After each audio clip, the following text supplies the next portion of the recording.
Sa harap ng mga baluktot, ako'y nagmamatsyag. Hindi natitinag sa bawat hamon ng mundo. Katotohanan ang aking aramas, di ako magpapatalo. Teacher mag-reacts, galit sa kasinungalingan. Sa bawat salita, bumubulusok ang katotohanan. Walang palusot, walang takas sa mali. Ako'y revolusyonaryo sa harap ng mga salbahe.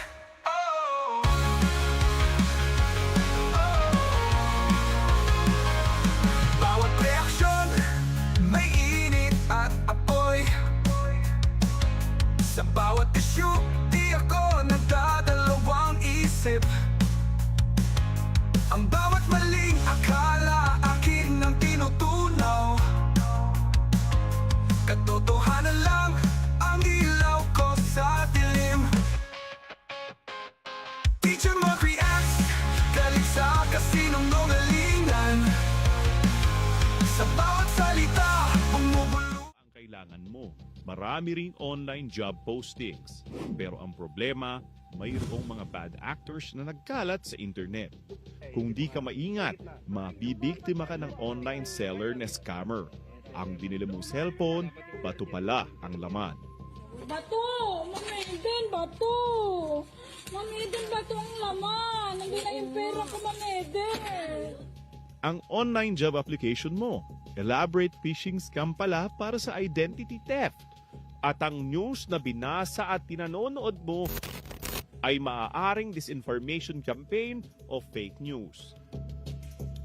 Tingnan nyo lamang ang mga bidyong ito na nagsisirculate sa social media kung saan sinasabing ang Luzon kasama ang Palawan ay dati umanong teritoryo ng China. At natatandaan nyo pa ba ang mga celebrity death hoax na ito? Patay na raw si Chris Aquino, si Kuya Kim, si Gary Valenciano, si Doc Willie Ong at si Jaime Fabregas. At maging ang death hoax ni Celine Dion, kumalat rin sa ating mga social media feed. Marami pang ibang example niyan. Pero ang pinakamabigat ay maraming disinformation campaign na layuning guluhin ang ating lipunan. Sa ating bansa na mayroong 87 million internet and social media users, tinatayang 70% ang nakabasa na o nakapanood na ng political fake news. Sa survey naman ng social weather stations, lumalabas na 51% ng mga Pilipino ang hindi kayang tukuhin kung fake news ang kanilang nababasa o napapanood. Mabigat ang implikasyon nito. Ang propaganda, maling impormasyon at peking balita ay maaaring magresulta upang mabawasan ang tiwala ng taong bayan sa mga demokratikong proseso. Kaya mahalaga ang pagpapatibay ng mga safeguards sa pamamagitan ng lehislasyon ng mga batas na magbabalanse sa karapatan ng malayang pamamahayag at pagbabantay sa fake news. Yan ang paraan upang supilin ng mga bad actors na layuning manggulo sa ating bansa.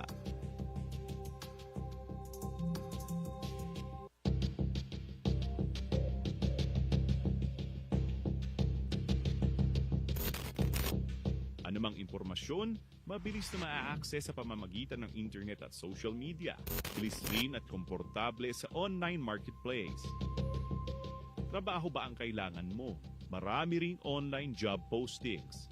Pero ang problema, mayroong mga bad actors na nagkalat sa internet.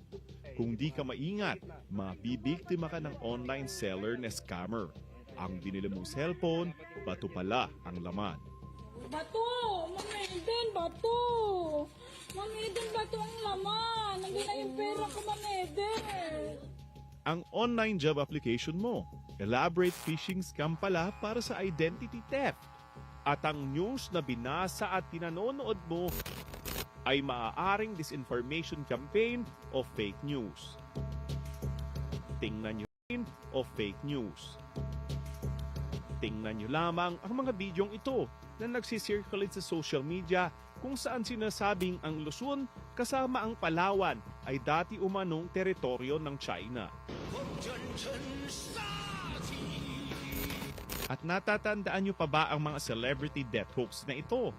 Patay na raw si Chris Aquino, si Kuya Kim, si Gary Valenciano, si Doc Willie Ong at si Jaime Fabregas. At maging ang death hoax ni Celine Dion, kumalat rin sa ating mga social media feed. Marami pang ibang example niyan. Pero ang pinakamabigat ay maraming disinformation campaign na layuning guluhin ang ating lipunan. Sa ating bansa na mayroong 87 million internet and social media users, tinatayang 70% ang nakabasa na o nakapanood na ng political fake news. Sa survey naman ng social weather stations, lumalabas na 51% Pucha, akala ko sa akin yung nagpe-play, sa kanila pala. Hindi sila nakikinig. Hinahayaan lang nila. indikasyon nito. Ang propaganda, maling impormasyon at peking balita ay maaaring magresulta upang mabawasan ang tiwala ng taong bayan sa Walang mga banateros demokratikong ngayon. proseso. Walang banateros. Sa pamamagitan ng lehislasyon ng mga batas na magbabalanse sa karapatan ng malayang pamamahayag at Pero I pagbabantay think sa the last fake time, di ba, news. Yan ang paraan in-invite upang din nila si supilin Boss ang bad Dada. actors na layuning manggulo sa ating Dali bansa. natin.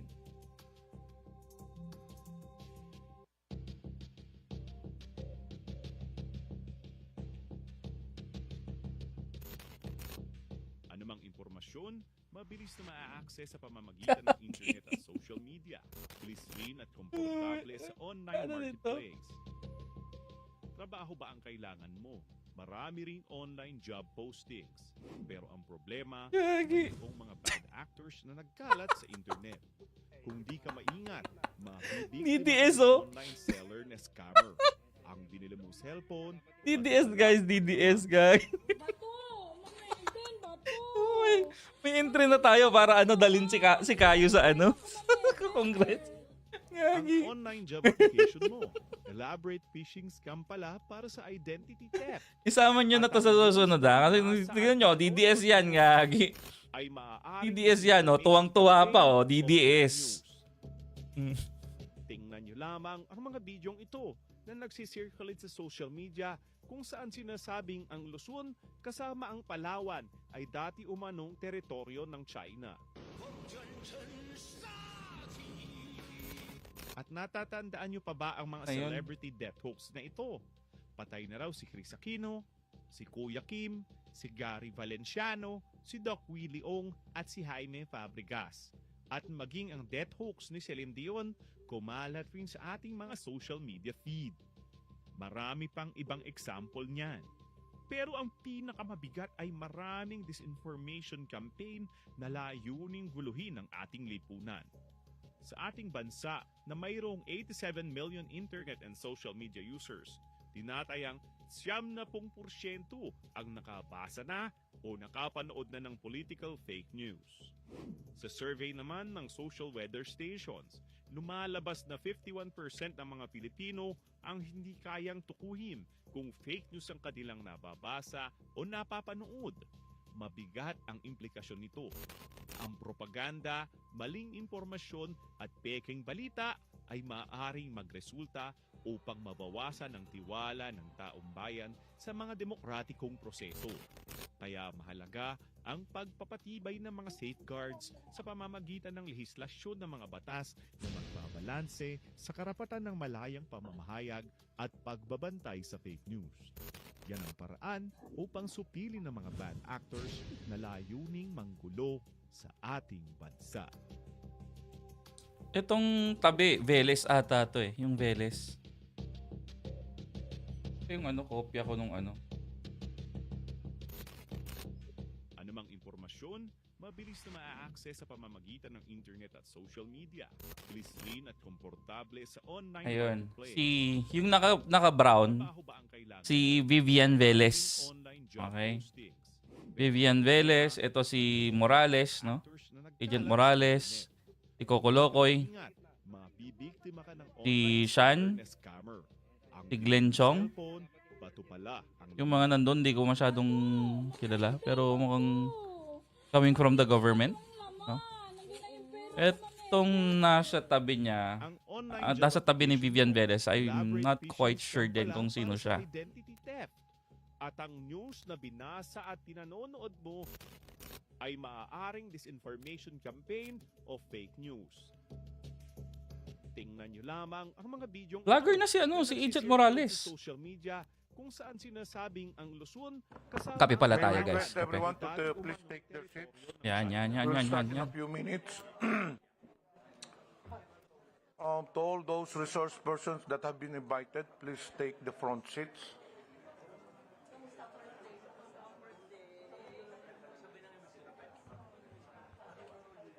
So wala si Elmer.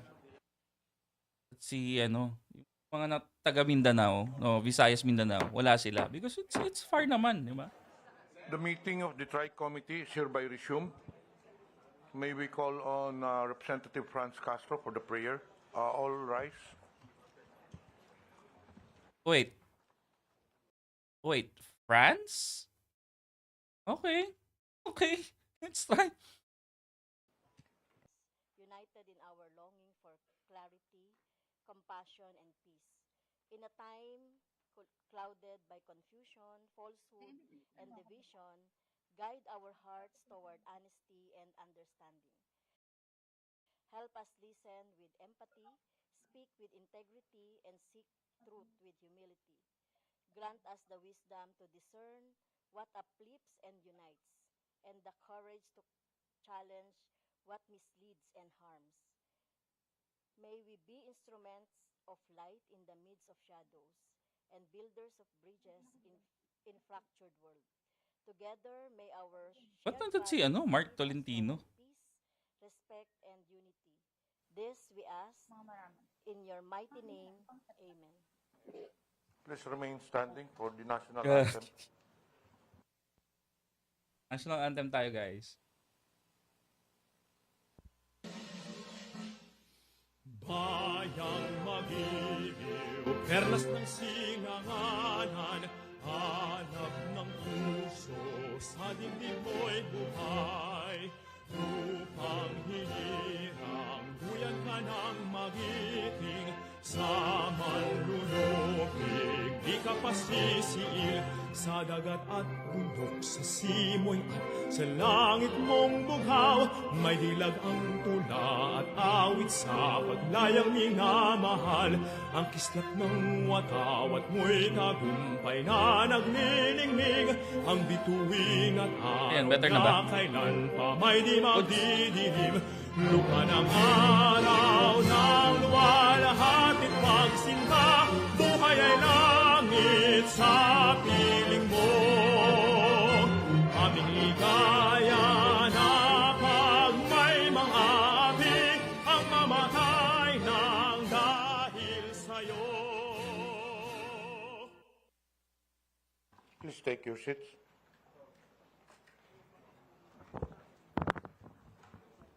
The first item on the agenda is the reading and approval of the minutes of the March 21 Tricom meeting. Any motion from the members? Mr. Chair, Yes, Congressman Ako. Aga-aga eh. I respectfully move that we dispense with the reading of the minutes of the meeting and approval of same, which was held on March 21, 2025. So move, Mr. Chair. Second, Mr. Chair. Is there any objection? There being none, motion is approved. Good morning to everyone, Morning. to my co-chairs, to the resource ng konti pa. persons, members of the committee. Mahina. We're gathered here today to continue our hearing on the critical issue of fake news, disinformation, and misinformation. This is the fourth hearing of the Tricom, and as we convene, we find ourselves at a crucial juncture where digital landscape continues to evolve rapidly, presenting both challenges and opportunities for communication and information dissemination. The rapid evolution of technology and the rise of digital communication platforms have transformed the way we consume information. While these advancements have brought numerous benefits, they have also facilitated the spread of false narratives, manipulated truths, and an increasingly polarized public discourse. Today, we confront the daunting challenge of safeguarding our democracy and the integrity of our information ecosystem. Disinformation campaigns and the proliferation of fake news not only mislead citizens, but they also undermine trust in our institutions, weaponize public opinion, and threaten the very foundations of our democratic processes. Lalong-lalo na po sa panahon ito na kung saan ay naglipa na ang mga fake news laban sa mga tumatabo ngayong eleksyon. Nakakalungkot isipin na sa pagpapakalat ng mga maling impormasyon, hindi lang ang taong kanilang sinisiraan ang apektado, ngunit pati na rin ang ating bansa. Dapat tayo maging mapanuri. Huwag nating ipagwalang bahala at bagkus labanan ang mga ganitong maling gawain. Together, we can confront the challenges posed by fake news and disinformation, ensuring a healthier public discourse. At sa hearing na ito, we will continue our exploration of the multidimensional aspects of this crisis, examining the roles of social media platforms, the impact of algorithmic amplification, and the psychological mechanisms that make individuals susceptible to false information. We invited and will hear from experts, advocates, and those on the front lines of combating this misinformation epidemic, as well as those who have been adversely affected by its far-reaching consequences. Our goal for today is not simply to identify the problems, but to forge a path forward, developing actionable strategies for education, policy reform, and technology that can counter these threats. We owe it to ourselves, to the future generations, and to the principles of truth and integrity upon which our society is built. At gaya po ng sinabi ko nung nakaraang pagdinig ng Tricom, as we engage with our witnesses and panelists today, I urge each and every one of us to approach this inquiry with open minds and collaborative spirit. It is only through this kind of thoughtful dialogue and a concerted effort that we can uphold the integrity of information and empower individuals to become discerning consumer of news. I hope everybody will engage thoughtfully and openly as we delve into this pressing issue that not only threatens our present, but also shapes our collective future. Let us work together to reclaim the narrative, restore trust, and uphold the values that define us. Maraming salamat po sa lahat. May I now call the COMSEC to acknowledge the presence of the members It's vacation, of the guys. committee Pagpahingayin nyo naman ako. and colleagues in Congress. Thank you, Mr. Chair. Good morning, everyone, Your Honors. For today's meeting, in attendance are the following members: Honorable Romeo Acop, Honorable Joseph Stephen Caraps Paduano, Patay tayo. Honorable Salvador Pleito, Honorable Francisco Pablo Ortega V, Honorable Franz Castro.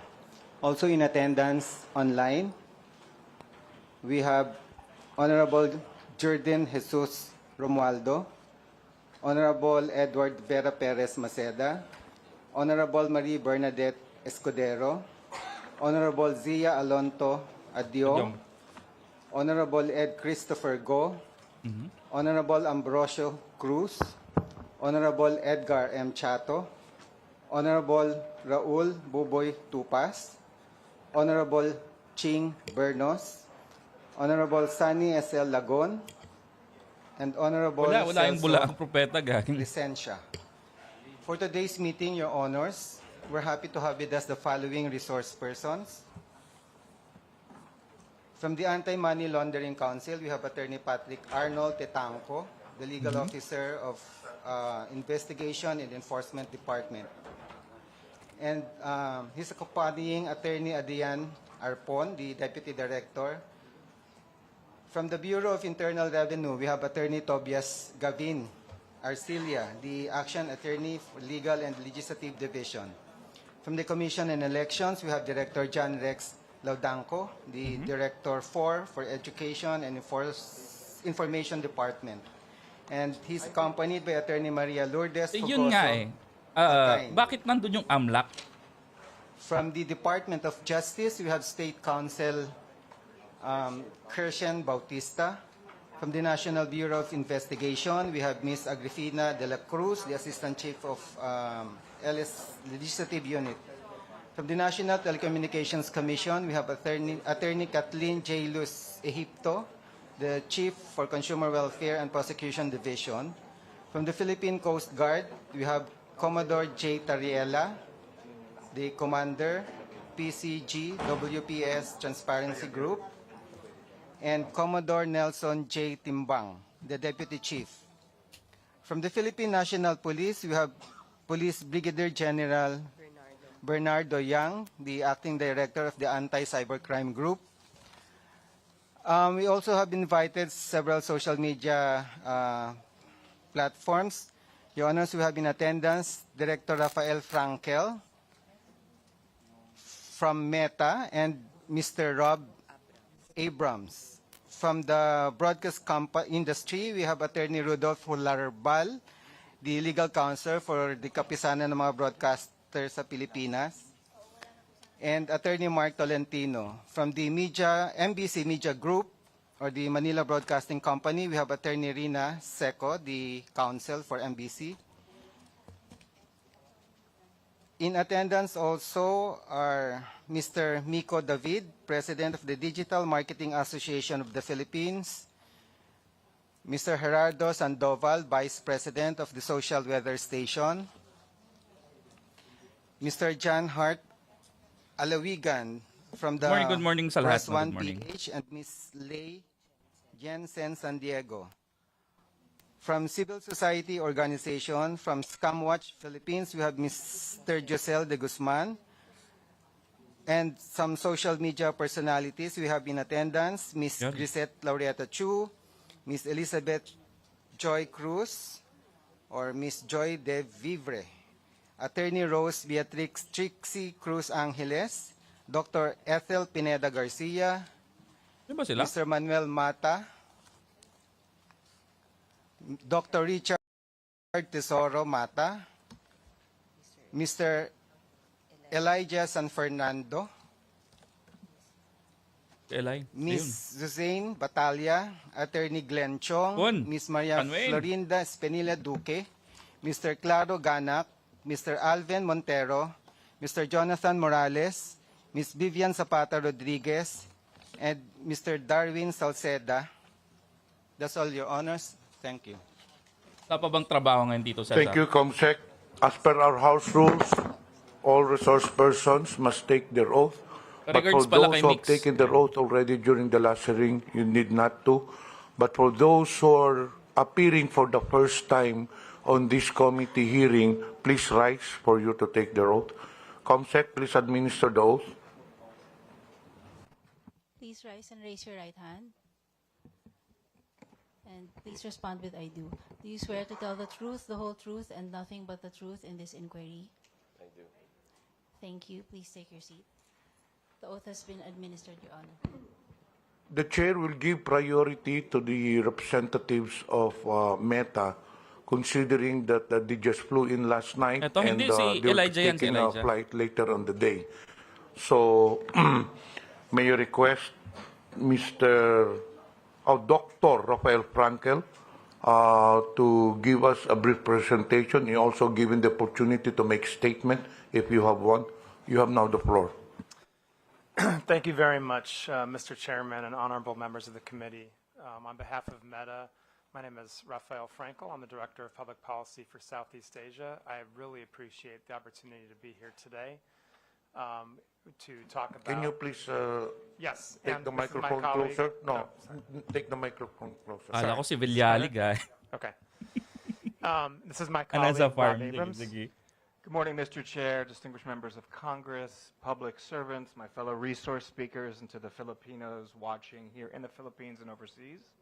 It's an honor to be here and explain some of Recording in the progress. work that we do. You'll be hearing from me in just a moment, but for the moment, back to my colleague, Raphael. Okay. So thank you so much, Mr. Chairman, for the opportunity to be here today.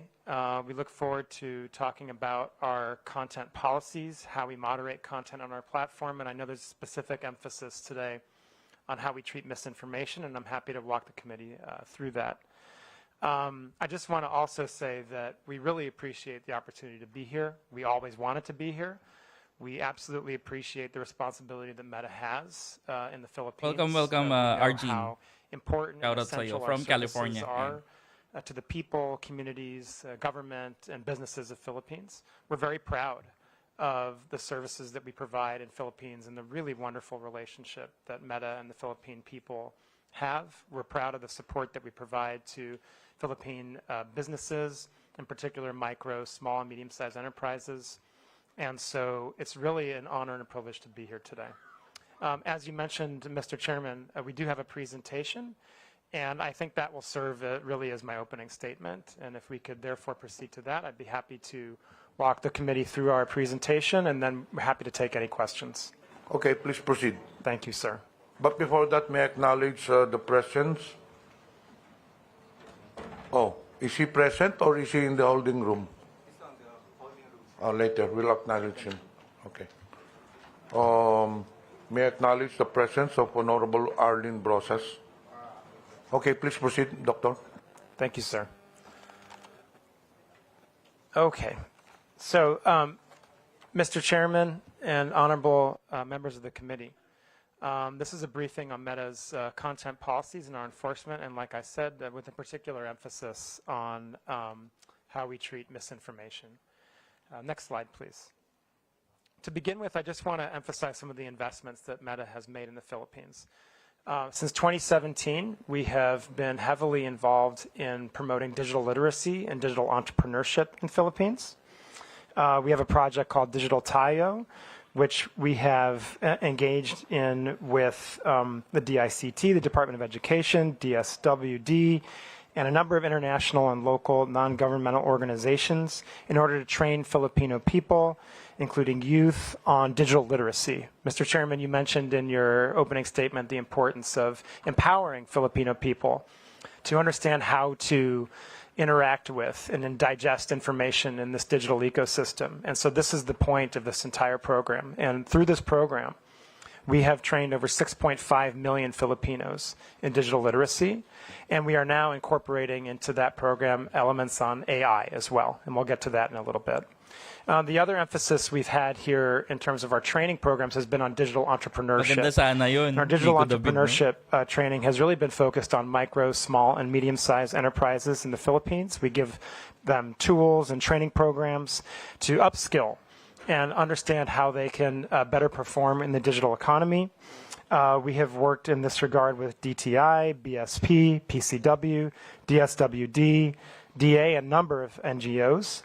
And in this program, we've trained over 60,000 micro, small, medium-sized enterprises in the Philippines since 2017. We're very proud of that work as well. And again, we are now incorporating generative AI and AI into those skills and upgrades. Next slide, please.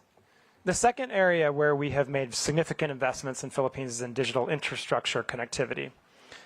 These are mainly the subsea cable network, which we have built to connect Philippines both back to North America and further in other places in the Asia-Pacific region.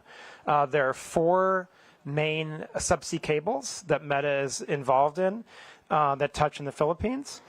The first is the Pacific Light Cable Network. This came online last year. Indeed, there's a picture of myself at the honor of launching the PLCN with President Marcos a year ago. And like many of our other subsea cables, this provides a lot of digital connectivity and infrastructure to the Filipino people. We also have the Jupiter cable system that connects the Philippines with Japan and the United States. This was completed in 2022. We have our apricot system, which will connect Philippines with Taiwan, Japan, Guam, Indonesia, and Singapore when that's completed. And we also have our Bifrost cable system, and this is going to connect, again, Singapore with Philippines to Singapore, Indonesia, Guam, and the United States, and again, when that's completed.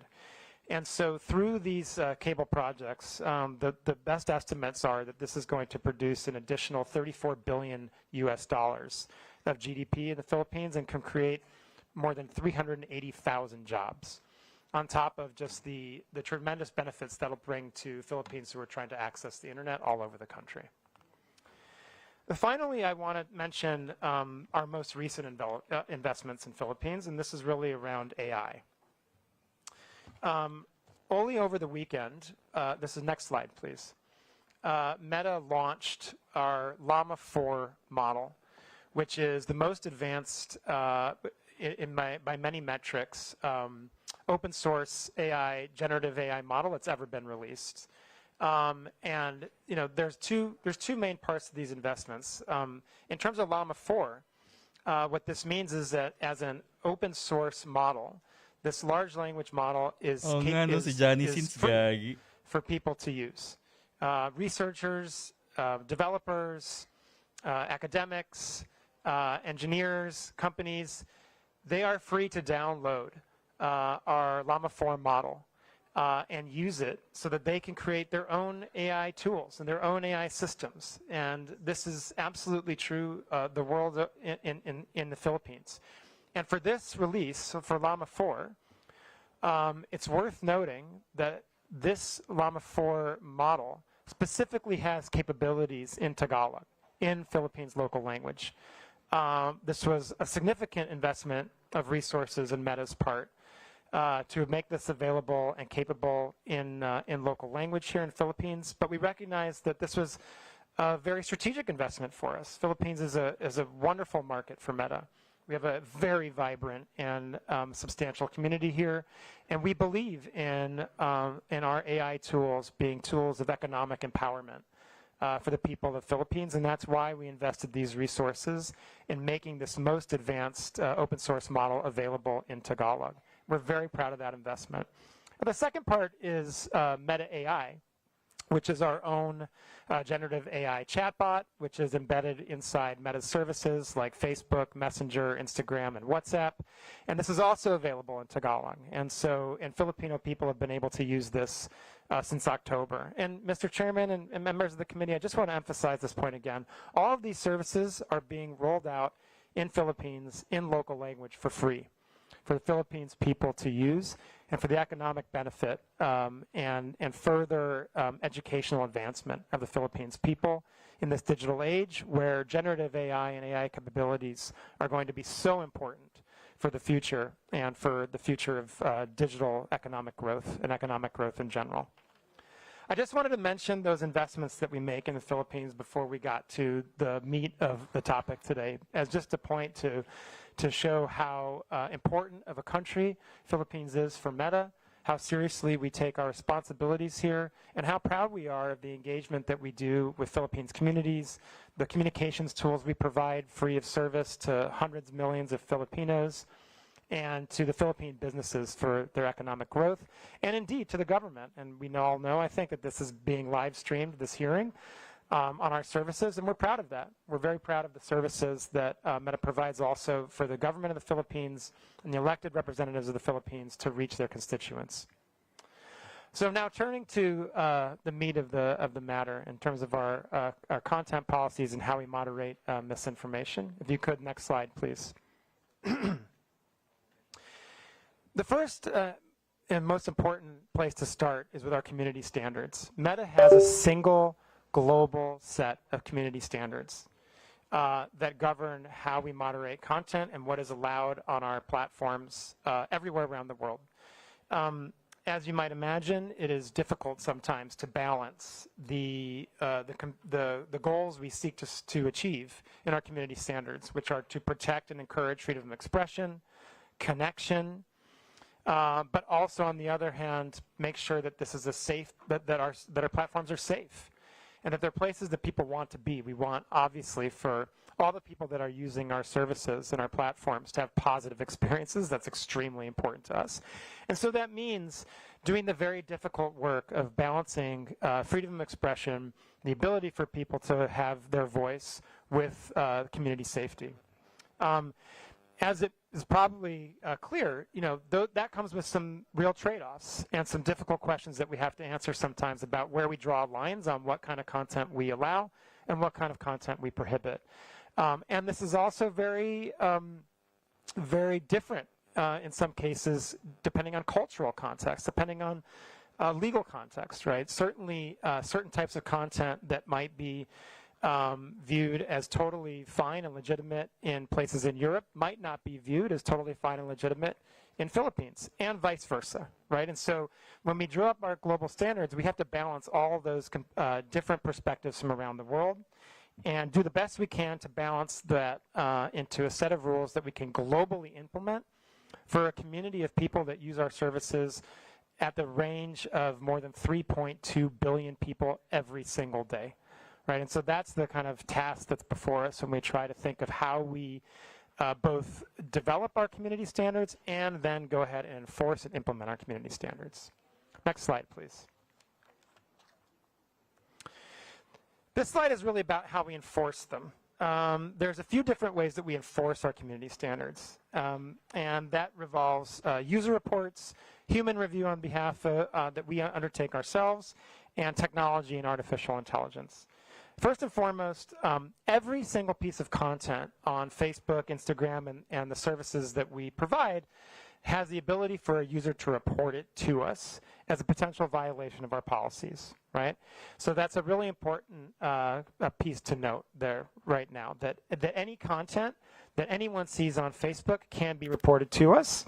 And we do the best we can to look at those user reports and weigh and check them against our community standards. The next is we have human review by our own internal people, right? And by a number of 40,000 people around the globe that are reviewing content that's reported by users and that also we flag ourselves proactively.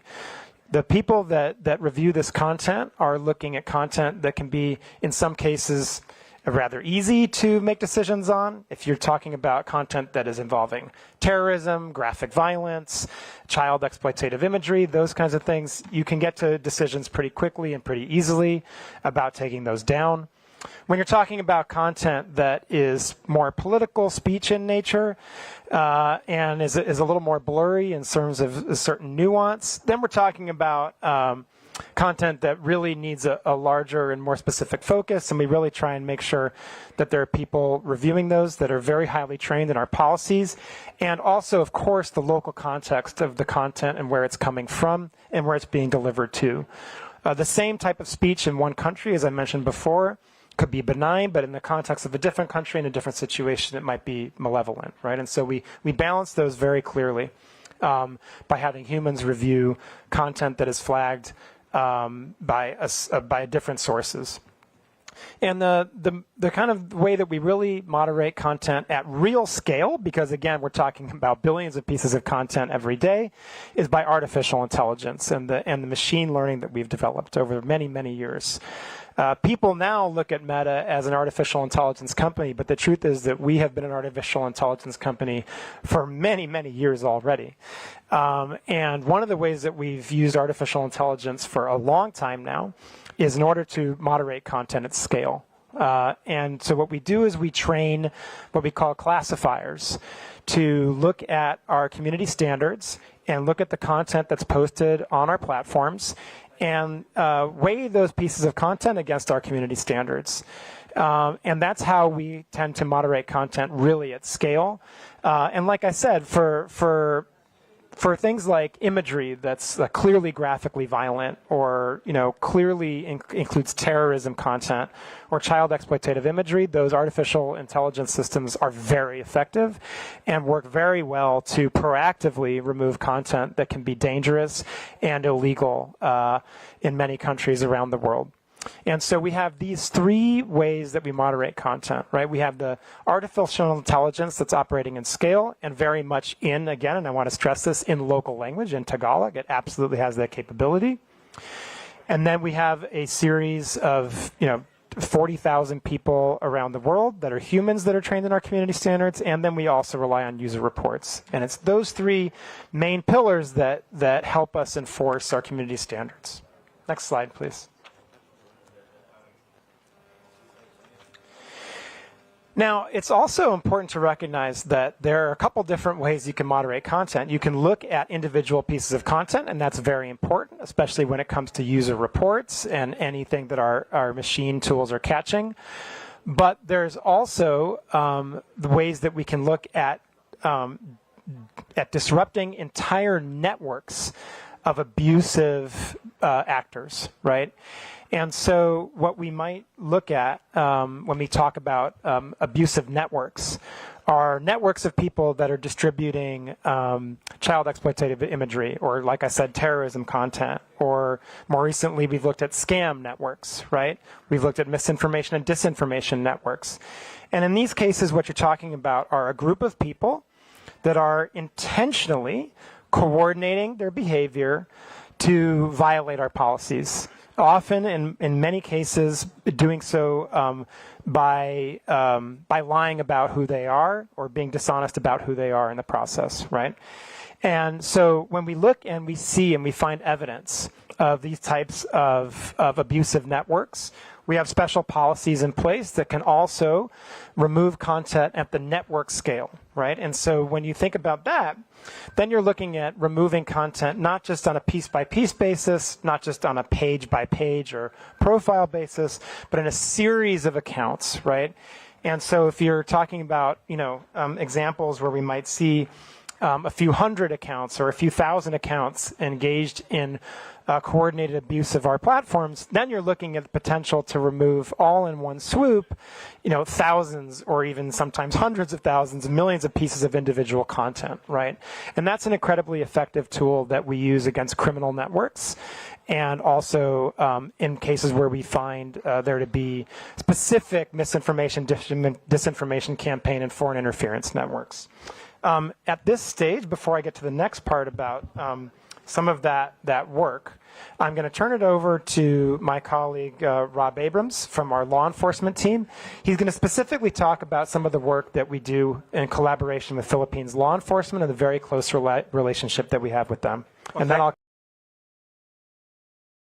talk a little bit in a bit more depth, but not with a level of granularity that would afford our adversaries any sort of unnecessary insight into the obstacles that we put up. But I want to talk in a little bit more depth about the network disruptions that we do. They're very strategic in in nature. They're not merely about scale and taking down 10,000 accounts at one time. They're about removing a false web of bona fides that these criminals go to great lengths to create, so that they can contact people unwittingly by seemingly being friends of friends or having other sorts of connections. A lot of the work we do, especially here in the Philippines, is informed by the signal sharing and by the data requests we get from agencies like NBI, from the Office of Cybercrime, from CICC, from the Anti-Cybercrime Group at the PNP. And others. So a lot of the work that we've been able to do, I say this under oath, and I say this with a lot of passion. The Philippines has been seriously global leaders when it comes to helping us fight forced criminality and these scam centers, formerly known as POGOs, if you like, that operate here in the Philippines, target not only Filipinos, but are engaged in human trafficking, forced criminality, and are a large part of the scam and increasingly misinformation ecosystem that, again, have a big role here. I think there's one advantage that I'd like to point out, and I know it sounds perhaps a bit counterintuitive. Here in the Philippines, we know that scam centers operate, but we also know that law enforcement and the government here takes them very seriously. There are geopolitical black holes that we all know of, where law enforcement has no appetite to actually combat this. But because we have such a good relationship with PNP Office, Anti-Cyber ACG, with the NBI, with various task forces, we are able to ingest signal regularly.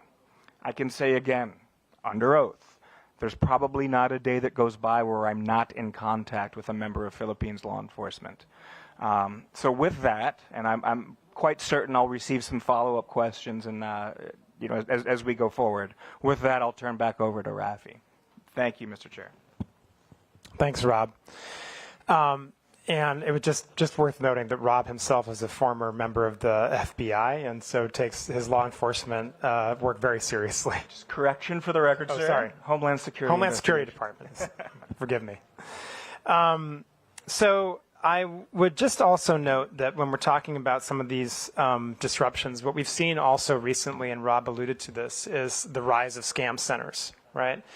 And we've worked on this very, very closely over the past couple of years, both internally with Meta and also with our partners in law enforcement, with the PNP and other members of the Philippines law enforcement that Rob mentioned. It's really worth noting that I think it's kind of clear at this point that what we see are these transnational criminal syndicates that are operating in a couple different countries around Southeast Asia and indeed globally. And they engage in forced criminality, human trafficking, and then, of course, the real horrible element of this is that not only are people forcibly trafficked to these locations, but then they're forced to engage in further crime and scams against other people.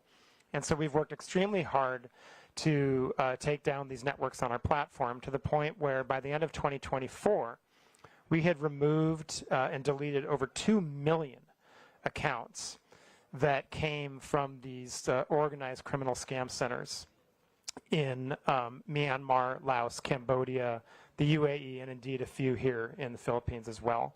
Thanks very much to our collaboration with Philippines law enforcement. I'd also like to just add for the record, the Filipino law enforcement community, as well as the BICAM in general, were among the first globally to flag this as a national security threat. So that has really sort of stepped up the tempo of our work and the investments we're doing around this work. So I just want to publicly acknowledge the law enforcement agencies, the military agencies, the regulatory agencies, and indeed members of the BICAM, who have been among the world leaders in flagging this not only as an economic threat to individual Filipinos, but as a national security threat. Ingat sa biyahe, Ariel Cortez. Of course, I don't want to get too granular on that, but the law enforcement agencies, and I'm sure your good self, Mr. Chair, are aware of exactly what I'm speaking of. If there are further, more granular conversations that you'd like to have around that, Mr. Chair, I, of course, would be honored to do that in executive session. And we have a great relationship with your law enforcement agencies and CICC. We held a conference in November in Bangkok, largely closed door and held under Chatham House rules. Filipino law enforcement were among sort of the flagship entities that were there. NBI spoke, PNP spoke, the PNP attaché in Bangkok spoke. He's been a fantastic advocate and source of trend sharing. So I just want to express gratitude for helping shape the narrative on how serious of a threat this is to the global infrastructure. Thank you, Mr. Chair. Thank you. And if we can go to the next slide, I'd like to address how we specifically deal with misinformation on our platforms.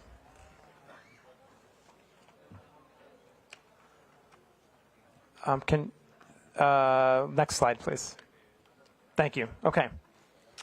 Mr. Chairman, I mentioned earlier how there are some of our community standards which are actually fairly easy to enforce. The bans on terrorism, child exploitative imagery, these kinds of things, graphic violence in some cases.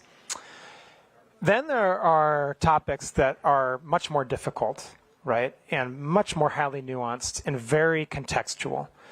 And misinformation tends to be, not always, but tends to be more in that second bucket of more difficult types of content to moderate. So because of that, and for various other reasons, we have a three-pronged approach to how we treat misinformation. Number one, we remove the most harmful misinformation that can lead to offline physical violence. Number two, we reduce the distribution of misinformation if it is found to be false by one of our third-party fact checkers, and then we will reduce that misinformation on our platforms so that people are less likely to engage with it. And number three is we seek to inform. If people have engaged with misinformation on our platforms, we want them to be informed that they have indeed done so.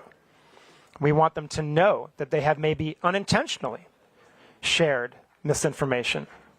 And we want them to have access to authoritative sources of information.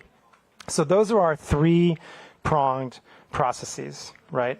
Remove the most harmful that can lead to physical violence, reduce other types of misinformation that may not lead to physical violence, and inform our community. I should also mention, and this is obviously very, very important in the context of the election cycle that we're also in. There is another type of misinformation that we will outright remove, and that is misinformation on elections. Right, and so if there is misinformation specifically about electoral procedures, about the date the election is going to take place, the way you cast a ballot, those are other types of misinformation that we will outright remove from our platform. What's important to recognize, and I'll go to the next slide here, is how we determine the differences between what we remove, what we reduce, and how we inform. Right. So please to the next slide. At Meta, and indeed I think most digital platforms take the same approach, where we want to be very careful about being the arbiters of truth. Right? In many ways, in many aspects, we feel that that's a responsibility that is too great for us to have. And can lead to situations where we're trying to make determinations that we're just not qualified to make about what is true and what is false. And as you might imagine, trying to police misinformation at the scale of more than 3.2 billion people every day would become practically impossible, right? And so what we do is we work with third-party more than fact checkers in more than 60 languages around the world.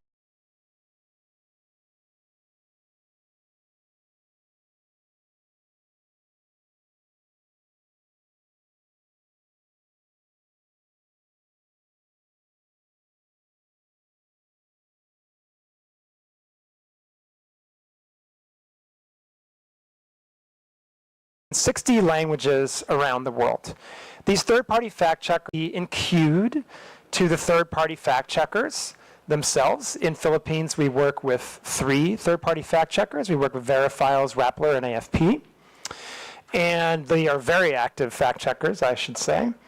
And then we wait for, and while that content is enqueued, then it's up to the third-party fact checker to determine whether that content is indeed false, or there are other cases, right? You can imagine that misinformation isn't just binary. It's not necessarily true or false entirely. There are cases where it can be partially false, it can be misleading, it can be lacking context, right? So there are a number of different ratings that fact checkers can apply on our systems, and those ratings will lead to different actions by Meta's platforms, right? But in a case where a rating is rated false, then that content will be reduced in distribution and will have a label applied to it so that the people who potentially see that content can click on the label and read for truth or for authoritative information from the third-party source, right? And so that's our general approach to how we would treat misinformation when it would not be specifically lead to specific physical violence or lead to to misinformation on the elections process, right? Now, in a case, like I said, where a third-party fact checker not only clarifies that it's false, and we get additional signal that it can lead to violence or additional signal that this could clearly impact the ability of people to have the access to information they need to properly access the electoral process, then we can outright remove the information. But that is not, but those, I just want to emphasize that the outright removals of misinformation are much more limited in scope. I would also just like to note that, you know, if we see that there are repeated violations, or sorry, I shouldn't say violations, if there are repeated instances of misinformation from the same people, from the same pages, then that can lead to overall less distribution of the content by those people and by those pages.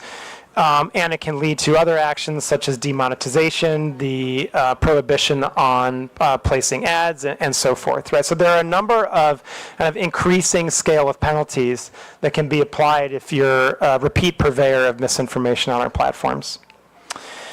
I think we have an example. If the next slide, please. Right.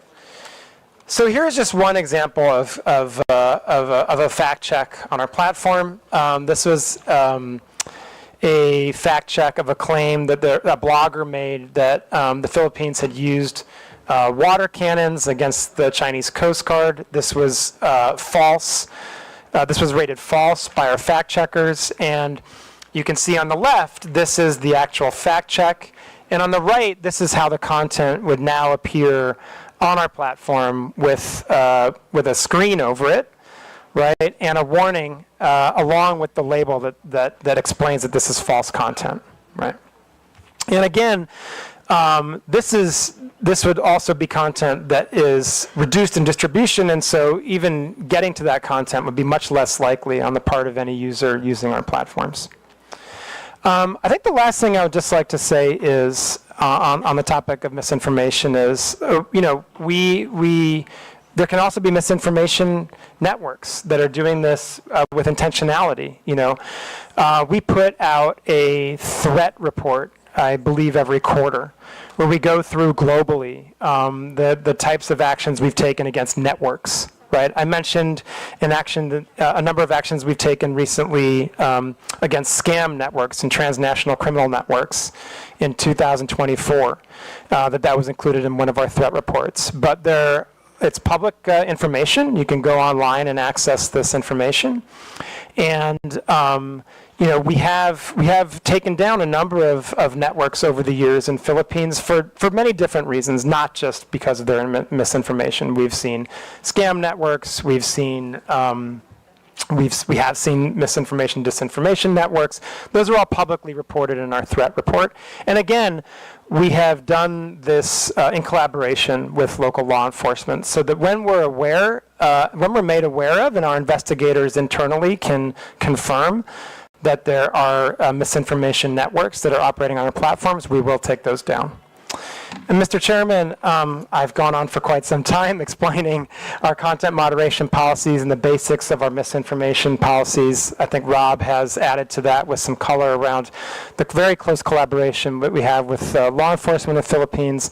I know there's a lot of questions that you and the committee want to answer, and I'm very happy to take those now with a lot of gratitude. And I want to emphasize this point, a lot of gratitude we have to you and the committee for giving us the space to be here to talk to you and the Filipino people about these very important issues. Thank you, Mr. Chairman. Thank you, Dr. Rafael. We will now proceed to the interpolation with regards to the meta issue. The first to interpolate will be Honorable Franz Castro.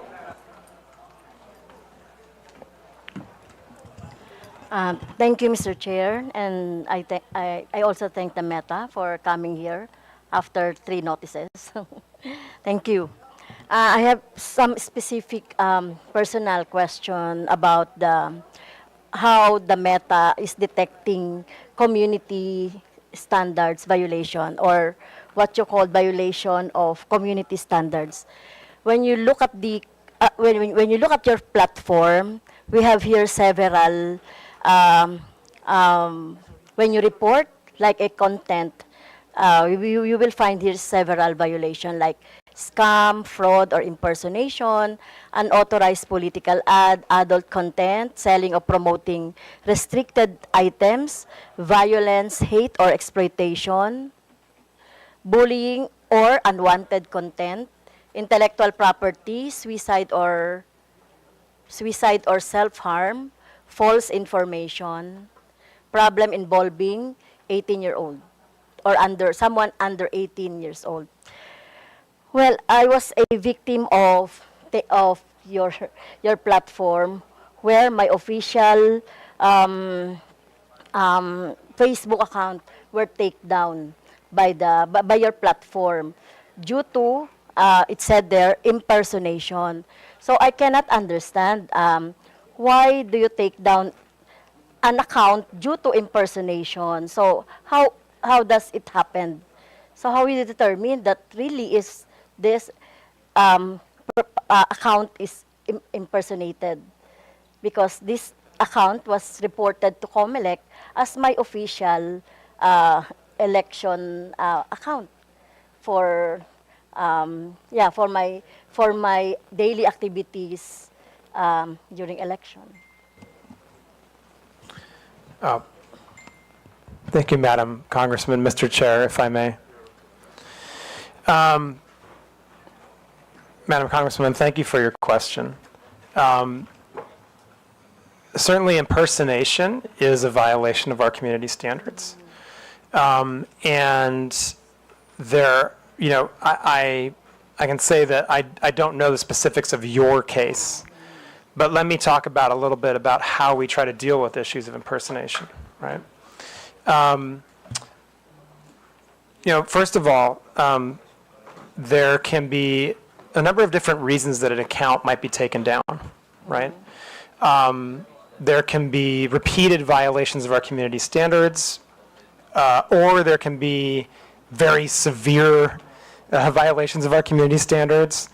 But other times, it can be because someone was able to, unfortunately, gain access to your account. Not your account, but anyone's account, right? It can happen that unauthorized access can take place, right? In those cases, they may, once a hacker has gained access to an account, then, sometimes what we see is they go and delete the account, or then they take over that account to use it for their own purposes. And what we do in those cases is we work with the rightful account holder to retake control of their account, right? So we ask for credentials. It could be a government ID. It could be various email addresses or other identifying information that were used with that account in order to regain control of it. I think one thing we've seen and that we know is an extremely effective guard against having accounts taken over by hackers is two-factor authentication. Two-factor authentication is really the first line of defense that any user on Facebook, including members of Congress, have against their accounts being taken over. If you have two-factor authentication on, anytime someone would seek to make changes to your account, it would ping you to make sure that you're the right person and you're authorizing those changes. I would urge everyone to make sure they have two-fact turned on their account. I think it's also worth noting that, for government officials, for politicians who are engaged in an election cycle, we have specific channels where we can work together. We have our Meta Support Pro channel that you can access and that we're happy to work with you to make sure you have access to, so that if you have specific issues with your account, other members of Congress, other people running for election can access those channels. I think it's also worth noting, and I didn't really mention this in my opening comments, but I think I should, that that there are a number of different statutory agencies that have specific channels with Meta where they can report community standards violations, account hacks, and any other issues that the government is experiencing with Meta's platforms and our services. In fact, there are 11 different government agencies that have direct channels to us. And so those are other channels that can certainly be utilized in cases where members of Congress experience those types of actions. And I would just like also say, it does also happen from time to time that we make mistakes. That is also something that happens, and we're sorry for when that happens. We know it's a really poor experience. We don't want that to happen. We take those instances very seriously. We do everything we can to try to minimize them. And so that's also just something that can happen sometimes. So when my account was took down, we complained to we write to the Meta about my account, and then why is it that you are taking down specific account without explanation or without any justification to the subscriber? Like, for example, just take the account and that's it. So no explanation at all. So you will just explain if we will write to you on what happened to the account. So there's no, I mean, is there a like for example, due process in place in your platform? Thank you for the question, Congressman, Mr. Chair, if I may. Madam Congresswoman, again, I'm not familiar with the specifics of your case, but I, again, can talk in general.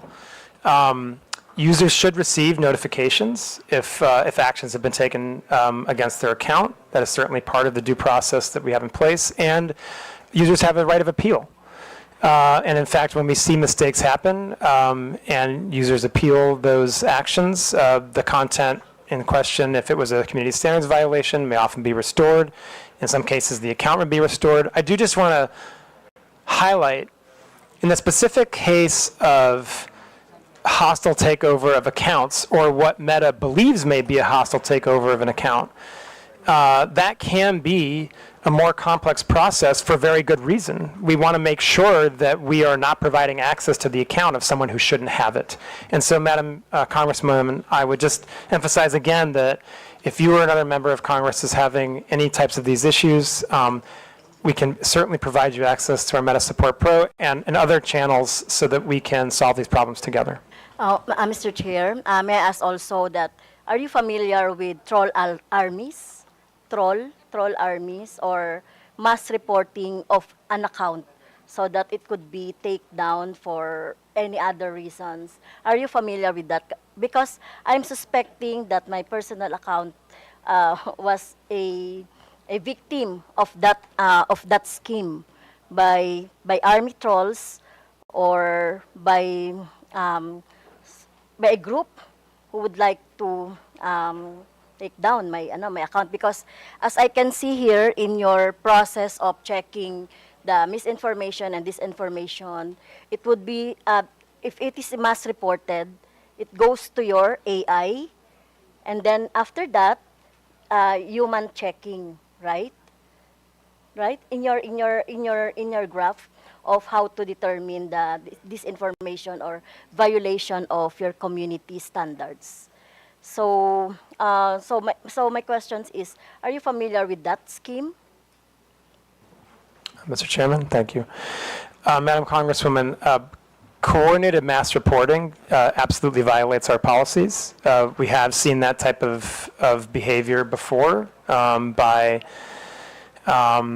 and certainly if we detect that type of behavior, then we would seek to make sure that any decisions that are made about accounts are the correct ones.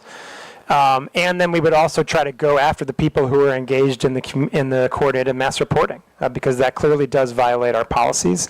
And that's the type of abusive network that we would seek to prohibit from utilizing our platforms.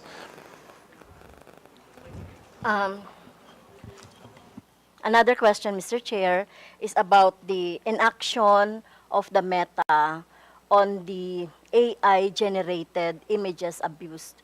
I was also a victim of that when I hold a gun they are using the AI generated, but still in the platform. But the Meta is not doing anything about that, and many progressive organizations and individuals are victims of that, Mr. Chair. Mr. Chairman, sorry. So the question. So how do you detect, or why are you not taking down AI generated images that you think are not or inappropriate or not true or misinformation?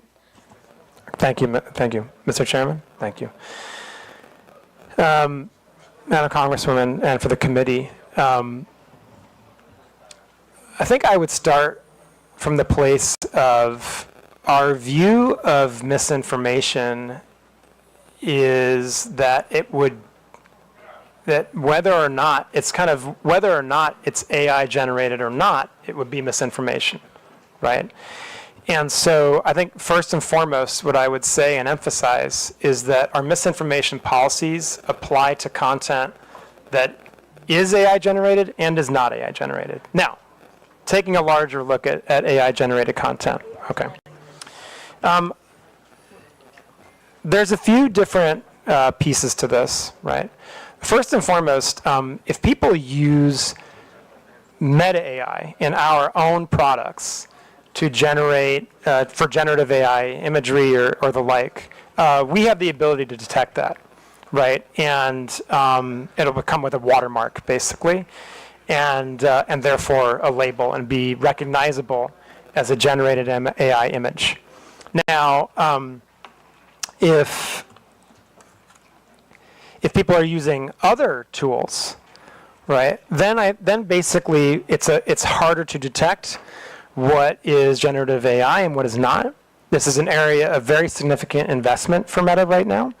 We're working very hard on ways to detect what is generative AI and what is not. I think that part of the issue that we have here, and this is one where what we need is collective action. At the moment, there's no agreed upon industry standard for watermarking or for how platforms like ours should go about detecting the difference between generative AI and non-generative AI content. And so that's an area where we really need more focused industry collaboration, and certainly we are trying to drive that.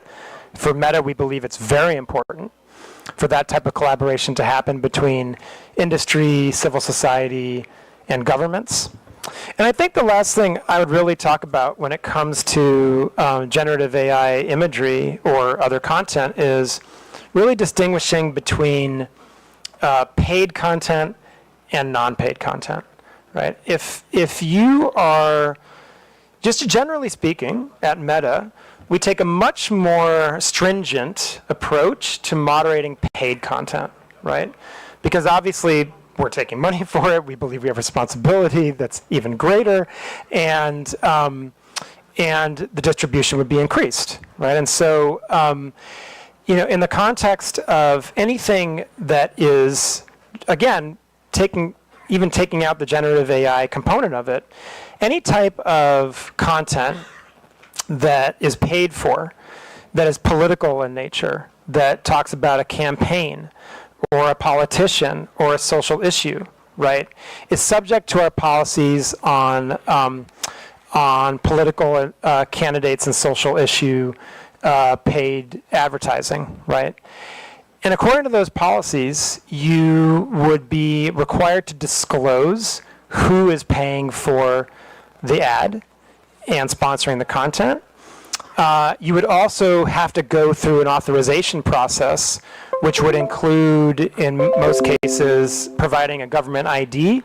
Okay, and you would have to be, on that. So if I could just finish one last point, you'd have to be located in Philippines, right? If you want to run a social issue or political ad, you'd have to be located in Philippines, right? And so there's a series of steps that you have to take to cross that threshold in order to be able to run those types of ads. And then in addition to it, if it is AI generated, you'd be required to disclose that it is an AI generated paid paid piece of content? Thank you. So, really, it's very hard to determine because the name of the account is alias, or the name of account is just like a, like for example, Makabayan. The account is using our political organization. That account names Makabayan is using our political organization, but it has this what I saw an AI generated images of mine with guns, with the rebels, etc. I will see I will give you the images later so that you can see. Mr. Chair, if thank you, Madam Congresswoman, and I know my colleague also wants to add on to this. Mr. Chair, with your indulgence, Madam Congresswoman, it's my understanding that you reported this content, this image, to KaMAtis, and we have removed it. I would like to also state respectfully for the record that we're not doing nothing on harmful generative AI. In fact, as recently as, it was either yesterday or the day before, I personally worked directly with P.A.K.U. To remove a harmful piece of generative AI that was promoting investment scams. And what happens when something like that gets reported, it's not just that piece of content that comes down. That informs our ability to enforce across the platforms and across other accounts. So although P.A.K.U. reported one specific URL, many, many others came down as a result of that report. So while I understand, with respect, how painful and frustrating it must be a victim of harmful generative AI, please don't think we're doing nothing. But we are not perfect yet, but we always strive to be better. We strive to be better by signal sharing and trend sharing with Filipino law enforcement, legislative, NGOs, civil society, etc. So thank you. Yeah, and I would just emphasize what Rob said about, please, if you believe that there's a piece of content that violates our policies, please do report it through KaMAtis, and we'll treat it with the utmost urgency. Thank you. And Mr. Chair, last question. And in your presentation, you have also employed organization or fact-checker organization. Can you name those? Do you have an example? The Vera files you have. What is AFP? Correct. What is AFP? That's Mr. Chair, if I may. Agence France Presse. Okay. It's a global news organization. Okay. Thank you, Mr. Chair. Thank you. Before we proceed, may I inform everyone that this will be a working lunch, so please feel free to have your lunch while the hearing is ongoing. Before we proceed with the next interpolator, may I acknowledge the presence of Deputy Speaker J.J. Suarez, Honorable Jefferson Conghon, Honorable Julien Baronda, and present online, Honorable Janet Garin, Honorable Isabel Maria Zamora, Honorable Ramon Rodrigo Gutierrez, Honorable Joe Sobiri, Honorable Drixie Cardema. Next interpolator will be Honorable Salvador Plato. Thank you, Mr. Chair. Good morning, everyone. To our dear colleagues and our esteemed guests. I just want to ask a question to Mr. Abrams. What MITA's stance on government requests for user data? For instance, for example, there is a law enforcement investigation against a blogger suspected of peddling malicious content on social media, and his data and posts are needed for the investigation. Will MITA provide those requested data? What is your policy or misinformation and disinformation? Thank you. Mr. Chair, with permission, I'll do my best to address the concern.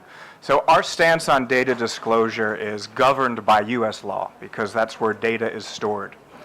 However, this being a rule of law country, we do voluntarily disclose data to Filipino law enforcement on a daily basis, which is in accordance with U.S. law, Filipino law, and our terms of service. I'd like to point out that in order for us to lawfully disclose data to your government, the offense also has to be a crime under U.S. law. That's not a decision me or any American tech company can make. That's federal U.S. law, several of them. So I'm aware of the subpoena that was issued by, I believe it may have been your good officer. It's under legal review right now. But law enforcement agencies here in this room submit data requests to us quite literally every day.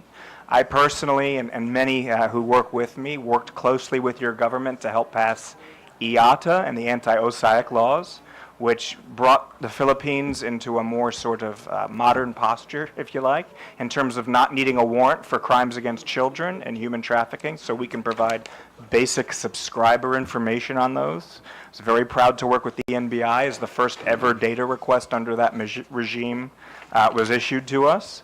But our stance is governed largely by American law. So if you have follow-up questions, I'll do my best to address those, sir. Thank you, Mr. Chair.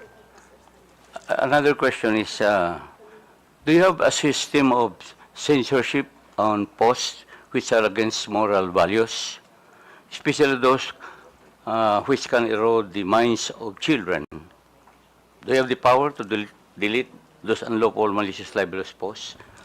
Thank you, Mr. Chair. So it's hard for me to answer hypothetically, but I can speak pretty robustly about our child safety policies, and we work very closely with your government around those.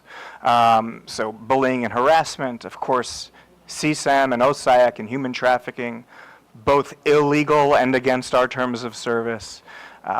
As Rafi mentioned at the top, we're doing a lot on digital literacy so that Filipinos can analyze for themselves or are better equipped to analyze what is harmful content and what is not. But without more specific information, I don't know that I can address those. I do, however, think, as I stated in the Senate last week, we are among industry leaders, if not the leaders, when it comes to our forward-leaning stance around child safety. And we collaborated very, very extensively with the P.A.K.U, both in the formation of the IATA legislation and the anti-OSAIC legislation, as well as the operationalization with the IRR procedures. And we, I believe, were the first to ever be issued a subpoena, and that was by NBI. We continue to get requests like those all the time, Paul.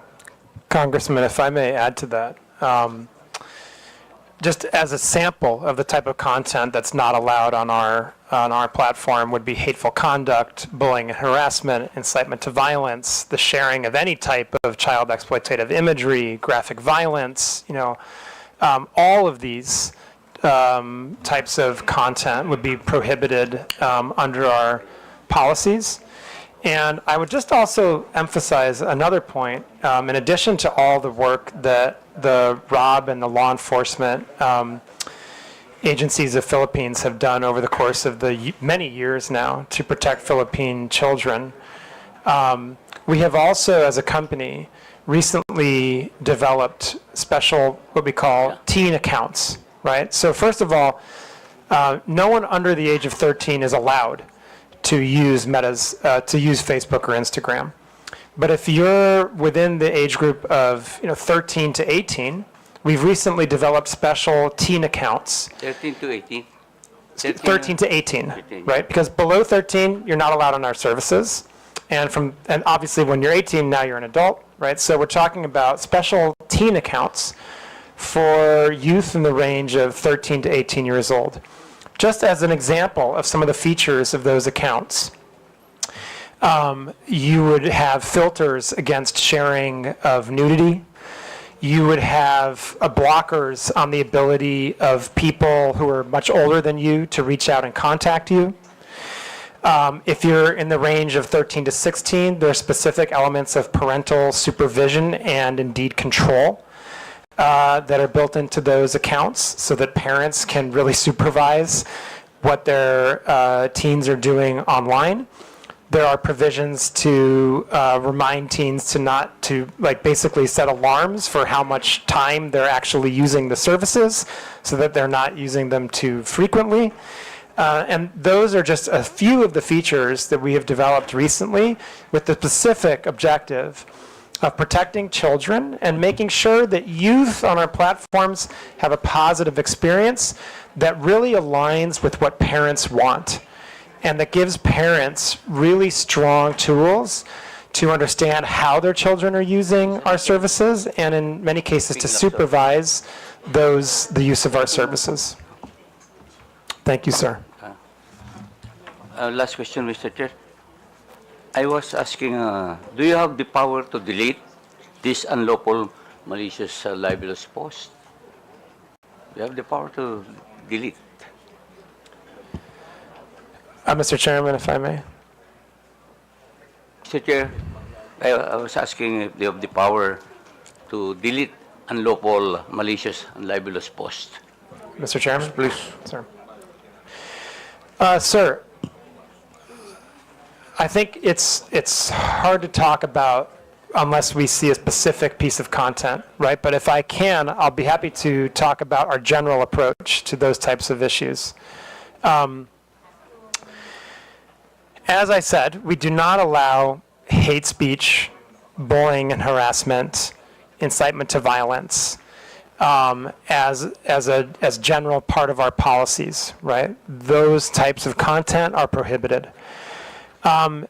In some cases, as I'm sure you may agree, you may have a hard time defining exactly where to draw the line between something that is fair criticism and or libelous or defamatory under local law. I think it's worth mentioning that, there are, we do allow for criticism under local law, criticism under our community standards, especially if it involves public figures. If there's a political campaign and as Philippines is a very vibrant and robust democracy, you have a very vibrant debate about political issues and about candidates. And so I think, we do allow for criticism of public figures, of politicians, of office holders, right? But where we would try to draw the line is where it goes into matters of true hate speech, incitement to violence, threats of physical violence, that type of thing. I would also say that, again, I would just go back to something that Rob mentioned earlier when it came to the Congresswoman's question. If you have a specific piece of content that you believe would violate our policies, that you believe crosses the line in terms of local law when it comes to defamation or libel, then please do work with COMELEC or DICT to send that piece of content to us, and we'll be happy to review it. And Rob. Mr. Chair, if I may just make what I hope is a helpful addition. Sir, you mentioned, we're pretty direct in mentioning the idea of local nuance and our ability to respond to something that is perhaps agnostic to someone who's not familiar with the Filipino context. So just by way of a very recent example, just last week it was brought to our attention that a keyword was being used in association with content that's very harmful to children. It's involved in CSAM and sex trafficking. It was brought to our attention by your government. It's a Tagalog word spelled backwards. If someone like Rafi or I were to look at it, we'd have no idea. But because we have such a good relationship with the government, it was brought to our attention, and very quickly we were able to ban it. So in terms of our ability to respond to local nuance, I think we're good at that, and we're trying to always improve upon that.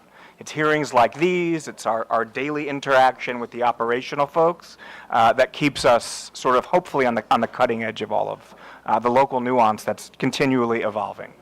Thank you, sir. Thank you, Mr. Chair. Thank you, Mr. Abrams and Director Frankel. Thank you very much. The next interpolator will be Honorable Paulo Ortega. Thank you, sir. Good morning. I would like to, of course, thank Meta for the partnership given with our city and district, the PLC, and in San Fernando, La Union. You have created a lot of opportunities and jobs for our locals. With that, Mr. Chair, I would like to zero in on a few questions, mostly on the political context. The presentation has shown us a lot of different contexts, but I was looking for the political context side, but I have a few questions directly about this. During the question and answer with some of the members, we've seen that you have taken already you have noted and you have done some actions to ensure that there is moderation with the content, especially politically. Are you hiring Filipino moderators? Do you hire Filipino moderators, or like your previous statements, you have partnered with the IFCM? Mr. Chairman, if I may. First of all, Congressman, thank you so much. We're really happy with the partnership we have with the PLCN and thrilled for the benefits it's providing to the Filipino people in terms of connectivity. And we only hope to do more.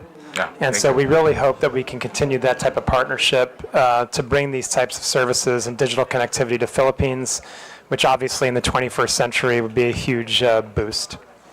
Thank you very much for the question. I think that I would, let me break this down into two different parts, right?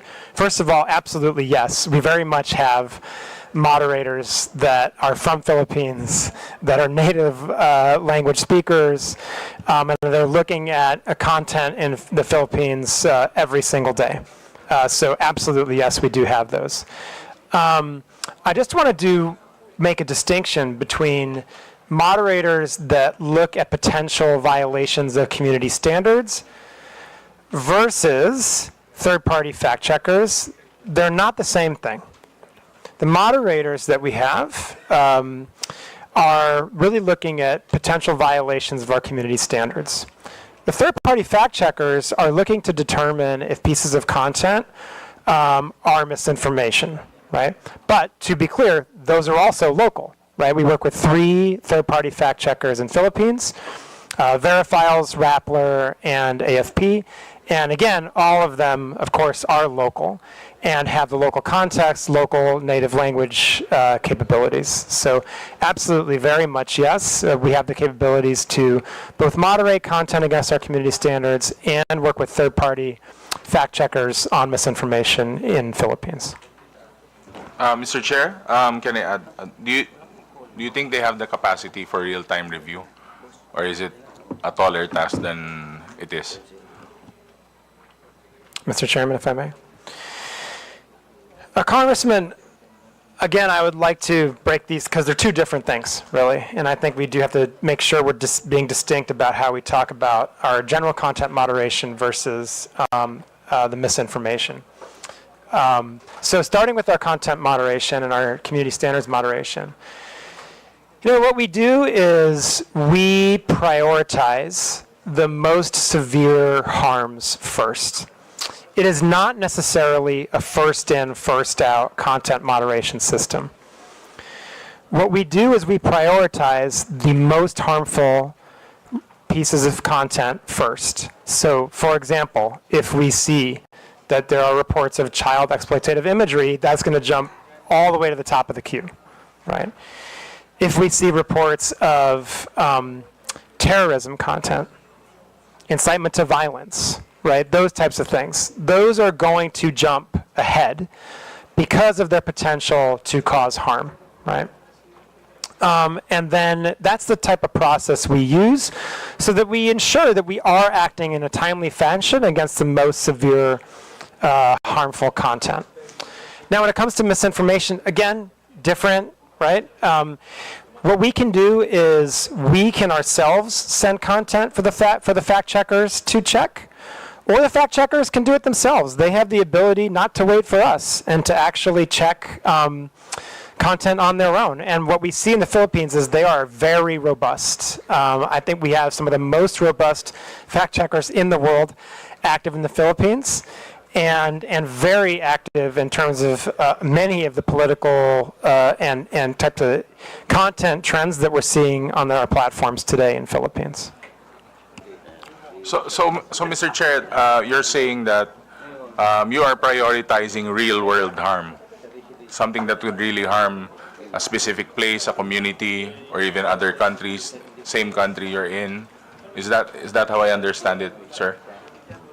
Mr. Chairman, if I may. Yes, I mean, there's some nuance here, but in a basic sense, yes, right? I mean, certainly if there's content out there that can lead to real-world, offline, physical harm, then yes, that's going to, generally speaking, jump to the top of the queue. Yes. So if I'm reading your presentation correctly, may I ask what type of accountability does Meta have in the Philippines when these things go south, or even if we tend to go to something a lot worse than regular trolling, regular misinformation? I would like to be clarified on that, sir. So, Mr. Chairman, if I may. So, just to emphasize again, I want to be really clear. These systems are operating in parallel. Our ability to remove content that has the potential to cause offline harm has no impact on our ability to work with third-party fact checkers on misinformation. Those are operating in parallel, right? So I think, is that the answer to your question, or are you asking something different? Yeah, it is actually, but I would like a sense of something more accountable coming from the company's sense towards a local like the Philippines.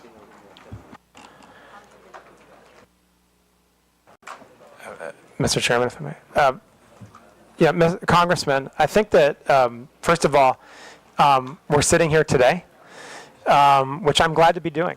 I think it's very important that Meta, as a company with such ubiquitous and important services, answer your questions on these really important issues, especially in the lead up to an election.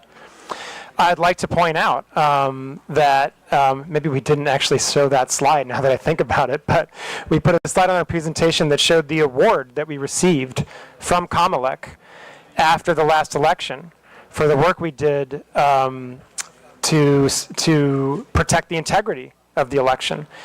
And so, and we are in the process of doing that same work now with the midterm elections that are around the corner. And I would also just emphasize again that there are 11 different reporting channels that various agencies of the government and law enforcement have to come to Meta for accountability, right? And on top of all that, we also publish our transparency report every 6 months, where we demonstrate in a very transparent and open manner the content that we've removed based on violations of our community standards, the content that we have restricted due to local law, data requests that we have acted on based on law enforcement, and a number of other metrics that really show kind of how Meta is approaching our responsibilities in the Philippines. And I believe my colleague Rob would also like to add to that. Mr. Chair, with your indulgence, may I add to the response? A very important question when you're talking about accountability. So I just want to speak briefly about real-world harm. When there is potential, and there's been a crime committed, and there's potential for real-world harm, law enforcement agencies in this room know how to lawfully request data from us. So we've helped mitigate innumerable threats here in the Philippines, from terrorist threats to kidnapping threats to child exploitation threats. We proactively escalate suicidal users. So when it comes to accountability, I think from the perspective of the law enforcement outreach team, we want to make sure that the Filipino law enforcement agencies present can probably speak to this as well, but we have a very robust data disclosure policy that's in line with our terms of service, American law, and Filipino law. And it's used each and every day by Filipino law enforcement so that they can go after the actual bad actors that are operating off-platform and coordinating off-platform harm. Thank you, sir. And lastly, Mr. Chair, to drive at my point, would Meta support Philippine Regulatory Committee for social media platforms so that they can partner and help out does the same regulatory committee if it was formed? I believe that your presence here would be a big help and a good sign to this inquiry. But again, we are aiming towards a regulatory committee that would help us, especially combat fake news and others. Mr. Chairman, thank you so much, Congressman. I'd be more than happy for Meta as a company to engage with the Philippines government and Congress on any type of regulation that you're considering. when it comes to these issues. I think we have now many years of experience in terms of working with governments around Southeast Asia, Asia Pacific, and indeed globally, to come up with modalities and regulations that really can help protect users, but also protect freedom of expression, that try to properly balance freedom of expression and safety, and that, of course, account for local nuance. It's really important that countries have their own solutions, and we're happy to share what we feel like works, what's been more challenging, and what doesn't work, and we'd be very happy to engage Congress further on that issue. And I'd appreciate the opportunity, and thank you for it. Thank you, Mr. Chair. I'll reserve some of my questions for the second round. Thank you, sir. Honorable Arlen Brosas is recognized. Yes, thank you, Mr. Chairman. I have a few questions also, Mr. Chair. Mr. Chair, how many websites or applications are under the Meta umbrella? Okay, so, Mr. Chair, if I may. We have Facebook, Messenger, Instagram, WhatsApp, Threads, which is a part of Instagram to a sense. We have our Quest devices, which are virtual reality devices that also have application, and we have specific application for our Meta Ray-Ban glasses that we are now producing together with Ray-Ban. There's a specific application for that. And then, of course, we have the various websites that also operate these platforms, including now Meta AI. Thank you, Mr. Chair. If you'd like a very complete, thorough, total list, I'm happy to provide that for you in writing. Yeah, thank you, Mr. Chair. Mr. Chair, my next question is, do you have for example, a study of which is the most who have a content of disinformation and fake news? Which of these, the websites or applications have the most? Is it Facebook? Mr. Chairman, if I may. So thank you. Congresswoman, that's a very tough question to answer. Again, I'll just go back to the kind of place where I started with, which is how do you determine what's misinformation, right? That is not an easy question to answer, but what I would say is we can qualify it as what's reported right now. Yeah. So if is you it Facebook? Can you give us? Yeah. So if you look at the fact checks that are reported. And now, but I just want to be clear, just speaking of Philippines, right? I believe, and I can check this to make sure that it's accurate after the hearing, but I believe that the most fact checks we see in Philippines are on Facebook. Thank you, Mr. Chair. Mr. Chair, my question is, how do you ensure that there are no disinformation or fake news that are being disseminated in, for example, in the Facebook platform? Previously, my colleague said that she reported the fake news, the AI-generated content. Do you have a mechanism of removing a content if it's disinformation or fake news, motu proprio? For example, if it's not reported and it's being generated, so those are two different things, right? One is reported and one is not reported. If there's no report of that, but it's an AI generated and it's a disinformation or fake news kind of news. Mr. Chairman, thank you, Congresswoman. The fact checkers that we work with, the third-party fact checkers, have the ability to, and they do very often, fact check content even if we have not reported it to us. So the answer is yes. And I would say, I just reiterate, from earlier in my presentation that whether a piece of content is AI generated or not, we would still treat it the same as misinformation. So there's a form to, if there's no report, you can actually flag it as a disinformation or fake news, right? Mr. Chairman, if I may.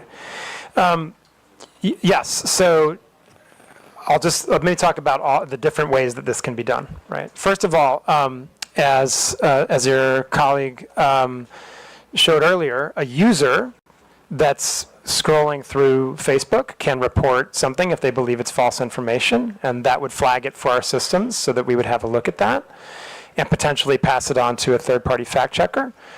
Also, we ourselves have the ability to look at content that we see going viral, and if we have reason to believe that that would be a potentially harmful piece of misinformation, we can send it to the third-party fact checkers. And also, the third-party fact checkers can and very much do fact check misinformation on their own without any prompt from us or anyone else. Yes, And I would just like, sorry, and I would also just stress that the government also has its own reporting channels to us. So if we get a report of misinformation from KaMATis or DICT or other agencies that are onboarded to our channels, we will also review that and pass it to the third-party fact checkers. Thank you. Mr. Chair, I have here an example of the fact-checked example of the fact-checked image. This is from Digsan. If you think this is normal, then you are abnormal. Hashtag Quadcom, hashtag Duterte, hashtag NPA, hashtag HOR, hashtag Philippines. And there's an image of the three of us. It is alarming to see our leaders being questioned by NPA affiliates. The House of Representatives tolerates this, and it is very disturbing. So, Mr. Chair, it was fact-checked by Rappler, and the claim was it's false. No, so this is an example of how the Meta does it, right? I don't know how you fact check, for example, how you take down, or what is your standards on taking down the AI that is not being fact checked by this by Verifiles, by Rappler, by those that you've actually mentioned before. Mr. Chairman, Congresswoman. In the presentation I gave, I highlighted that we have a three-pronged approach to misinformation. We remove the most harmful misinformation if we believe that it can lead to, and independently confirm that it can lead to offline harm and violence in the real world. We will also do that in the case that it violates certain types of elections law.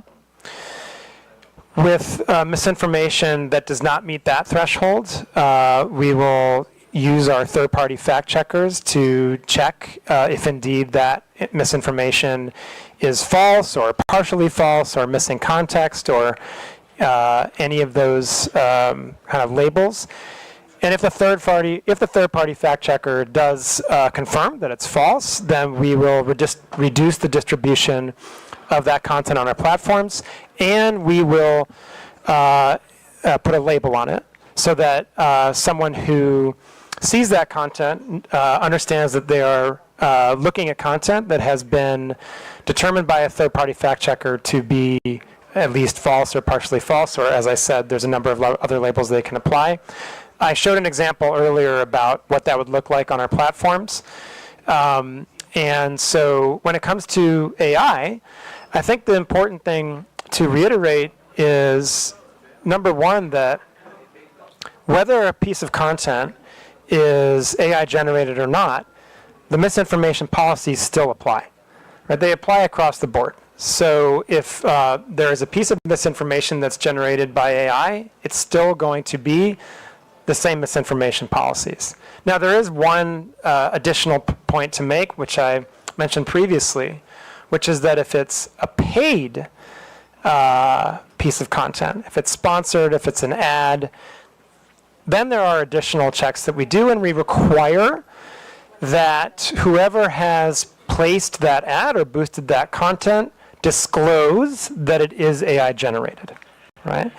And then you'll also be able to go into the ad library and see the details, and these are all publicly available, of who placed the ad, how much was spent on it, and so forth.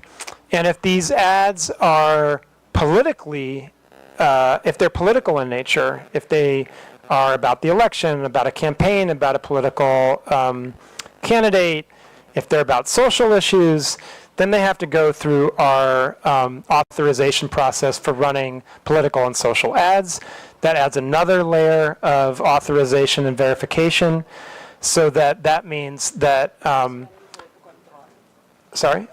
mean, my question is, how do you control this?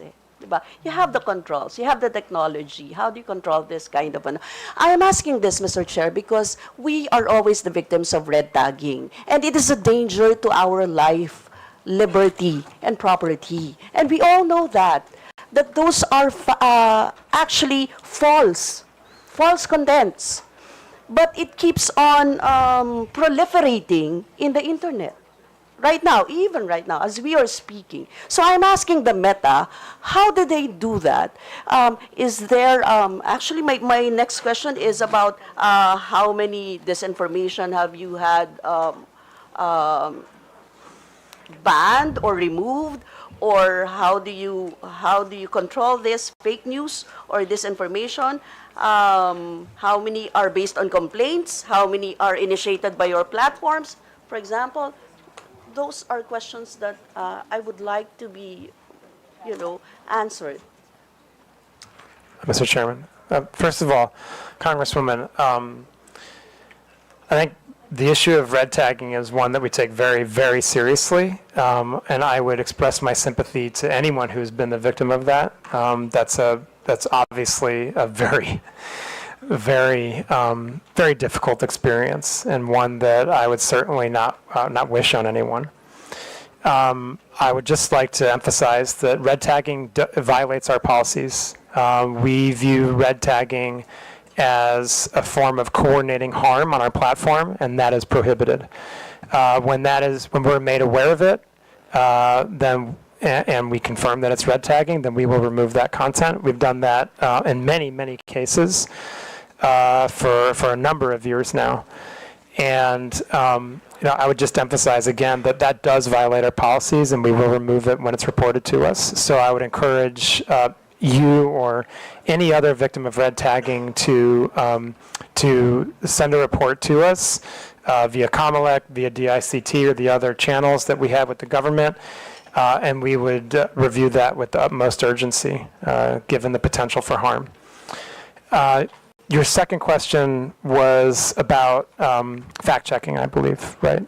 And I would just say that when it comes to fact-checking, there's a publicly available library, and we can share that with the committee, of the different types of fact checks that have been placed on our platform. Just recently, I think we've seen a number of different issues that have been covered by our fact checkers in Philippines, and again, I think those are all publicly available, and be happy to share a list with the committee, but anyone can find that also, as they're all online. Thank you, Mr. Chair. Just to be clear, in terms of red tagging, you act through complaints. For example, you mentioned the ICT, you mentioned COMELEC. So if there's no complaint, you don't act on it. Mr. Chairman, if I may. Congresswoman, we would act on it if we were, in any case that we're aware of it. If a member of our internal teams finds it, they would act on it even without a report. So I do just want to make that clear. I think that we do very much benefit from the reports we get. I mean, it is hard. I think one of the things that we know about red tagging is that, and I kind of mentioned this before, there are different types of content. When we look at violations of our community standards, There's the type of content that very clearly violates, it's not even close, it's a clear violation of our community standards. You know, the really obvious examples are child exploitative imagery, terrorism, graphic violence. I mean, it is much easier to moderate that kind of content. When we get down to the level of speech, and red tagging is one of these issues, it sometimes can be nuanced, right? Now, it doesn't mean we don't take it seriously. We take it very seriously, right? You have guidelines on that. We do absolutely have guidelines on that. We absolutely have guidelines on red tagging. Red tagging per se. Sorry? Red tagging. Do you have guidelines for that? Yes, we have guidelines on red tagging. Rob, do you want to add anything on this point? Just say in general, red tagging often involves doxing, which puts people at risk. So that would be a red line, for example. But I think, again, to emphasize, as Rafi's made clear, this is often very nuanced. But that's why we have what we call the trusted reporting channel. So when we get information from DICT, from KaMAtis, from your good office, from law enforcement and others, they're treated with great deference and treated with great priority. But doxing, putting people's lives in danger, that's obviously a red line for us. Yes, thank you, Mr. Chair. Mr. Chair, knowing how bureaucratic and to an extent slow the processing of legal actions in the Philippines, we are more concerned on your mandate and mechanisms as Meta, as a multinational technology conglomerate in terms of taking action on these matters, no?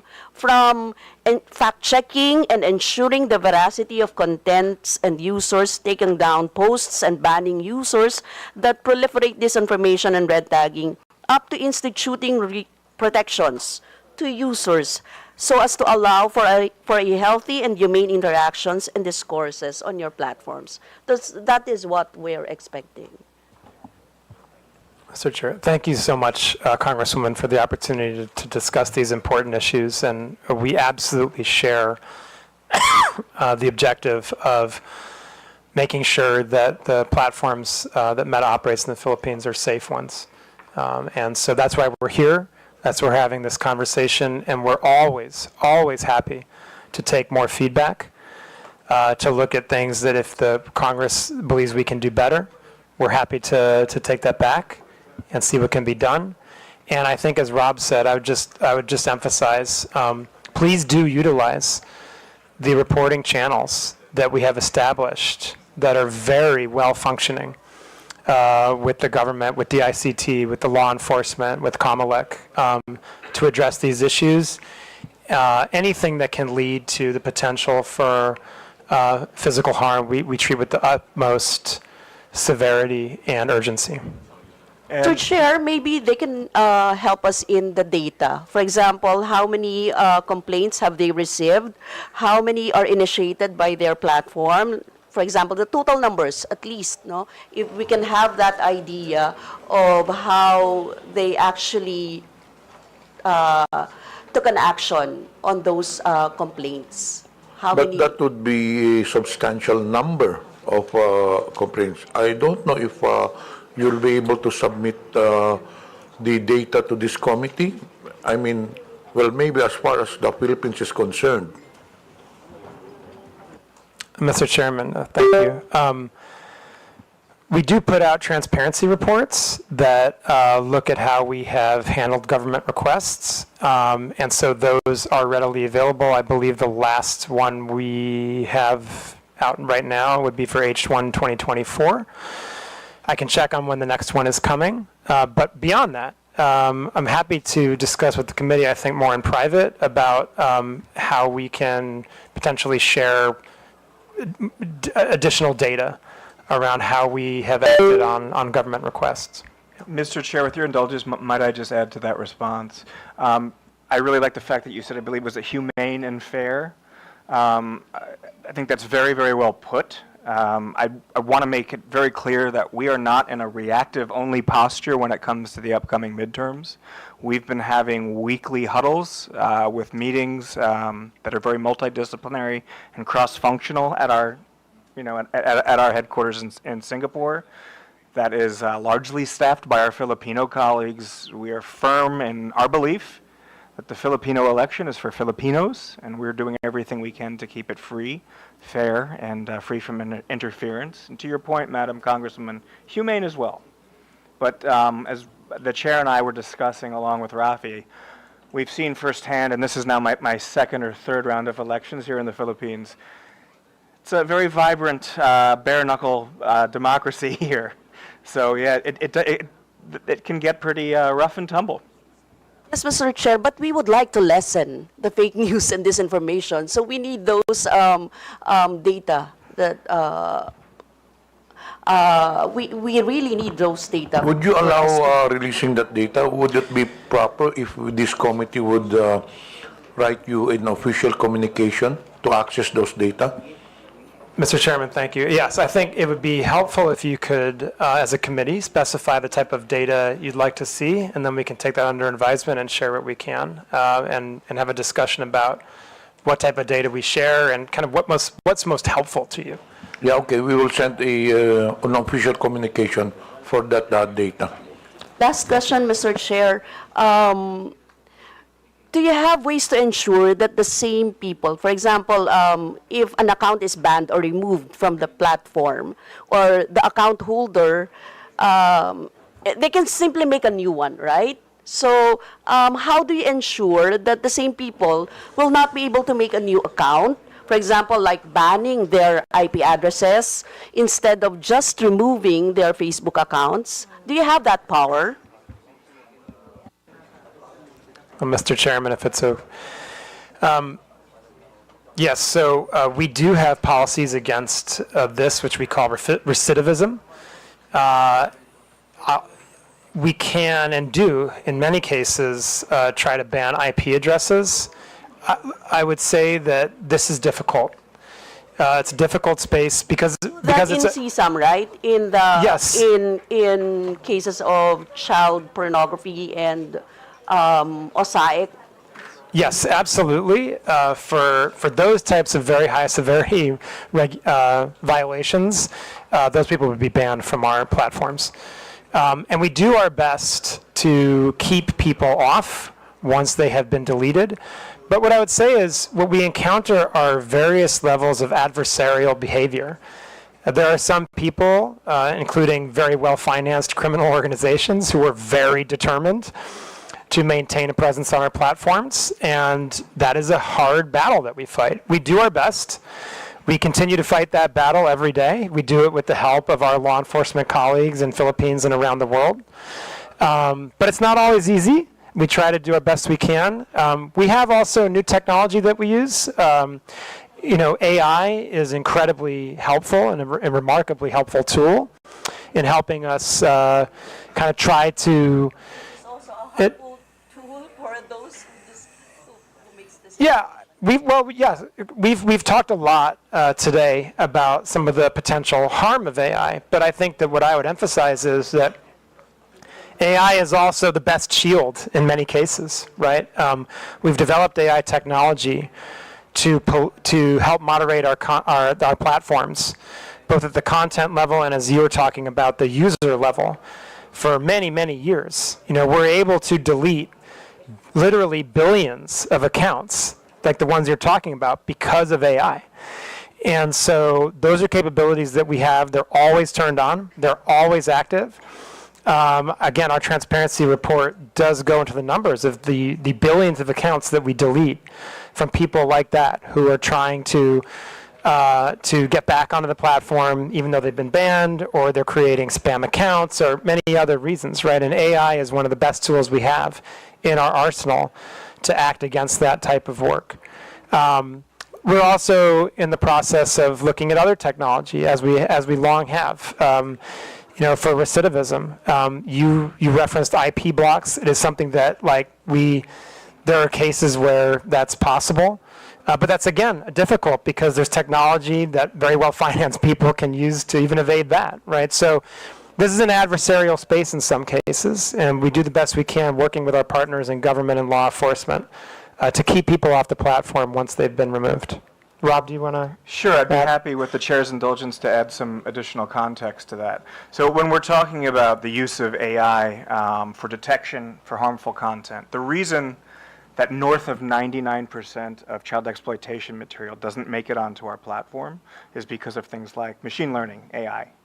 The reason that the investment scam generative AI issue that was brought to my attention by the Presidential Anti-Organized Crime Commission the other day is no longer allowed on our platform is because we have fed that into our tooling so that it's no longer available. The reason it's a very big step for us to take an entire device offline is because here in the Philippines, there are still places where families share a single device, where internet cafes share a device. So we want to make sure we're still providing voice to people who are lawfully using the same device. We do, however, to your point, have certain absolute red lines. So a terrorist-related piece of content, CSIM, human trafficking. There's no warnings given to users on that. Their accounts are disabled when something like that happens. Or when they post content of that nature is what I should say. Thank you, Mr. Chair. Mr. Chair, may we be furnished a copy of the red tagging guidelines na lang? And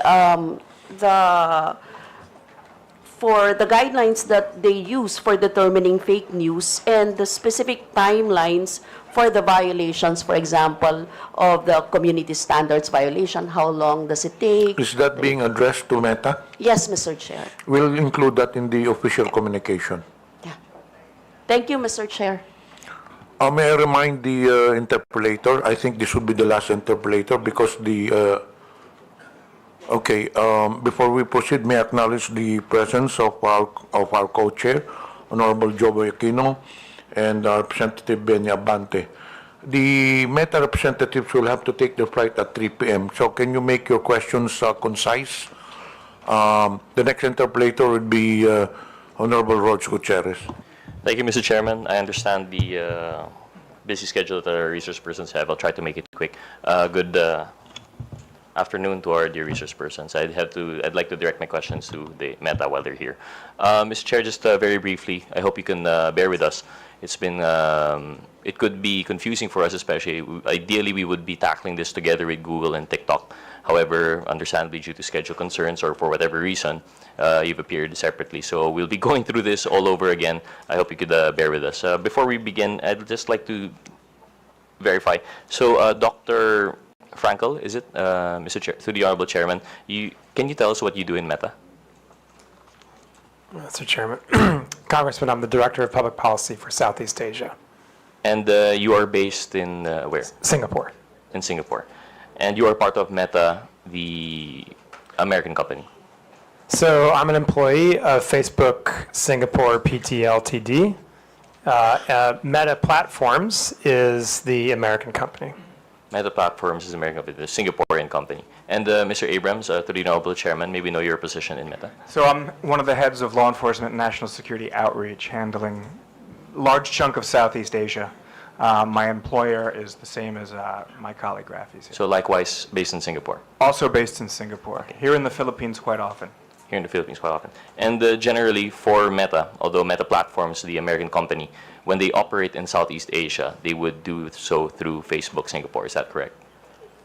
Every country, sorry, Mr. Chairman, if it's okay. Congressman, every country has a different legal structure. Here in Philippines, we have a representative office of our Singaporean company. It's important to note that that representative office is not in charge of business or operations. It does not do anything involving content decisions, right? Those are really, again, those are undertaken by Meta Platforms. Mr. Chair, I'm glad you brought that up, and actually that would be my next question. So if you are representing Facebook Singapore, and you are doing these regulatory work in behalf of Meta Platforms through Singapore, I assume for Southeast Asia, what is it that Facebook Philippines, what do they do? If it's not anything to do with the support services or content regulation or the actual business of Facebook, Meta Platforms, sorry. It's actually very much about the business of Facebook. So we have sales and very robust sales and support team. Our public policy team, who's based here, while not involved in takedown decisions and data disclosure decisions, do work very closely with KaMALEC and with DICT and with many NGOs. I think what we're trying to emphasize is that no decisions are made here. Those decisions are undertaken by our parent entity in Singapore or in the US. So this is really a sales and support office that exists here in BGC. I'd also say there are various programs that we run that are supported out of our Philippines office, including some of those I talked about earlier, which revolve around digital literacy. And the digital literacy programs with Digital Tayo that we've used to train over 6.5 million people.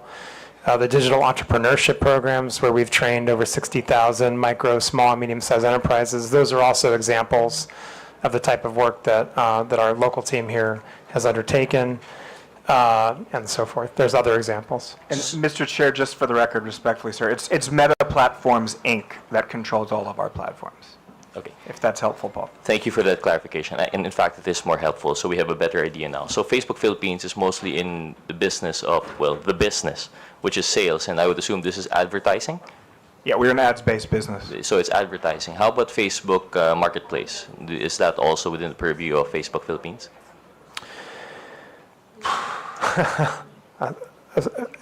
Mr. Chairman, if I may.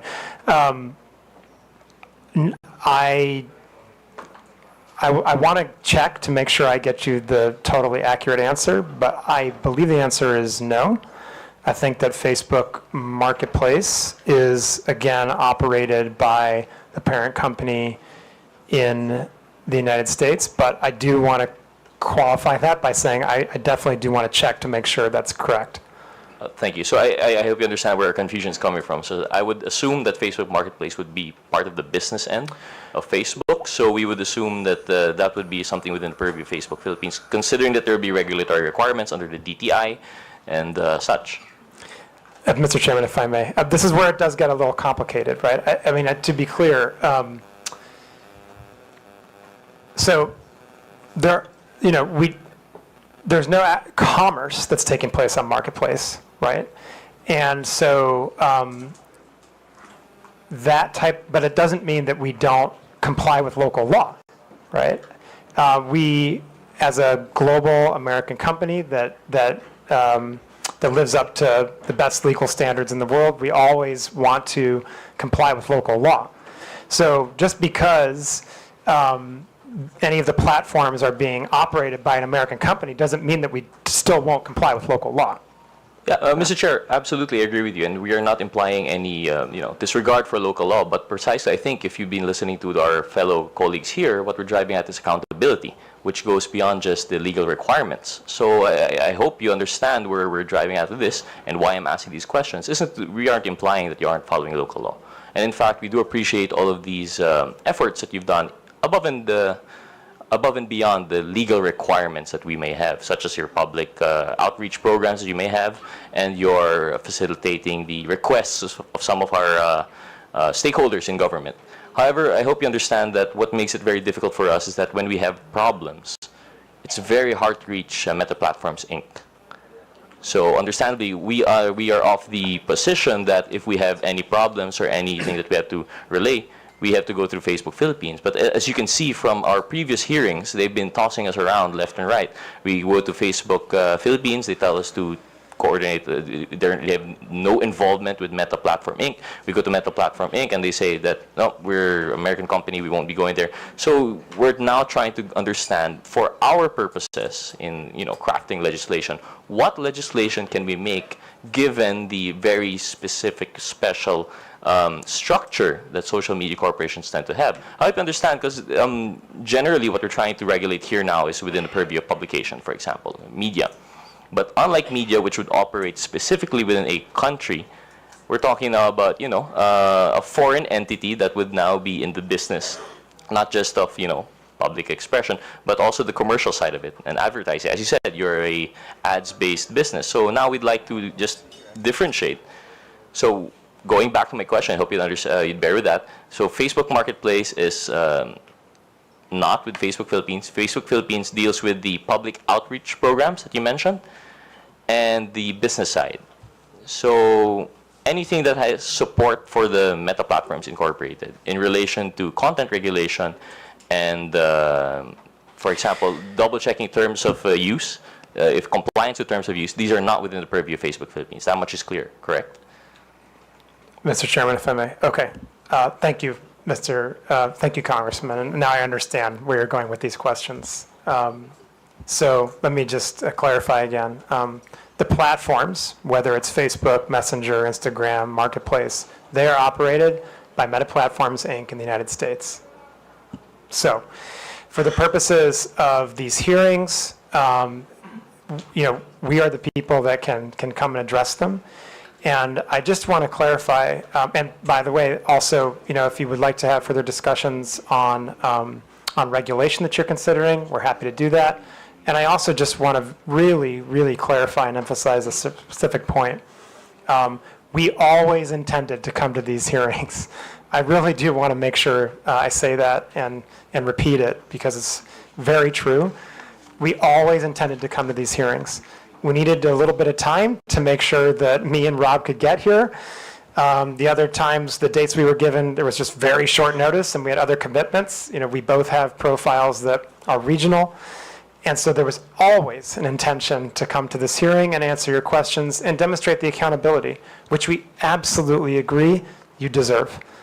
We know how important our platforms are. We know that they service the vast majority of Filipino people. We know that they're used for commerce, for social connection, for business, for government affairs. We know how important they are. And we believe that we do have the responsibility to show up and answer these questions. I would also just point out there's a lot of other various forms of accountability that we have. We publish transparency reports that look at how many government requests we've acted on.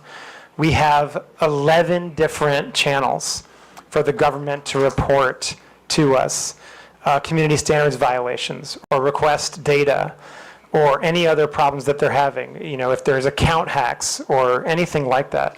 There are 11 different channels that we have set up with various agencies of the Philippines government and law enforcement, we're accountable to every single one of those channels and agencies. And beyond that, I think that, we try to do the best we can to answer the questions as forthrightly as we can, to explain frankly, very complex and sometimes nuanced issues the best we can. And I'm always happy to do more of that. And if there are additional conversations we need to have on these topics, on regulation, we're happy to do that. I also just want to point out, and my colleague Rob has already done this, but I'll reiterate it. We know the election's coming. We have been preparing for this for a very long time. In the 2022 elections, KaMALEC gave us an award afterwards for the collaboration that we had and for the work that we did protecting the integrity of the elections on our platforms. We absolutely are doing that work again, and I just want to assure the committee that that's the case. Do you have anything you want to add? Mr. Chair, with your indulgence, I would just add, sir, with a little bit of humor, but this is absolutely fact-based. My WhatsApp says otherwise in terms of an inability of Filipino agencies to get a hold of me. I think my last message last night before going to bed was a conversation I was having with NBI. If you're having an issue getting a hold of us, I think that's something we can pretty easily remedy. The point being, however, that MPI, Meta Platforms, Inc., operates the platforms. Our office here is happy to help coordinate with Rafi and I, others based in Singapore. It occurs to me, while I have the privilege of being in this chamber, I've appeared in the Senate many, many times, so I am grateful for the opportunity to be in the House today. To your point, it is my first time here in the House, but I've had the privilege of representing MPI, previously Facebook, here in the Republic of the Philippines for over 6 years now, and I hope that our relationship simply continues to grow stronger. Thank you, Mr. Chair, respectfully, and thank you. We appreciate those responses, and we do not doubt that you had the intention to attend, but I just wanted to point it out as an example of how difficult it would be for us to demand accountability. Now, on that question, on that point, that you have 11 different avenues to coordinate with your law enforcement, I hope you understand that's our point. these 11 different avenues are going straight, I'm assuming, to either Facebook Philippines or Meta Platforms Inc. Is that correct? You're saying that these 11 avenues are going directly to you, right? Through your WhatsApp personally, and you are an employee. No, sir. I apologize. Mr. Chair, if I may, I apologize for breaking etiquette there. The daily sort of informal interactions that I have with the many alphabet soup agencies here represented, and I say that as someone who 6 years ago would be on that side of the table, your side of the table. Those are not the formal reporting channels. Right. The formal reporting channels go to our content review teams based either in Singapore or the United States. Which is, through you, Honorable Chairman, precisely our point. The content regulation is not being done by anyone legally accountable in the Philippines. All of these avenues of recourse that you're giving our law enforcement agencies, they have to go to either Facebook Singapore or Meta Platforms Inc. Or, in fact, Facebook Singapore will only serve as a coordinating office to Meta Platforms Inc., if I'm understanding this correctly. So, can you just correct me if for this statement, that if Facebook Philippines does not control the platform, there is no Meta-affiliated entity directly accountable in the Philippines? Mr. Chairman, if I may, we're specifically talking about content, then again, the platforms are operated by Meta Platforms Incorporated in the United States. Precisely. So there is no Meta-affiliated entity responsible for the content regulation in the Philippines. Correct. There. Thank you. Thank you for that. Thank you for clarifying, because it seems to us that for us to craft meaningful legislation, we have to take into consideration the fact that there is no legal entity here. Mr. Chairman, if I may, Congressman, I just want to, I would, if I could, take a step back here. I think that what future conversations that we should focus on are, what are the objectives you're trying to achieve that you don't feel like you're achieving now? I think that we have seen similar requests in other countries, which emphasize a similar point that you're making here. But, you know, I think we've proven through our collaboration that Rob has with law enforcement, through the collaboration that my teams and our other teams have with the government, with the ICT, with KaMAtis, you know, that we are extremely responsive, that we get to the important things quickly, that we act on reports from the government and good faith trusted partnerships that we have in the country. And so I think that, you know, as a global platform, we have to have global systems in place. There's no other way we can operate it at the scale of 3.2 billion people every day. So if there are specific issues that you feel like we need to address and do better, let's absolutely collaborate to address those issues. But I can say, and I feel very confident in saying, there's an immense amount of connective tissue between Meta Platforms and all the platforms we operate and the companies that are incorporated under Meta Platforms and the Philippines government as a whole. And that relationship that is broad and deep, both, has produced very strong results in terms of collaboration and in terms of removing harmful content, in terms of addressing misinformation. And as I mentioned before, when it came to the last round of elections, it even produced an award from KaMAtis. And so I think we feel pretty confident that we have the right structure in place. But if there are specific issues that you'd like to address and specific regulations that you'd like to work on, we are very happy to sit down and talk to you about those. Thank you, through the Honorable Chairman. We appreciate that response, but as we mentioned, what we're trying to come up with here is meaningful legislation to curb fake news and misinformation. So while we do appreciate that Meta Platforms Inc. and Facebook Singapore are very responsive, what we're trying to do here is to come up with, of course, you have to understand, we're not only dealing with Meta, we're also dealing with Google, we're also dealing with TikTok, ByteDance, right? So we're trying to come up with meaningful legislation that can consolidate our issues with all three. So while we do appreciate, again, it bears repeating that we appreciate the responsiveness of Facebook Singapore and Meta Platform Inc. through your respective offices, it doesn't skirt the issue for us that there is no baseline legal responsibility within the Philippines. There is no Meta-affiliated entity within the Philippines. And that's what I believe makes it hard. To just drive that point, perhaps, Mr. Chair, I'd like to make a quick side question to maybe one of our officials from the CICC. For example, to our CICC, when we have requests for takedown from Facebook, what is the general turnaround time? First and foremost, do you acknowledge that Facebook is very responsive in your requests? Yes, Your Honor. So they are very responsive, and that, again, we do not doubt that. But what's the turnaround time? Is it fast? Is it slow? Usually, it will be from 6 hours to 24, most of the time. And in 6 hours to 24 hours, that would be sufficient time for something to go viral, correct? That's very correct. And by then, usually the damage is done, especially when we're talking about public reputation. Yes, Your Honor. So I think, thank you for that. So I think that's what we're trying to drive at here. We're trying to work with a system that would make it easier for coordination, but that's besides the point right now. Moving on, since we're beyond already the structure, we understand that the Philippines, there's an acknowledgement that there's no Philippine-based entity. I just want to go back to something you were discussing with Congresswoman Castro, that you said that there was a side-by-side, these working in parallel. You have the fact-checking, and you have, what was the other system that you have in place? Sorry? Community standards. Yes. Community standards. So community standards would be the more general approach, right? This comes into the general terms of use of your platforms, while misinformation is more specific. Is that correct? If I may, Mr. Chair. Okay, so the community standards, yes, you can look at them as they're not exactly the terms of service. That's a different legal term. But the community standards are the policies and the rules by which we moderate content on our platforms, right? They're the rules that say this is allowed on our platforms, this is not allowed on our platforms. The rules we have around misinformation are part of the community standards. I think the distinction I was trying to make with the Congresswoman earlier is that when it comes to misinformation,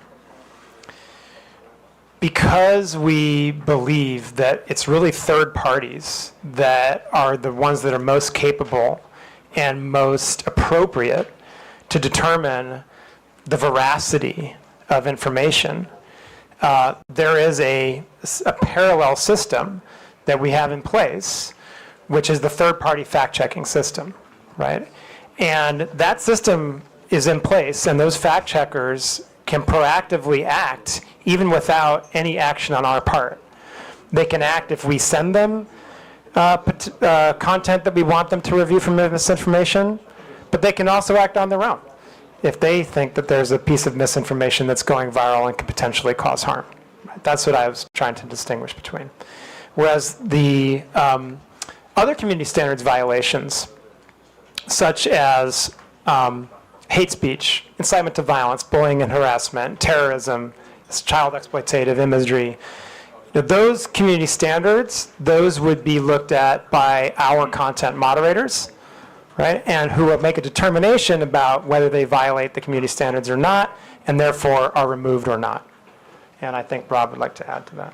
Your point, Mr. Chair, if I may, your point is very well taken in terms of how the internet works and virality, and we've all seen how that works.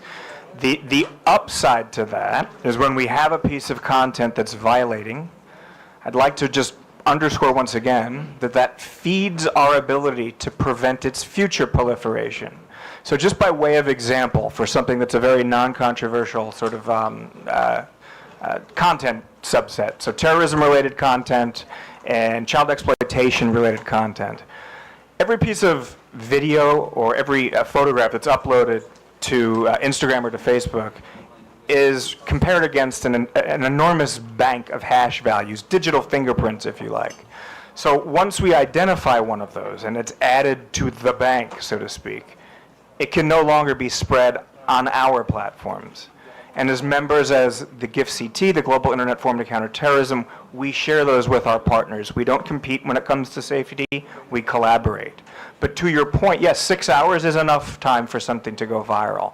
When you're operating at a scale that we are, a little bit south of 90 million users here in the Republic of the Philippines, just on Facebook, 6 hours we think is pretty good. We would love to get it down to 30 seconds. I don't know how realistic that is, but I do want to thank Director Hesolios for the acknowledgement of the progress we've made on turnaround times. Thank you for that. Thank you for the response, and we appreciate that point. And I stand corrected. It's not just the terms of use. It's terms of use and community guidelines, which are two different things. But in general, these are the two pillars in which you would base that one part of the parallel operation in screening, and then the other, the misinformation, would be more specific, if I understand it correctly. So in relation to that, if we're talking about response times, and going back to the question of the Representative process, I believe, so is there a pre-posting screening mechanism? Because, for example, what we've learned from ByteDance is that when you post a video, there's like this buffering, which isn't actually required to post their videos. But during that time, they're already screening it amongst, like you said, it's probably a digital bank of other prohibited content before it gets posted. So is that the same with Meta? Mr. Chairman, if I may. Yes, we proactively screen content. Every piece of content that's posted on our platforms is going to go through some type of automated screening. Yeah. Every piece of content will go through some type of automated screening. It does not mean that our screening is perfect, and I do want to emphasize that, right? And as I kind of pointed out previously, our accuracy rates on really clear violations are very high. If we look at our proactive removal rate on, again, issues like terrorism, child exploitative imagery, we're talking above 99%, approaching 99.9%, right? When we get down to other issues that are more nuanced, that are more contextual, that are borderline, then those proactive systems, they may flag it for a human to review, right, as a next step, because it's just kind of too difficult for a machine to make that determination, right? So the review process is complex, but it involves like many different layers. The first one very much would be an automated one as a proactive measure. Thank you for that response. So generally, the automated pre-posting screening would be very effective for those that are obviously wrong, like you have hate speech, child pornography, terrorism, and the likes. And when it comes to the nuanced parts that we have difficulty, right, which would include the point of this committee hearing, the fake news and misinformation. We understand it to be pretty difficult, and that's where, if I understand correctly, that's where the fact checkers come in. In addition to that, we came across a piece of news that Meta was actually dropping fact checkers in favor of something, I think it was community notes mechanism. Is that correct, or is that not being rolled out globally? Mr. Chairman, just one thing I want to point out. In the list of violations, you mentioned hate speech. Hate speech sometimes can be obvious, but other times it cannot. And so that one's a little more nuanced than terrorism, for example, right? Okay. Yes, turning to our global fact-checking program. As of, I believe, yesterday, if I'm not mistaken, in the United States only, we have moved to a system of community notes as opposed to our third-party fact-checking system. But everywhere else in the globe, the third-party fact-checking system is the system we still use. Could you please enlighten us as to why the United States has dropped that fact-checking mechanism? Were there difficulties on their previous review system, and do you foresee that this difficulty would actually be the same all around the globe? Mr. Chairman, if I may. Congressman, the fact-checking system in the United States, I think what the determination by our global leadership was that we saw that it had become in some way politicized, and that they believed that there was the potential to improve on that system using the community notes system, right? Which companies like X have already developed and implemented for quite some time, which relies on many, many, many more users and many, many more diverse points of view to determine whether content is false in some way. And that And that system has now been implemented in the United States only. As of now, there's no plan to change that globally, but I think that I would just always say that whether it's our fact-checking system, whether it's our generative AI products, whether it's the user experience in some way, we're always looking to improve everything we do. We're always looking at innovation. And so, the community notes that are now rolling out in the United States, we're obviously going to be looking at, are they effective? Do they make sense? And testing like the capabilities there. But as of now, and there's no plan to change the system other than in the United States. I still have quite a few, I have a lot of questions actually, but I understand that there's a time constraint for our resource person, so I'll just stick to one or two questions to conclude. Just based on that point, I'll leave the others out. So when they drop the fact-checking, I know it doesn't apply it here, but we'd like to know the possibility of if that were to be implemented here. We'd want to know what we're working with for our legal framework, right? What laws that we might come out with in relation to that. So if you are dropping fact-checkers and it's community-based, this would now be more in line with the reporting system that you already have. So it's going to be it's going to be based on user feedback. And how do you differentiate authentic user feedback from, for example, what we're really fighting here are the trolls? I mean, that's one thing that we can agree is very morally wrong and misleading. So when they're purporting to be other people who they're not, and they're not voicing actual, personal opinions, and they bloat their numbers per capita. Instead of just one voice, it appears to be hundreds of thousands. How do you now balance that when you drop the fact checkers? Mr. Chairman, if I may. Congressman, first of all, any type of inauthentic behavior is prohibited on our platforms. Any type. You have to be your authentic self on our platforms. And it's especially, and I would say that in the case of any kind of coordinated inauthentic behavior, that can rise to the level of what we would call network disruptions, with my colleague Rob described earlier in our presentation, and how we treat those types of abusive networks. To your question specifically about community notes, I need to be very honest. This is a very new program that we are running, and I just don't feel qualified to completely answer the question about how it works, as it's only rolled out, I believe, yesterday.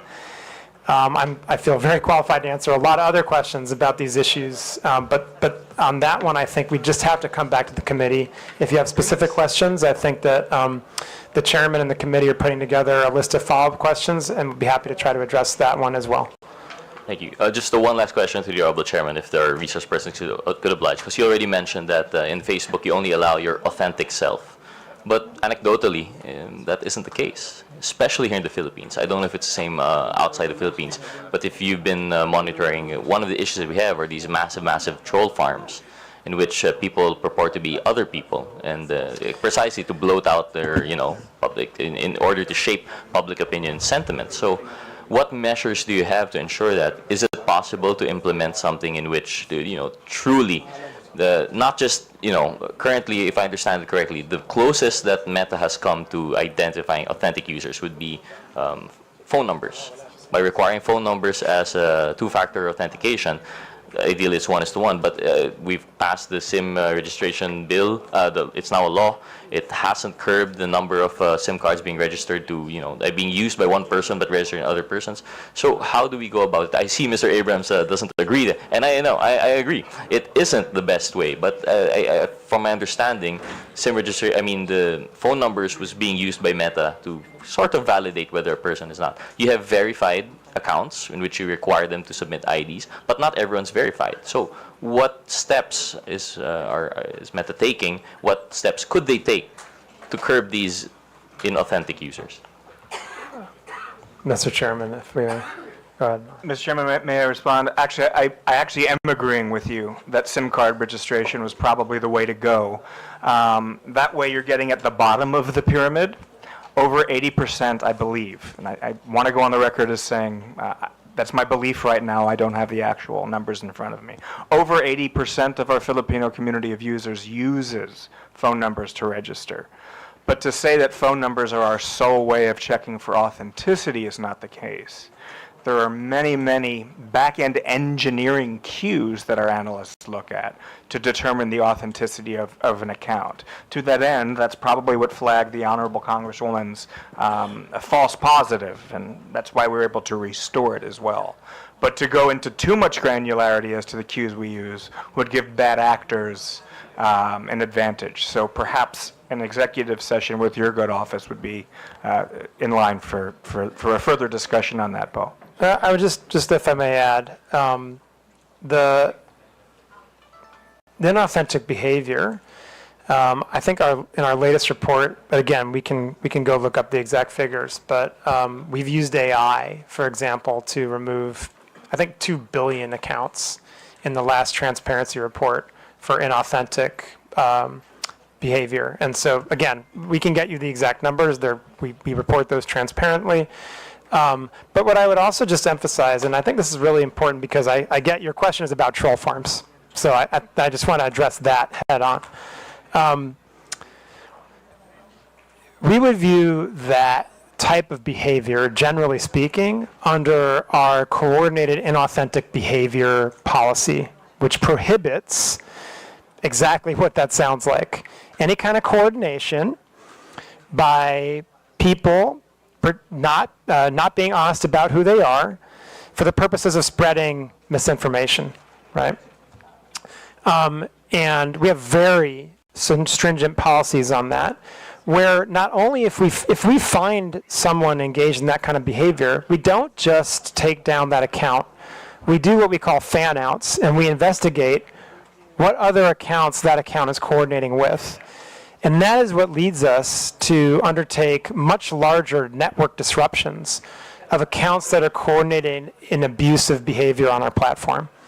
We've undertaken, I believe, 9 different types of those actions in Philippines over the last, since 2017 or 2018, I think the numbers are. Again, these are all public. We can get them to you. And I think it's really important to point out, this is where our relationship with law enforcement really comes into play. A lot of those come from leads that we act on from law enforcement. And the intel sharing goes both ways. And so I would emphasize to you, I'd continue to emphasize to law enforcement, although they already know this, and other members of this committee, if you have reason to believe that there are accounts that are engaged in that kind of behavior on our platforms, please do send them to us. And we will do everything we can to investigate to see whether they are engaged in that kind of coordinated abusive behavior. Thank you. Thank you to the Honorable Chairman. Actually, if you had the time and you stuck around with us, I think you'd see through our other resource persons in questioning later on that it is, while we do appreciate that you have the guidelines and the protocols in place, it doesn't seem to be all that effective. I understand the scale that you're operating, perhaps it's very difficult, but at least in the situation here in the Philippines, you'd see later on that it's very difficult. But I understand with the time constraint, I actually still have more questions, but given that we wouldn't want you to miss your flight, so I'll be yielding to the next interpolator. I'd like to thank Dr. Frankel and Mr. Abrams for their time today. Thank you very much, Mr. Chair. The last interpreter on the meta issue, Honorable Romeo Acop, you have the floor. Thank you, Mr. Chair. Before I proceed, Mr. Chair, I'd like to briefly manifest that the absence of a clearly accountable and empowered meta entity here in the Philippines is a crucial issue. And I hope the meta people would agree with that. As we have heard, Facebook Philippines does not control the platform, nor does it handle content regulation or policy enforcement. This makes it difficult for Filipinos to seek timely and effective recourse when harm occurs online. That is why we are exploring the idea of requiring accreditation or registration for social media platforms operating in this country to ensure that there is a readily accessible, responsible point of contact that understands and complies with our laws. It's a matter of accountability, Mr. Chair, not just for regulation, but for the protection of the Filipino people. And may I proceed, Mr. Chair? I'll touch on accountability, which was a little bit touched by the Honorable Gutierrez. I May I ask, Meta, are you aware of the number of Filipinos who use Facebook and Instagram? Are you aware of the number? Mr. Chairman, if I may. Congressman, I assume you're referring to here in the Philippines or globally? Philippines. Yes, I think the last numbers that we've reported were over 90 million. 90 million. Over Filipinos. 90 million. Okay. And would you agree that you have a responsibility to these users to keep the space you provide them free and open? You have that responsibility, would you agree? Sorry, do we have the responsibility to keep our platforms free and open? Yes. Sir? I think we have the responsibility to do the best we can to balance the rights of Filipino people to free expression, but also the rights of people to have a safe space on our platforms. I believe that's what you're getting at. Yes. And because of such, the posting of false information and misleading news, the content that harms not only the subjects of the questionable post, but also the public trust in state institutions should not be tolerated. Would you agree with that also? Mr. Chairman, if I may. Well, the answer is yes or no.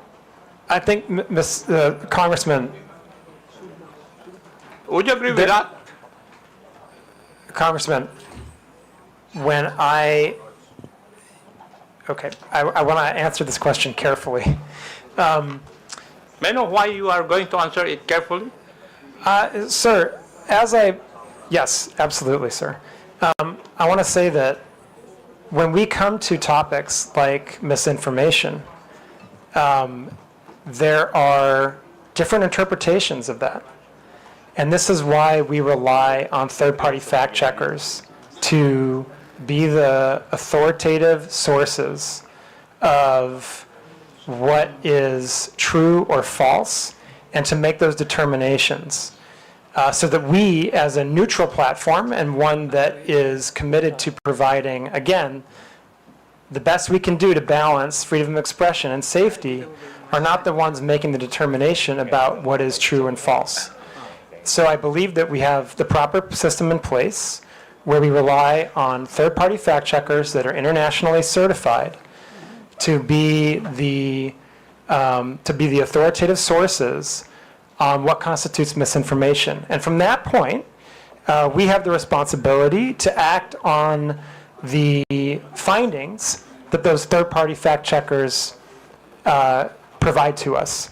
And if they provide us the finding that that's false, then we do have the responsibility, and it is in our community standards, to make sure we've reduced that distribution of the content and properly labeled it, so anyone seeing that content knows that they are viewing something that is false and that they can access the authoritative source of information so that they can understand what the real situation is. And I think that that's the way that we do our best to make that proper balance of providing freedom of expression, but also safety for the people of Philippines and indeed our global community. And again, I just want to emphasize, even then we will go as far as to removing misinformation if it's clearly false and can lead to physical violence or violates elections law. Right? In those cases, we will remove it. And I think that that's the best that's the best system we've had over many years of dealing with these issues around the world, to kind of balancing to the best that we can those dueling objectives of freedom of expression and safety. Thank you, Doctor. But my question was very simple, whether the posting of false information or misleading news content that harms not only the subjects of the questionable post should not be tolerated. It's answerable by yes or no. Should this not be tolerated by platforms? Yes or no? But, Mr. Chairman, if I may. But Congressman, again, I want to just emphasize the point that people disagree. We're in a world right now when people disagree on what's true and what's not true. Are you trying to tell this committee that you do not agree with that? I'm trying to explain to the committee, Mr. Congressman, that the approach we have is based on remaining a neutral platform that tries our best in very difficult circumstances, in very robust democracies like the Philippines, where there are very charged political debates going on. We do our best to balance freedom of expression on the one hand and safety on the other, and that our view on the best way to do that is to rely on third parties to make the determination when it comes to true or false or somewhere in between. And we think that that's the best way forward. And Mr. Congressman, actually, I would say, I don't think you necessarily want us to be the ones that determine what's true and false. I don't think you would want us to undertake that kind of that kind of power, basically. I think that, this is, in a democratic system, this is kind of the best balance we can possibly strike when it comes to how to moderate these types of issues on our platforms in the type of context that we have in the lead up to an election, for example. And I would just note again that we take our content moderation very seriously. We take our fact-checking program very seriously. We have 11 different channels between the government and our platforms to address any type of misinformation or other harmful content. We undertake network disruptions if we see that there's a coordinated abusive pattern when it comes to misinformation or disinformation or any type of foreign interference. And as a result of that, and I would just, again, in the last election cycle, we were given an award by KaMAtis for this work. And so I just have to continue to lean on that posture and on that approach as the best way that we can support the community that we have here in the Philippines. Thank you. But as we have discussed earlier, that there are systems and controls in place to remove posts that violate community guidelines. So we can both agree that some posts do not belong on the platform. Yes, we can absolutely agree. We can absolutely agree on that, yes.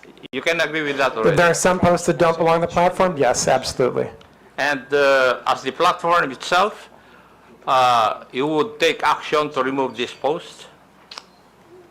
Yes, sir, that's correct. And if they violate our community standards, we would remove them. Yes, thank you. And therefore, it's fair to say that the platform has a duty to prevent the spread of such posts because they can cause harm. Would that also be correct? Mr. Congressman, we have a duty to act on content that violates our community standards, and in some cases, specifically if it violates local law. No, Doctor, my point is that you have a duty to prevent the spread of such posts because they can cause harm. That's the gist of my question.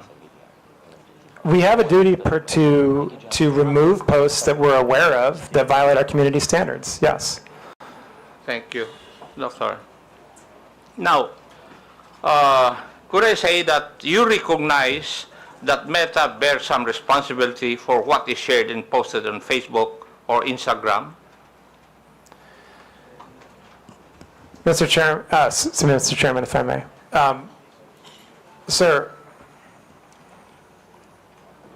every individual user bears the ultimate responsibility for what he or she posts on our platforms. I think that it's important to underline that point. That's a given. That's a given, okay. Now, right. what I'm asking is whether Meta bears some responsibility for what is shared and posted on Facebook and Instagram. That's my question. Yeah, so what I would say is we absolutely... Do you? Yeah, sir, if I may.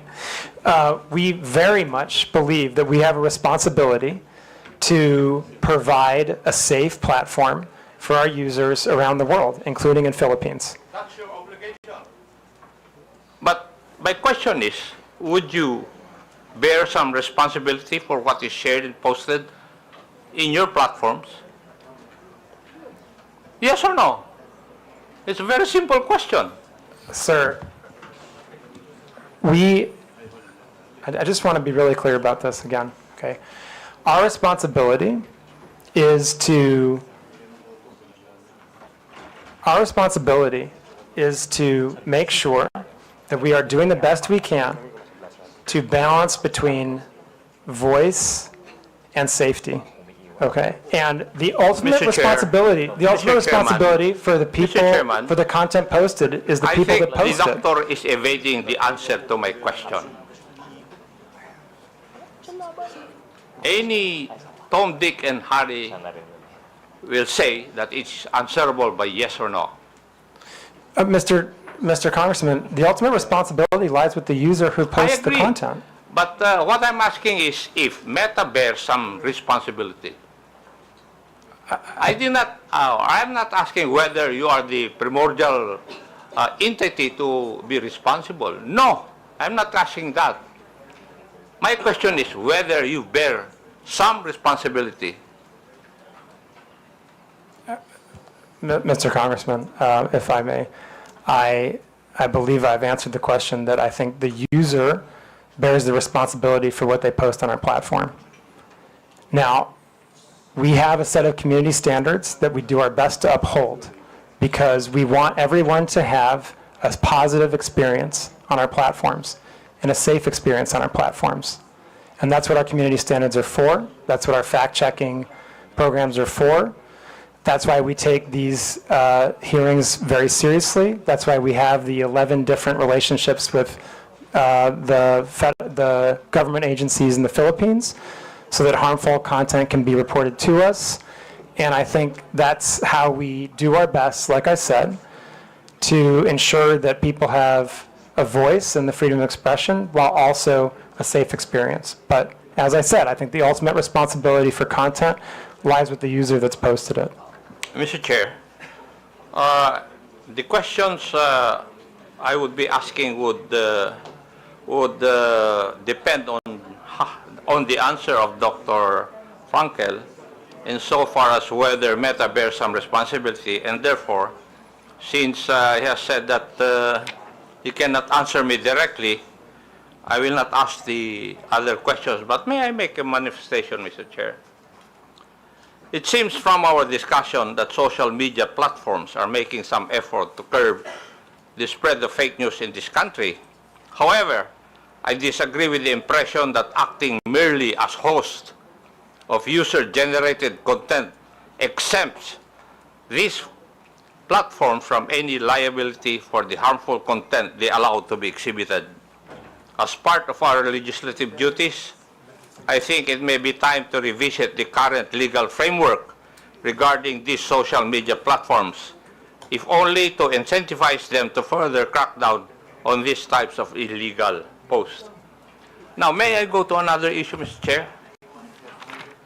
Yes, Mr. Chair. Regarding monetization. Doctor, can you confirm whether Facebook or Instagram allows content creators in the Philippines to earn revenue directly through the platform? Yes or no?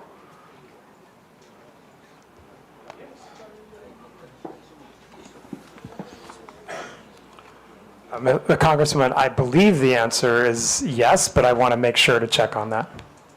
I believe we have content creators that can monetize on our platform in the Philippines, yes. Thank you. And would this mean that Facebook directly pays users upon fulfillment of certain requirements and upon reaching specific targets? Would that be correct also? I'm not familiar exactly with the modality of payment, but again, I believe, yes, we do provide content creators with the ability to monetize here. Thank you. And what are the means of earning through the Meta platforms, Facebook and Instagram? I'm sorry, sir, what? What are the means of earning through the Meta platforms, Facebook and Instagram? There's different ways. You can monetize your content using something we call stars. There's ways that we can have partnerships. I think there's 2 or 3 different ways that creators can monetize. Thank you. And are there specific content guidelines that monetized accounts must follow? Yes, and absolutely. How are these enforced in our country or in the Philippines? Yes. Yes. Yes. So there are content guidelines. Creators, like anyone else, must abide by our community standards. Now, is there a process also for demonetizing content that is later found to be false, misleading, harmful, or otherwise violative of the community guidelines? Any user that is monetizing on our platform can be demonetized if they have repeated violations of our community standards, including repeated violations of misinformation. Yeah. Now, can you describe to this committee the revenue sharing model? How much of the ad revenue goes to Facebook, and how much goes to the content creator? Sir, I honestly don't know the answer to that. I'm happy to provide that if we can take that under a question to come back to the committee. And who would be the proper authority from your group to answer that question? We can come back to you on that. There's a few questions I think that we're going to put together as part of the follow-up to this, and we can happily add that as one of them. Thank you. Now, my last question. How does Facebook ensure that creators don't exploit the algorithm by posting inflammatory or misleading content just to gain more views and earnings?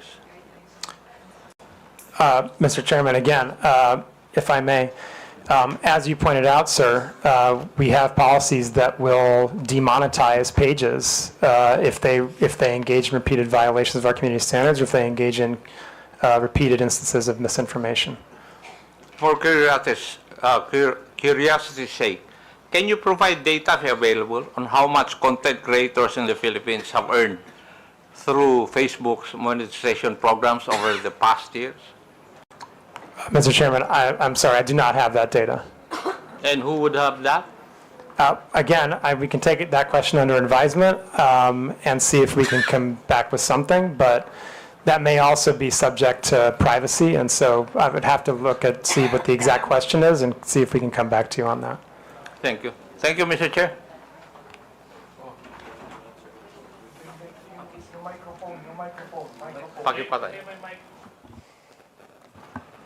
Thank you.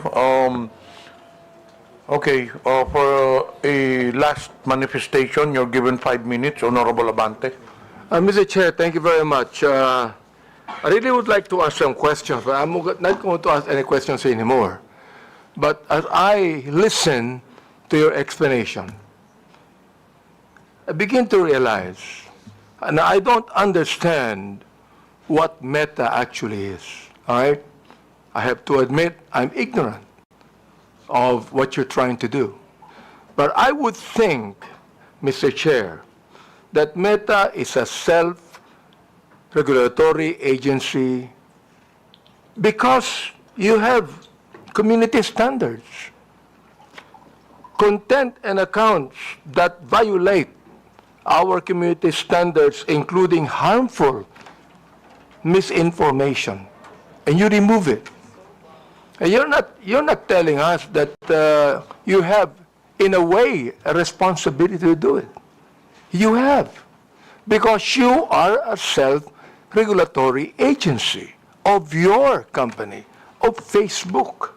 Now, Mr. Chair, I'd like to ask if Meta could be able to provide us a data of whatever your community standards are, because we don't even know. We'd like you to give us a data of what you mean by harmful this misinformation. I'm not going to ask this question anymore because I know you're going to answer us with a lengthy statement, but just give us a data.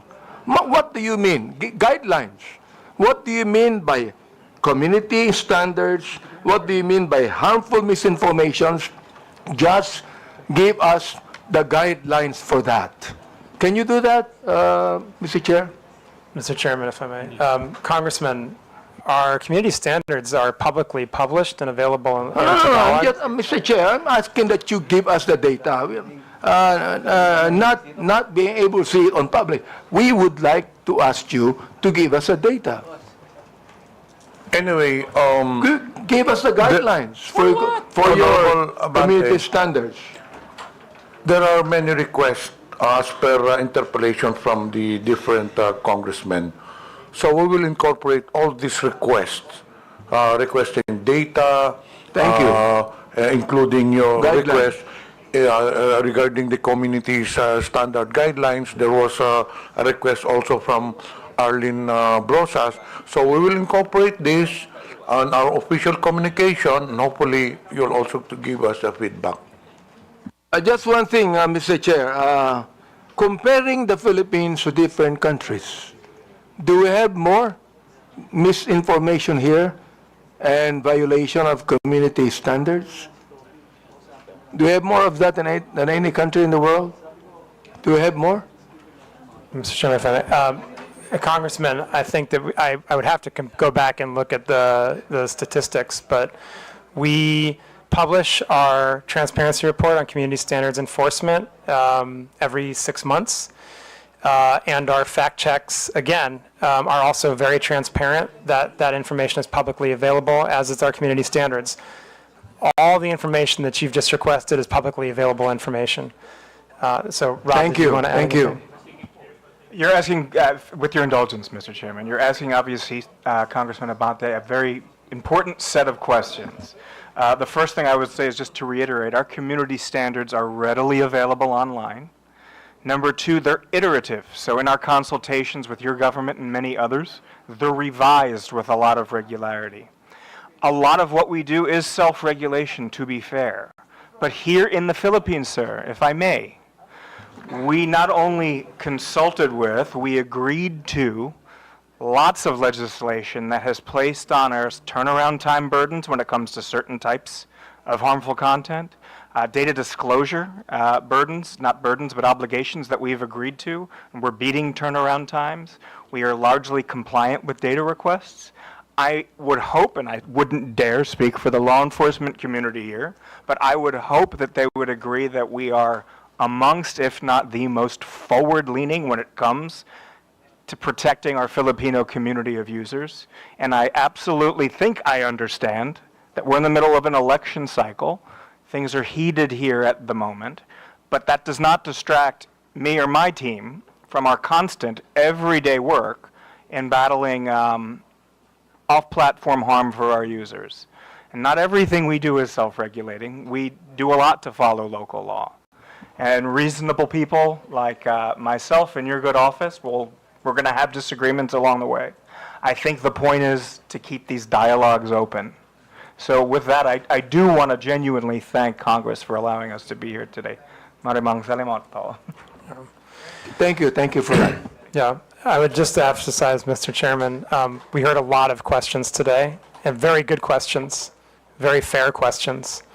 I hope that the answers we provided in the presentation were educational, informational, and I hope that we demonstrated, as Rob just pointed out, the very strong collaboration we've had with many different parts of the government, different administrations, Congress, on developing regulation and laws, implementing them, living up to our legal obligations here in Philippines, and again, being a platform that is a positive social net good for Philippines, because it helps people build their businesses. It helps the economy grow.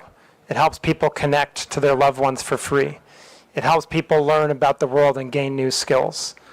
And of course, with the election coming, we're absolutely determined to protect the integrity of the election on our platforms. And I hope that we can have more of these conversations. Congressman, we're very happy to sit down and collaborate on additional regulation if you feel it's necessary. There's a number of different examples of how we've worked with Congress over the years. Most recently, for example, on the Internet Transactions Act. There's also the digital VAT. I mean, these are just two very recent examples of collaborations we've had on law and regulation here in the Philippines with Congress and with the administration, and absolutely happy to continue that. And I do hope, as Rob said, that our responsiveness to the government and Filipino community's concerns has come out clearly today, and we remain very determined to be a great partner to the people, businesses, and the government of Philippines in the future. And thank you so much for the opportunity, Mr. Chairman, to present this today and to speak to the committee and the people of the Philippines. Mr. Chair, thank you for your statement, Dr. Frankel and Mr. Abrams. This is the very reason why we have this hearing, so we could be able to craft laws about what is happening right now. I'm so glad you said that you be compliant to every legal thing we have in this country. And thank you very much for that. And Mr. Chair, I'd like to assure Dr. Frankel that Mr. Abrams that we will, in my own capacity, talk to you about many of these things. Thank you very much. Actually, we still have many questions to Meta, but unfortunately, because of time constraints, we cannot do so. So in behalf of the committee, Dr. Frankel, Mr. Abrams, we would like to thank you for attending the hearing. You are now excused. It's already 1 p.m. You go direct to the airport. You might miss your flight. Thank you very much. Thank you, Mr. Chairman. Thank you, committee. The chair acknowledges the presence of Senior Deputy Speaker Aurelio Dong Gonzales, Honorable Ernesto Junicio Jr., and present online, Honorable Arjo Atayde, Honorable Jonathan Flores.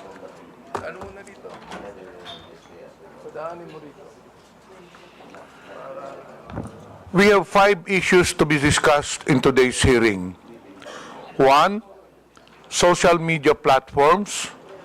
2, celebrities. 3, testimony from Commodore Tariela. 4, testimonies from social media influencers. And the last one is testimonies from government agencies. So for celebrities, may I understand Kabayan Noli de Castro is present, so may I request the COMSEC to invite Mr. Noli de Castro.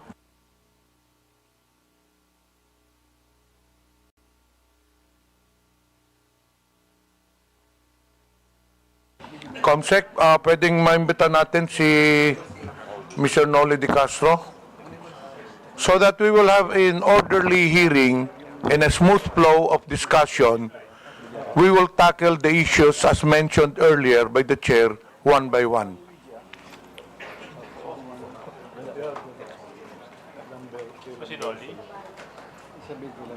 COMSEC, I understand, I was informed earlier that Mr. Noli de Castro is in the holding room.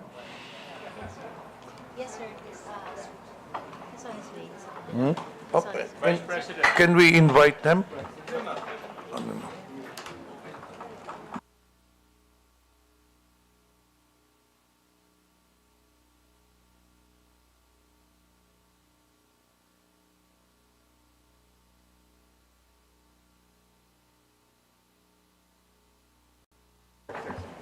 COMSEC, paki-escort lang sa upuan si Mr. Noli de Castro.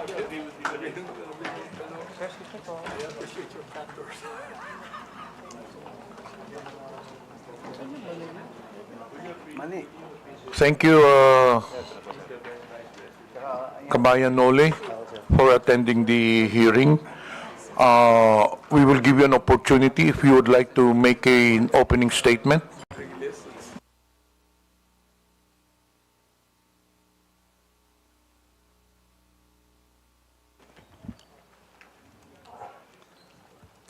Good afternoon po, Mr. Chairman and mga membro ng committee at ang ating mga invited guest. Kanina po nanonood ako doon sa loob ng hearing ho ninyo at sinusuportahan ko po itong initiative ninyo na labanan ng mga fake news. Kasama ho kami dyan. Yung mga misinformation at saka disinformation.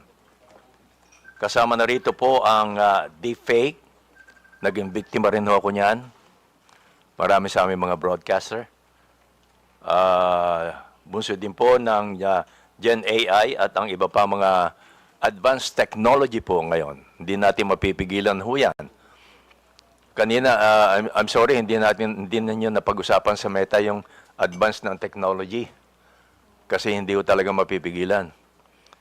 Yung pinsala na dulot nito ay hindi lamang po sa aming mga personalidad and even to you, Congressman, kundi pa sa pangkalatan sa publiko na nakababasa, nakakita at nakakapanood po nito. Kailangan ng sabayang pagkilos para sa education ng publiko at sa aming media practitioners para mamulato ang mas nakararami tungkol sa masamang epekto ng fake news sa ating bansa at sa demokrasya. Kami ho sa media ay alam ko malaki rin ang responsibility sapagkat mas mabilis kaming ma-check ang mga fake news. At the same time, ma-check kaagad namin ang fake news. Although sana po ay naka-ready din ang mga government agencies na sagutin yung mga lumalabas na fake news. Especially sa mga congressman din po. Thank you. Thank you po. Thank you, Mr. Noli de Castro. As per our House rules po, all resource persons will have to take their oath. So, can you please rise? ComSec, please administer the oath. ComSec, please administer the oath. Please raise your right hand, sir. Do you swear to tell the truth, the whole truth, and nothing but the truth in this inquiry? Please reply. Before we proceed with Thank you, interpolation, Mr. the Chair acknowledges Honorable Geraldine Roman. The first to interpolate, Representative Kunghon, you have the floor. Thank you, Mr. Chair. Magandang hapon po, former Vice President Noli de Castro. Good afternoon po. Gaya nga po ng sabi ng ating chairman, ni Kong Johnny Pimentel, ang peking balita ay walang sinasanto. Lahat nabibiktima, lahat pwedeng maapektuhan. At bilang public personalities, isa sa madalas na nagiging biktima ng fake news ay ating mga local celebrities at sikat na media personnel. Mula sa peking iskandalo hanggang sa maling impormasyon, lagi silang nadadamay ng di makatarong paghuhusga. Dahil dito, may inimbita tayong mga ilang sikat na media personality para magpahayag ng kanilang karanasan bilang nabibiktima ng fake news. Mr. Vice President, I think it's fair to say na madalas po kayong nagiging subject ng fake news. Tama po ba? Opo. At dahil din po dito, nagkaroon po kayo ng pampublikong hinaing regarding sa mga fake news. Lalong-lalo na nung nakaraang linggo. Tama po ba? Opo. At base sa preliminary research na isinagawa po natin, isa sa mga peking balita na kumakalat tungkol sa iyo ay ang nausong quote card na pagkatapos na pagka-aresto ng dating Presidente Rodrigo Duterte, kung saan sinabi mo daw na the former President Rodrigo Duterte, Tatay Digong, did not start the war to kill. He started, nasa ano po yan, meron po tayong, pwede po bang pakilabas? Yan po ba? Tama po ba ito yung isa sa mga code card na bigay po sa inyong kaalaman na peke na sinabi niyo raw po ba? Sinabi niyo raw po, tama po ba? Medyo hindi yata ho masyadong malinaw ho ito, Mr. Chairman, tungkol dito. Ang nakalagay po doon, sir, is former President Rodrigo Duterte did not start the war to kill. Okay. He started to save lives. He gave drug addicts a chance to change, to surrender, to choose a better life. But many refused. They kept using, kept selling, kept killing innocent people. So what a leader should do? Let criminals destroy families or take actions to stop them. One addict lost is tragic, but thousands of innocent lives saved, that is justice. Duterte made the streets safe. Yan po yung mga nakalagay sa quote card na na-attribute po sa inyo. Opo. Pero hindi ho lahat totoo eh. Kaya kami ho, fortunately, kami sa media, sa mga broadcaster, nakokorek kaagad ho namin on the air. On the air. Once na lumabas yung fake news, nakokorek kaagad namin. In my case, meron po akong IG na ginagawan ko kagad doon ng word na malaki na in bold letter na fake. Tapos nakikiusap po ako sa aking mga kaibigan na may Facebook din, may IG, and other form na ipakalat naman nila na yung lumabas na ba na news item ay fake. Yun ang mga ginagawa ko para mabilis na nakakakalat yung information na that item ay fake. Thank you, Mr. Vice President. Mr. Vice President, nakikita niyo po ba yung nakalagay sa screen natin ngayon? Opo. Ito po ay galing kay ito po ay pinost, no? Ni JM, di ko alam kung paano i-pronounce itong Almine o Almine o Almine. Ayan, JM Almine. Nakalagay po dito, sabi niyo raw po na di ko binoto si PRRD dahil gustong-gusto ko talaga si VP Lenny. Familiar po ba kayo sa napabalita ang sinabi niyo daw po? Opo. Alam ko fake ito. Kaya gumawa kaagad ako ng version ko at nilagyan ko ng in bold letter na fake. Mr. Vice President, kilala niyo po ba si JM Almine? Hindi po. Hindi ko po siya kilala. Sinubukan niyo po bang kilalanin kung sino yung nag-post nito? Hindi na po dahil baka mamaya hindi tunay na tao ito eh. Uso ngayon yun. Ano po ang naging reaksyon niyo na nakita niyo yung post na ito? Well, sanay na ho ako sa mga lumalabas na ganito eh. So ang first reaction ko ay gumawa ng paraan para may pakalat ko na fake nga ito, lagyan ng bold letter na fake. Kumisano, ginagawa ko pa ay naka-flash yung fake at makiusap sa mga kakilala ko na may mga Facebook, IG at iba pa, na ipakalat din nila para marami po makabasa. Nung nakita niyo po ito, ano po yung personal na naramdaman ninyo? Dahil karamihan po sa nakabasa nito, naniniwala na sinabi niyo raw po ito.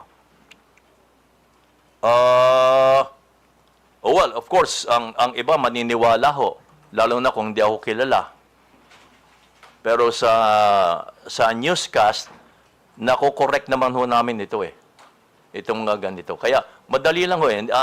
Hindi ho ako masyadong naapektuhan kapag ganito. Maswerte lang ho kami dahil mga broadcaster ho kami. But kung pag-uusapan ho yung pangkaraniwan tao, yun ang madaling maapektuhan. At wala silang means, wala silang source para makorek agad yung lumabas na fake news. Mr. Vice President, pagkatapos po kumalat itong mga fake na quote card na ito, madaming organisasyon ang nag-post at nag-fact check din ng balita na ito. Alam niyo ba kung ano-ano yung mga organisasyon na ito tulad ng ABS-CBN Fact Check, Opo, meron po Verifies, kami ganon. etc.? Opo, meron po kami ganon. Ang ABS-CBN may fact check at inilalabas po namin yan sa TV Patrol. Yung mga fina-fact check po namin. Sa inyong personal na opinion po, Mr. Vice President, nakakatulong ba sa pagtigil at pagkalat ng fake news ang pagpa-fact check ng ABS-CBN, Rappler, Verifies? Nakakatulong po ba ito? Well, nakakatulong ho, pero hindi ko alam kung ilang porsyentong na itutulong nito. Pero nakakatulong ho. Definitely. Thank you. Sir, isa na naman pong balita na kumalat sa inyo ay yung pagkakadulas ninyo. Naalala niyo po ba ito noong 2021?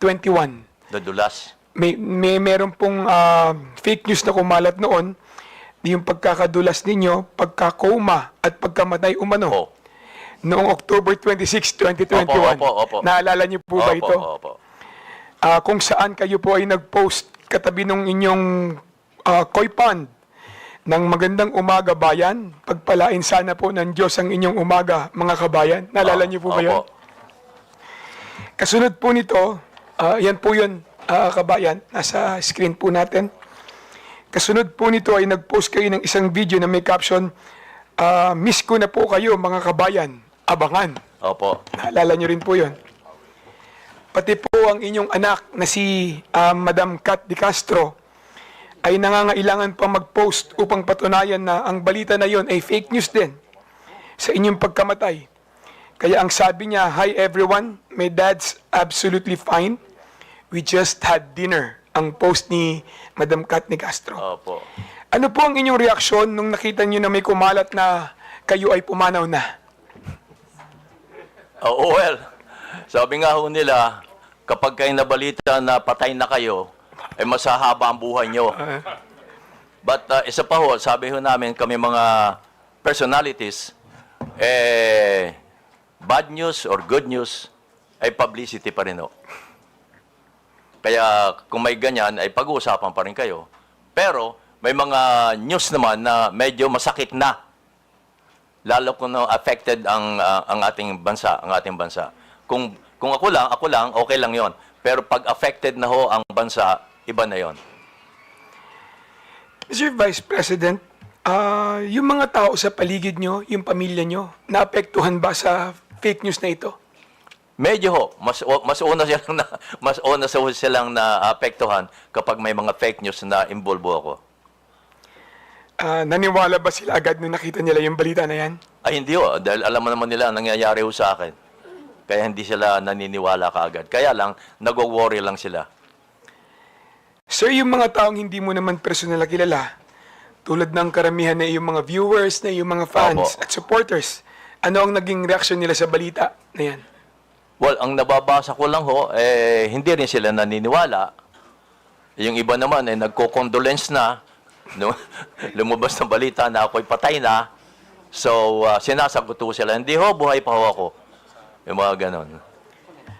Sir, sinubukan niyo po bang alamin kung sino yung nagpalaganap ng fake news na ito?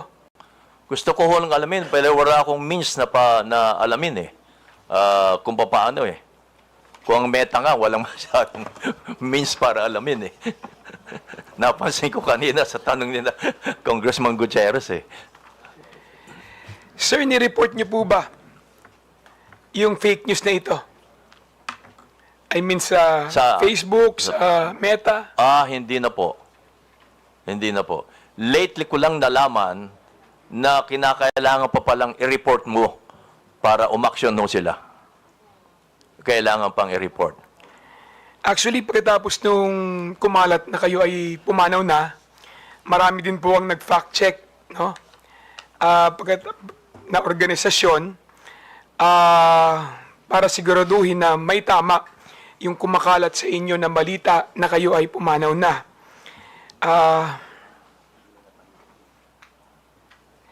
Paano naman po yung mga social media website, no, Mr. Vice President, kung saan kumalat yung mga post na ito?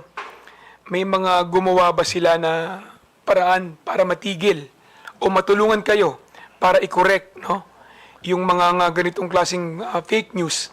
Meron po bang mga tumulong na mga website? May mga tumulong po bang mga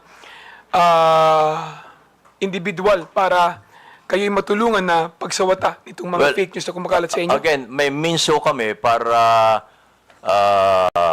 maharang kaagad yung mga fake news na yan because nakikita nila ako sa television na nagbabalita pa rin ng live.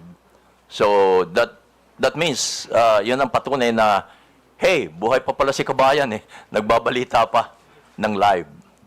Yun ang sinasabi ko na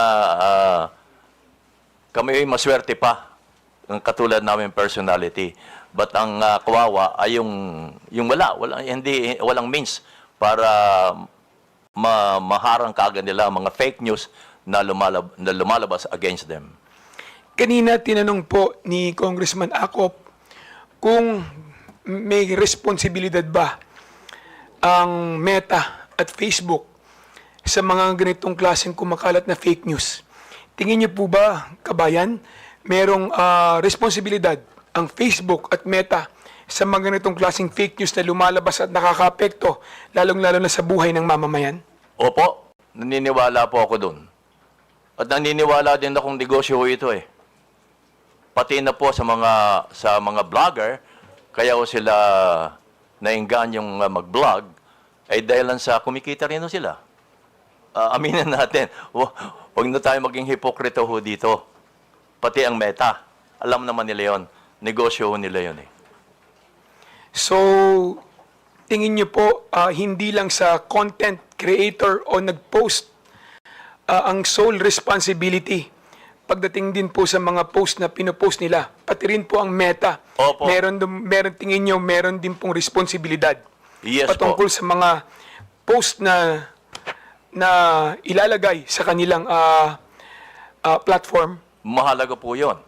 Dahil sila ang means para may pakalat yon eh. Wala namang iba. Sila rin kung Facebook, kalimbawa, Facebook lang ang magpapakalat niya, wala nang iba. Facebook to Facebook, yung may mga Facebook. So, naniniwala ako na ang Meta ay malaki ang responsibilidad. Thank you, Mr. Chair. Re-reserve ko po yung aking mga katanungan sa susunod na round. Thank you, Mr. Chair. Thank you. Maraming salamat, Mr. Vice Are there President. any other members who would like to ask questions to the former Vice President De Castro? I understand Honorable Roman is inclined to ask questions. May we know from any...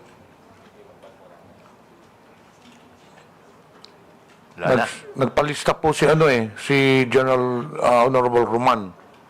But it seems that... Lumabas.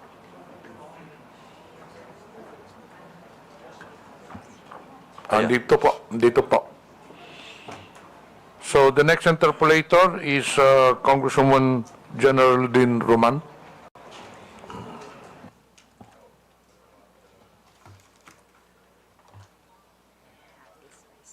Ay.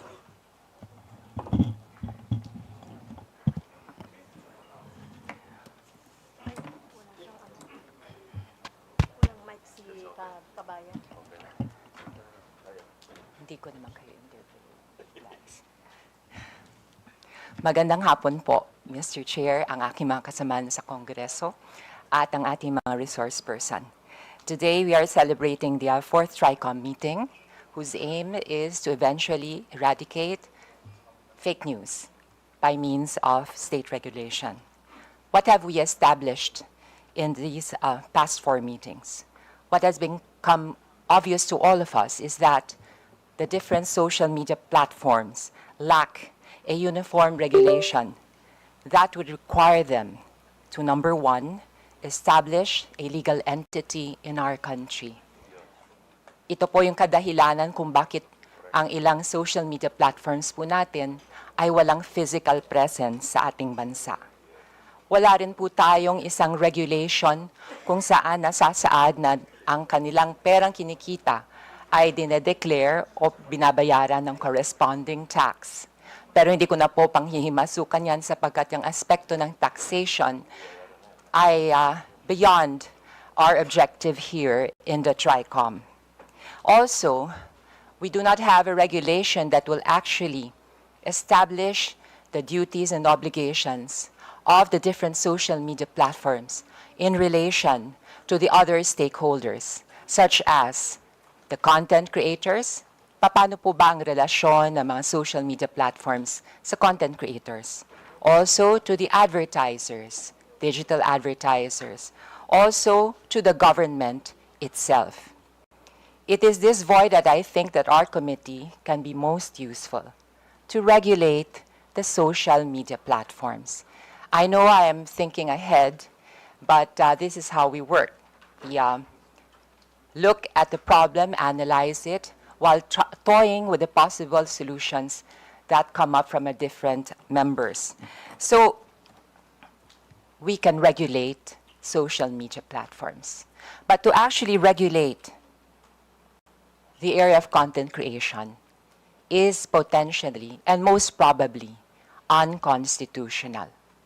In my research, I have discovered that any kind of state regulation over content creation should pass the strict scrutiny test that will be actually applied by the Supreme Court or any corresponding court if the constitutionality of this state regulation is questioned.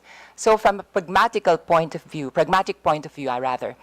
mas mabuti pa sa puntong pa lang ito, alam na natin kung ano ang haharapin kung tayo ay magkakaroon ng state regulation over content creation. Why? Because content creation is the expression of our fundamental right to free speech. And this is guaranteed by the Constitution. We cannot regulate opinions. We cannot regulate how and what content creators should produce. But we can regulate social media platforms by empowering them and requiring them to act as gatekeepers by establishing guardrails. To give you an idea kung ano po ang magiging problema kung tayo ay magre-regulate ng content creation, ay yun ho, mangyayari, magdedemanda to, question sa Supreme Court, at by default, actually, it will be considered as unconstitutional. Dahil automatically, we are dealing with a fundamental right, the right to free speech and the right to expression. And the government will have to state and prove and establish a compelling reason, which is rather difficult. So, if you were to ask me, and this is something that I've been wanting to tell my colleagues, if we are to regulate, let's regulate the social media platforms. Mr. Chair, this afternoon, I would also like to report to the committee what has been going on in the past weeks. Actually, in the past Tricom meetings, I have been proposing the establishment of a Digital Council of the Philippines. To recall, it is similar to the kapisanan ng mga broadcasters of the Philippines, to be formed among the stakeholders themselves by associations and groups of content creators, as well as the digital advertisers, as well as digital marketing firms, as well as the Global AI Council, as well as members of the academe, rather, because the idea was to make the Digital Council of the Philippines a medium by which we can educate the public, in particular the youth, on the responsible use of social media and, most importantly, critical thinking. We also wanted representation from the DICT in the Digital Council of the Philippines, as well as the NBI and the PNP. So the idea is basically self-regulation. It has worked for the advertising world. When commercials are submitted to the scrutiny of the Ad Standards Council to see, based on their own code of ethics and standards, if the commercials are fair and true. So, depende po sa findings ng Ad Standards Council of the Philippines, ay aaprubahan ng isang commercial o hindi. Sa kapisanan ng broadcasters ng Pilipinas naman, sa aking pagkakaunawa, ito po ay hindi government-controlled. Ito po ay self-regulating. And they came up with their own code of ethics and standards, which is to be followed by its members. And they also have their own redress system. And to my knowledge, the kapisanan ng mga broadcasters in Filipinas also acts as a guild of sorts for its members, to give its members legal assessment and counseling, as well as legal assistance in case any of its members encounter, I don't know, a lawsuit or something in that like. Or as a group, as a guild, because there is strength in unity, it could use its position to leverage. If there is something they have to negotiate with the government. So, going back to the Digital Council of the Philippines, in the past weeks I have met with the CICP, I have met with the Global AI Council. I also met with the Digital Marketing Association of the Philippines. And they are all in agreement that they would rather that they form their own council and that they come up with their own code of ethics and standards than being regulated by the government. Now, you may ask me, para pa tayo entonces nag-investigation? Well, as I said, the regulation should come with regards to the social media platforms. Okay. Kasi mukhang interesado si Vice President Noli de Castro, I will briefly explain kung anong functions itong Digital Council of the Philippines. Yun na nga, unang-unang kailangan meron siyang ma-formulate na code of ethics and standards to be followed by its members. Number 2, ito po ang mag-serve as a vehicle to address complaints of victims of fake news. It has the technical means. Ito po yung parang konseho na magsusuri at magfa-fact check kung ang isang complaint ay may basihan, kung tunay na biktima ang isang grupo ng isang scam or isang businessman ng isang scam o kaya ng isang government agency, ng isang fake news, and it will come up with its findings. So what do we do with the findings of the Digital Council of the Philippines?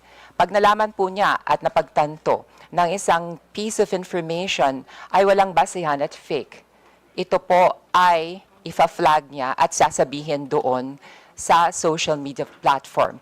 Para po, by law, ang social media platform will be obliged and required to flag a certain piece of information as fake or to take it down, which is already being practiced by TikTok, to my knowledge, and also by some other social media platforms that have community annotations, community notes, no, na nagsasabi itong informasyon na to ay lacking information o ito ay walang basihan.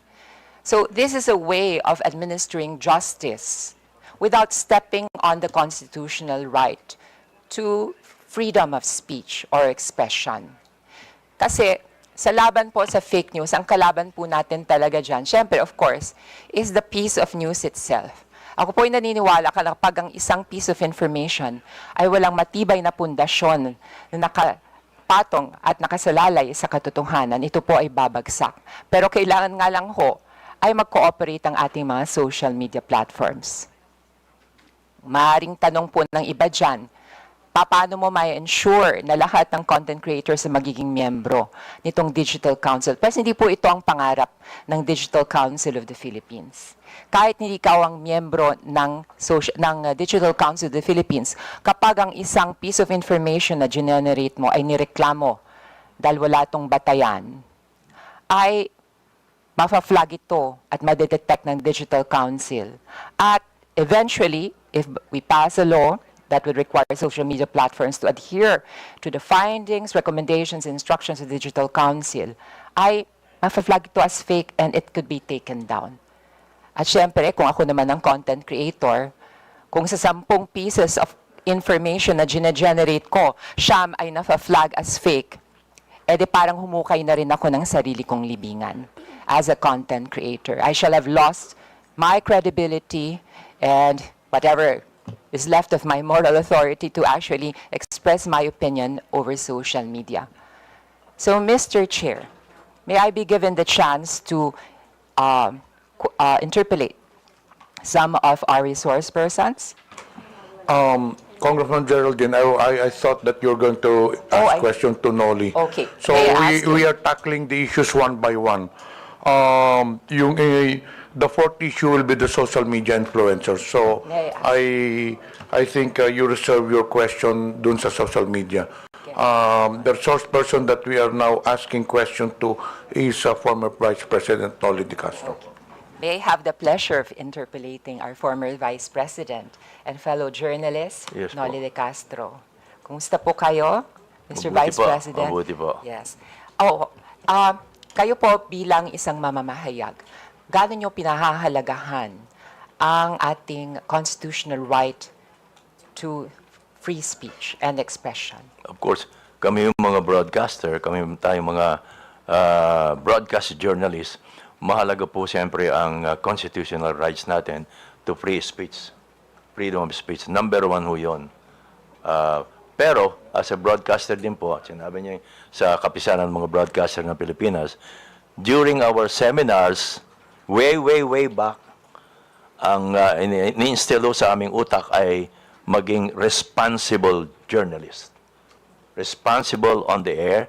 That means, ang sasabihin namin ay may batayan, may source, sabi nga ninyo, ay titindig yung mga balita. Kahit sinong komisyon ay nakatindig yung mga balita, may mga patunay. So, yun, responsible journalist. I remember that, I cannot forget that, be a responsible journalist. Mr. Chair, maidagdag ko pa po. Kayo po ba ay kasapi ng kapisanan ng mga broadcaster ng Pilipinas? Yes po. Automatic po yun. At meron po ba kayong sinusundang Code of Ethics and Standards sa loob po ng KBP? Meron din po. Maliban doon sa Code of Ethics namin sa ABS-CBN. Okay, meron din sila sa ABS-CBN. Opo. Ngayon po, sa inyong karanasan, meron na ba kayong na-encounter na isang kasapi ng KBP na hindi tumalima sa inyong Code of Ethics and Standards? Well, unang-una ho, hindi na kinakailangan dumaan pa sa KBP pag may ganon. Yung mismong station ang nagdidisiplina sa kanya tungkol diyan. Kasi kumisan, inaamin ko rin naman na may mga broadcaster na may mga political leanings. Lalo na ho ngayon, malapit ng eleksyon. So, meron ding mga broadcaster ang nagagamit ng ilang mga, well, of course, kandidato dahil sa malapit ng election for monetary reason. Yes po, Opo. Mr. Chair. Kung sakali po, yung mismong radio station ay kakonsyaba noong, I don't know, ng isang politiko, paano yon? Ina-apply po ba sa ganitong instance Yun lang yung ho. Code of Ethics at saka standards ng KBP? Yun lang. Baka ho mamaya ay utos din ng istasyon. Opo. Pero po, ang sabihin ko, doon po, meron po bang in that case, i-apply ang KBP? Meron dapat to magreklamo ang isang kandidato sa kapisanan ng mga broadcaster ng Pilipinas. Okay po. Mr. Chair, nais ko rin tanungin si Vice President Noli de Castro at ito ay related sa kanyang karanasan bilang mamamahayag. Kung kayo po ang tatanungin, gusto niyo po ba magkaroon ng ahensya ng pamahalaan na magre-regulate ng content o kaya ng balita na inyong binibigay? Medyo pumapasok ko doon yung freedom of expression Freedom of speech. Doon pumapasok. So, sa madalit salita po, Mr. Chair, hindi kayo sang-ayon? Hindi ho, pero pwedeng i-regulate to in some sense. Hindi ho yung pure regulation. Yes. Mr. Chair, for the information of our resource persons and my colleagues, there is already a law that actually addresses the problem within the world of journalism. This is the 2012 Cyber Libel Act. Basically, we have the freedom of speech and expression. But as just like any other right, this is not absolute. Absolute. The state can regulate in order to protect public interest. But in regulating the freedom of speech, which is a basic constitutional right, it has the obligation to use the least restrictive means. At may dadagdag ko pa po, pagdating po dito sa pag-regulate ng free speech, it's parang, it's a lost cause basically. Kasi iko-question talaga yan sa Supreme Court. Ganun po ang mangyayari. So maitanong ko po sa inyo, Ms. Kabayan, na pakinggan niyo po briefly yung aking sinasuggest na Digital Council of the Philippines. Kumbaga ito parang self-regulatory, pero magfa-fact check din po siya. Tapos, yung findings niya ay ipapasa po doon sa different social media platforms katulad ng Facebook, ng Instagram, ng X, ng TikTok. At nakabase po doon sa findings, pwede po nilang i-flag, pwede po nilang i-take down yung content. So, in other words, ang naturang mga platforms ay member din ng Digital Council Yes of the po, Philippines. maaari po silang member ng Digital Council of the Philippines.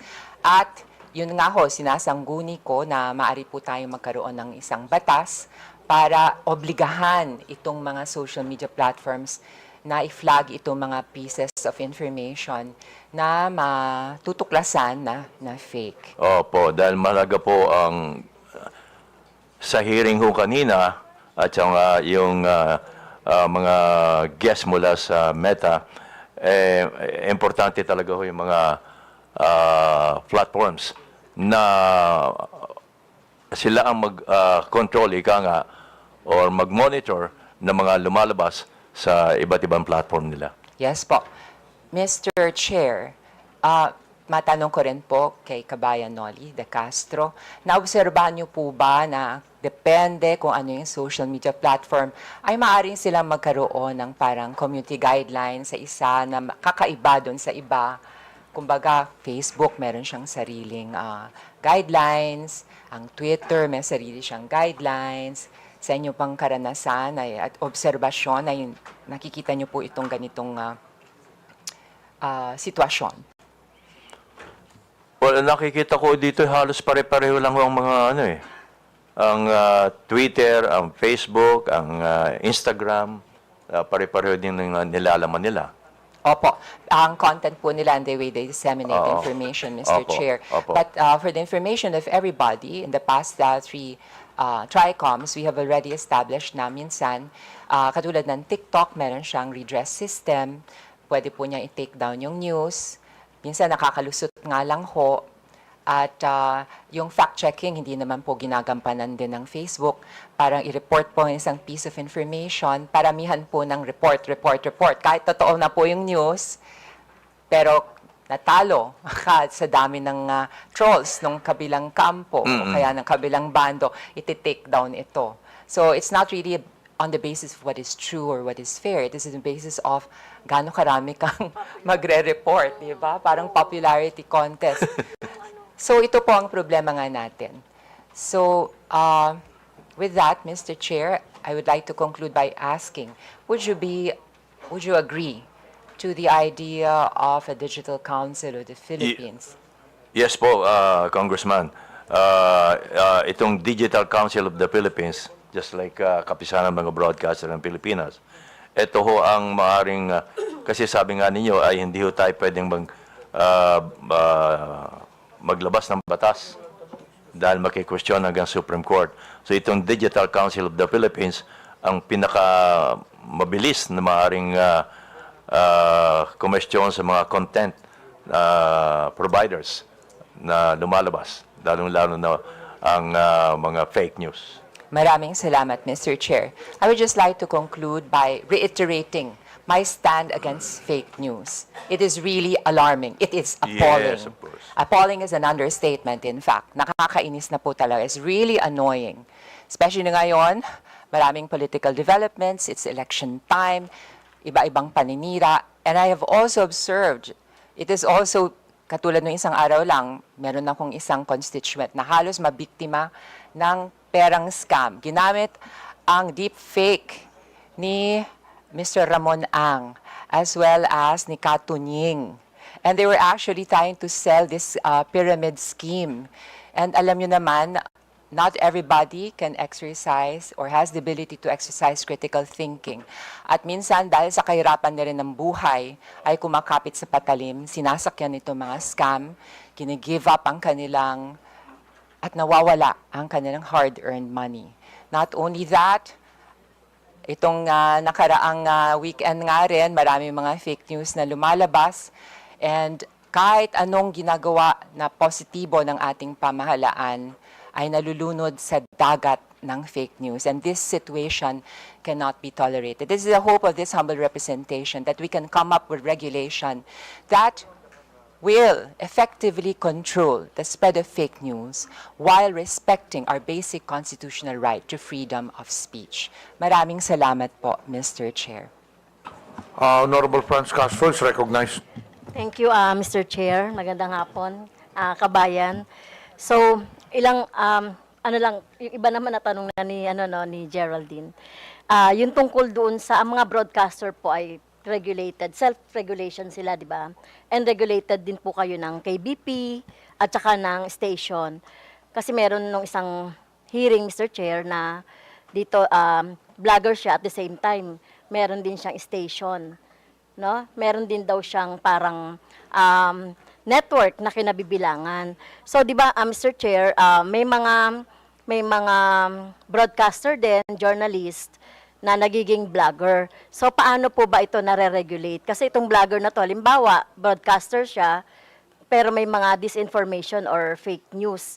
Nire-regulate din ba ito ng station o yung network na kinabibilangan niya, kabayan? Dapat po, kasi kung mga fake news ang sinasabi niya, at hindi lang once, twice, or thrice, dapat ay kumilos na ang istasyon or even ang kapisanan ng mga broadcaster ng Pilipinas. Okay, so nag-a-announce ba ang network na may mga ganitong disciplinary doon sa mga broadcaster at the same time vlogger na nagbibigay ng disinformation? Normally ho, ang aking experience ay sinasabihan lang ho sila Okay. to stop yung ginagawa niya. At nagko-correct.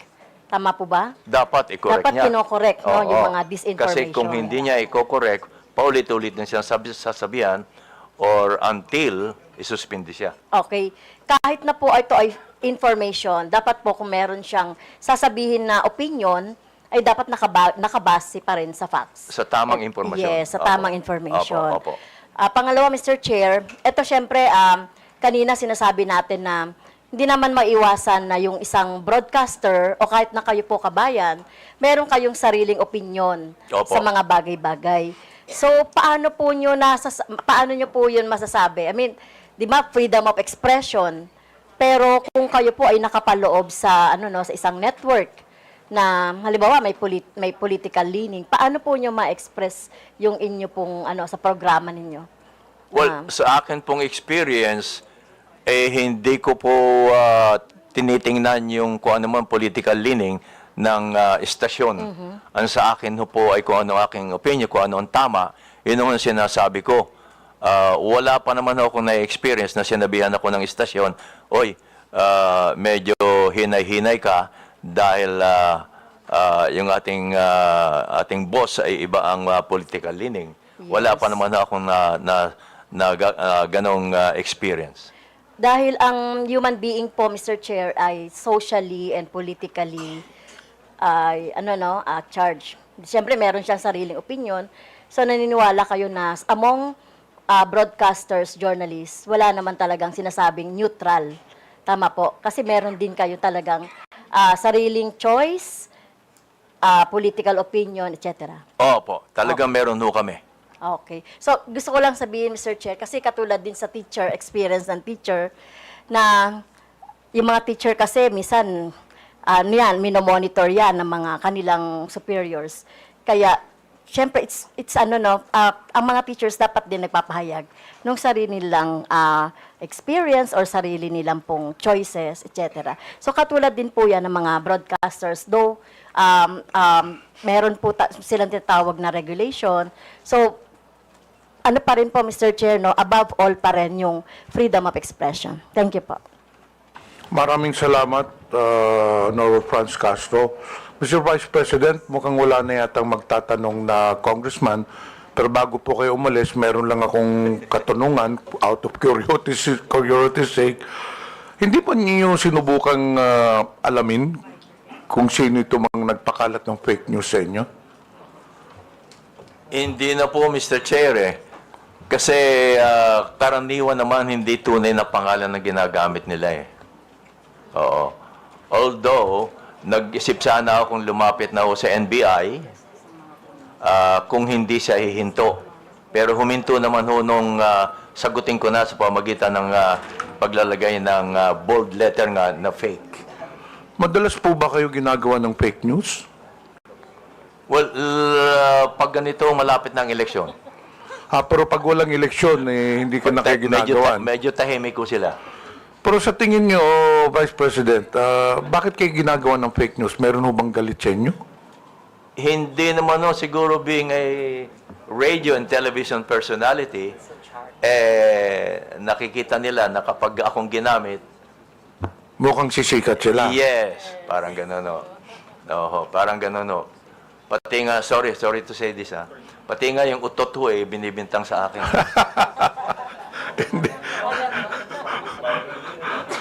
viral ho yun eh. And, sikat ho talaga kayo eh. You're well known all over the country. So probably some of these, I would say, bloggers are taking advantage of your popularity. Maybe, Ika nga ginagamit kayo para Opo. naman sila maging popular din po.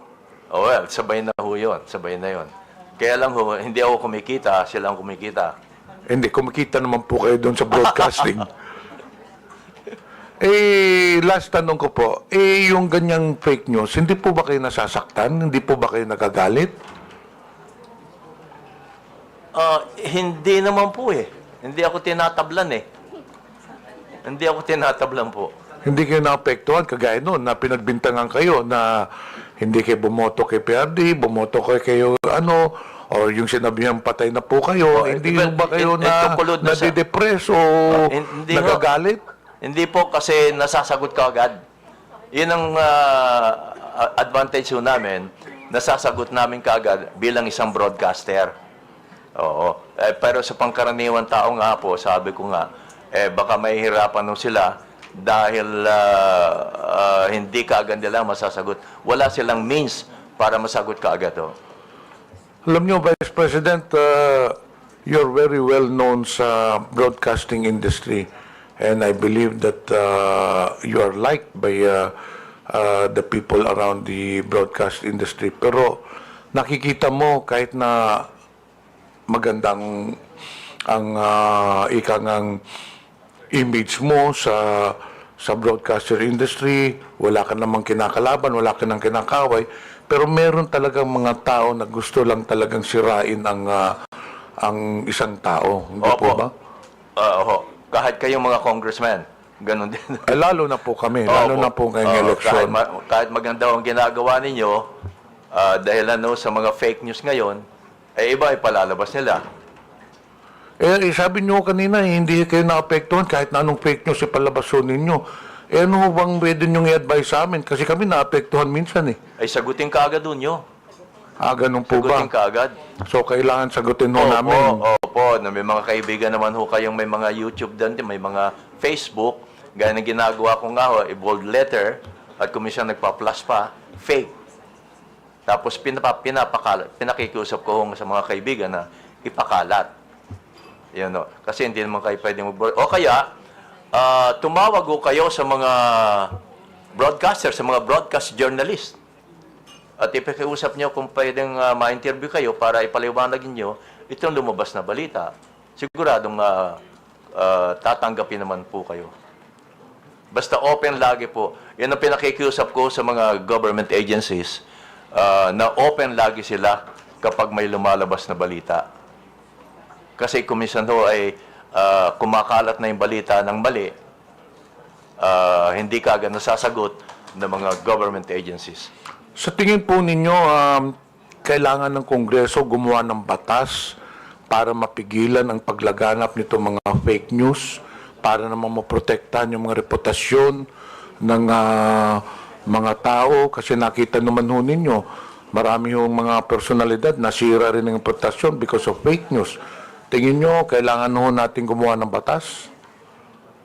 Baka ho magandang pag-aralan itong kay Congressman na Digital Council of the Philippines.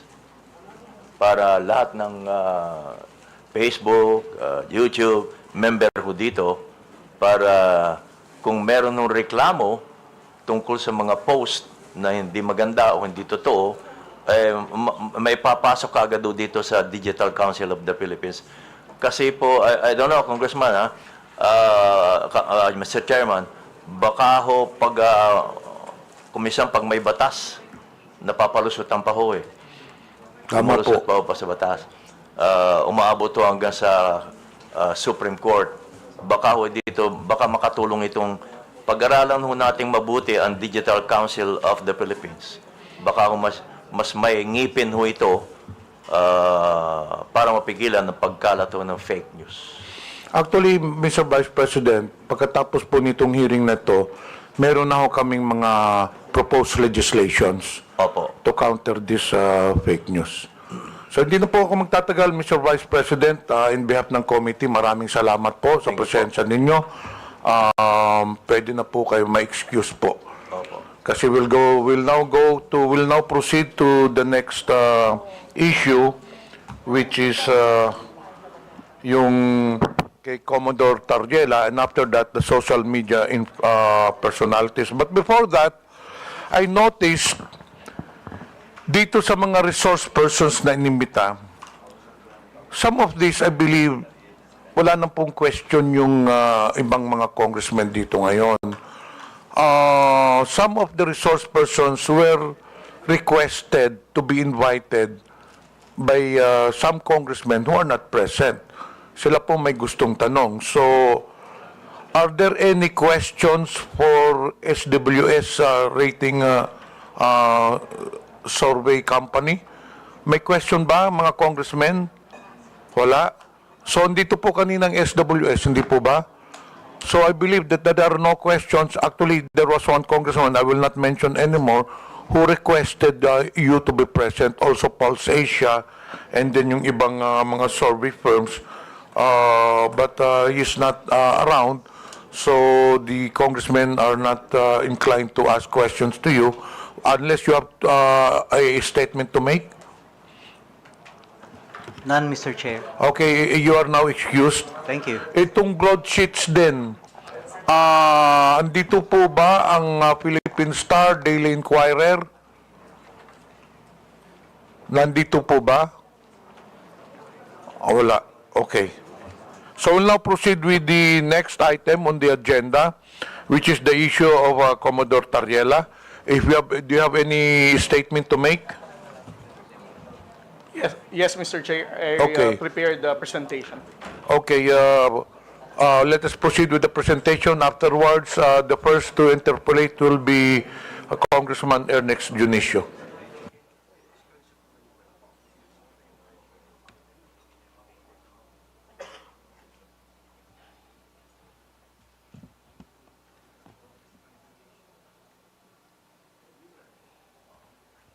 Mr. Chair, can I proceed? Pakilapit lang po yung mikropono. Mr. Chair, can I proceed already? Yes, please proceed. Thank you, Mr. Chair. Isang magandang hapon po sa ating lahat. Sa loob po ng 2 taon, nagsimula po ang ating administrasyon sa pagpapublicize ng mga insidente na nangyayari sa West Philippine Sea, ay nakita po natin ang mataas na bilang ng pagtaas ng fake news and disinformation and misinformation pagdating sa usapin ng West Philippine Sea. Sa loob po ng 2 taon na inanalyze po namin ang mga fake news, peddlers, and trolls na nagpapakalat ng maling informasyon. According to our analysis, we can actually came up with 3 levels of fake news purveyors in terms of social media platforms. The first one is what we call the initiators. Ito po ang mga kilala po nating social media influencers na nagbibigay ng maling impormasyon pagdating sa usapin ng West Philippine Sea.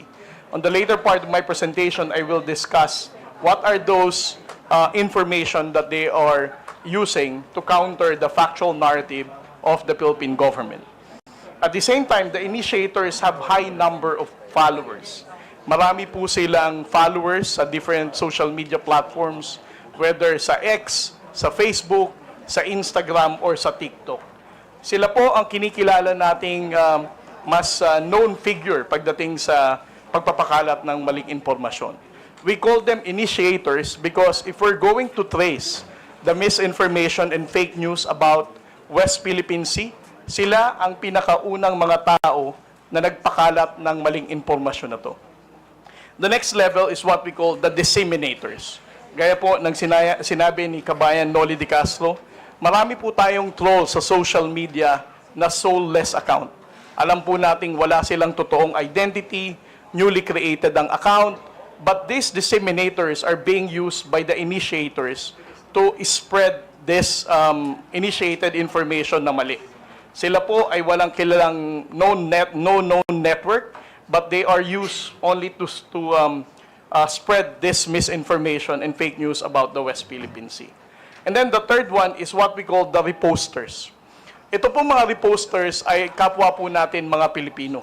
Maaaring sila po ay sumusuporta lamang kay initiator o meron silang meron silang sinusuportahan na politiko na umaayon dito sa narrative na ito na mali naman. And then the last level is what we call the general public. The general public is actually the victim of the disinformation and fake news in the social media. Dahil po sa mga maling impormasyon na ito na ipinapakalat sa West Philippine Sea, ay nahahati po ang opinyon ng ating mga kababayang Pilipino. Minsan po naniniwala silang walang West Philippine Sea, minsan naniniwala silang tayo ay inuudyukan lamang ng Amerika, minsan sila ay naniniwala na ang gobyerno mismo ang gumugulo pagdating sa usapin ng West Philippine Sea. Next slide, sir. Ngayon, ang tanong po ay who are these initiators? No? Gaya po ng sinabi ko kanina, the initiators are the ones who start the conversation. They are the ones who spread the initial fake news and misinformation. At ang account nila ay may mataas na bilang ng follower. At most of the time, the initiators are known or recognized na social media influencer. At ang posting nila sa social media are always publicly posted. Hindi po ito nalilimit lamang sa kanilang mga followers or friends. Intentionally, their postings are made public so that it can be easily shared ng kanilang mga disseminators at ng kanilang mga followers. Next slide. The initiator social media lines. Over the course of time and analyzing the lines of these initiators who spread fake news in the West Philippine Sea, it can actually be divided into 6 parts. Ang una sa lahat is yung sinasabi nilang, we do not have legal basis in our fight in the West Philippine Sea. Ilang beses na po nating narinig yan. Later, I will discuss all of this, how they make use of these lines as a way for them to mislead the Filipino people. Second, ang West Philippine Sea ay hindi natin primary concern. Ito daw ay hindi dumudugtong sa sikmura ng ordinaryong Pilipino, kung kaya't ang ordinaryong Pilipino ay hindi dapat makialam sa isyu ng West Philippine Sea. Pangatlo, Philippines is one escalating the tension in the West Philippine Sea. Sinasabi po nila na ang Coast Guard or BFAR or other agencies of the government are the ones responsible for the escalation of tension in the West Philippine Sea. At ang pang-apat po is the fear-mongering, ang pananakot po sa ating mga kababayang Pilipino na kapag patuloy nating tinindigan ang laban natin sa West Philippine Sea, ay magkakaroon po ng gera. At ang panglima po, ang Philippines is only dictated by the United States. Ilang beses na rin po nating narinig ito na ang nangyayari sa West Philippine Sea ay galing lamang po sa pag-uudyok ng Estados Unidos. And the last part is that the West Philippine Sea spokesperson, kasama ko po si Jonathan Malaya at ang iba pong mga akademya na dumidepensa sa paninindigan natin sa West Philippine Sea, has always been a victim of disinformation and fake news. Next slide, sir.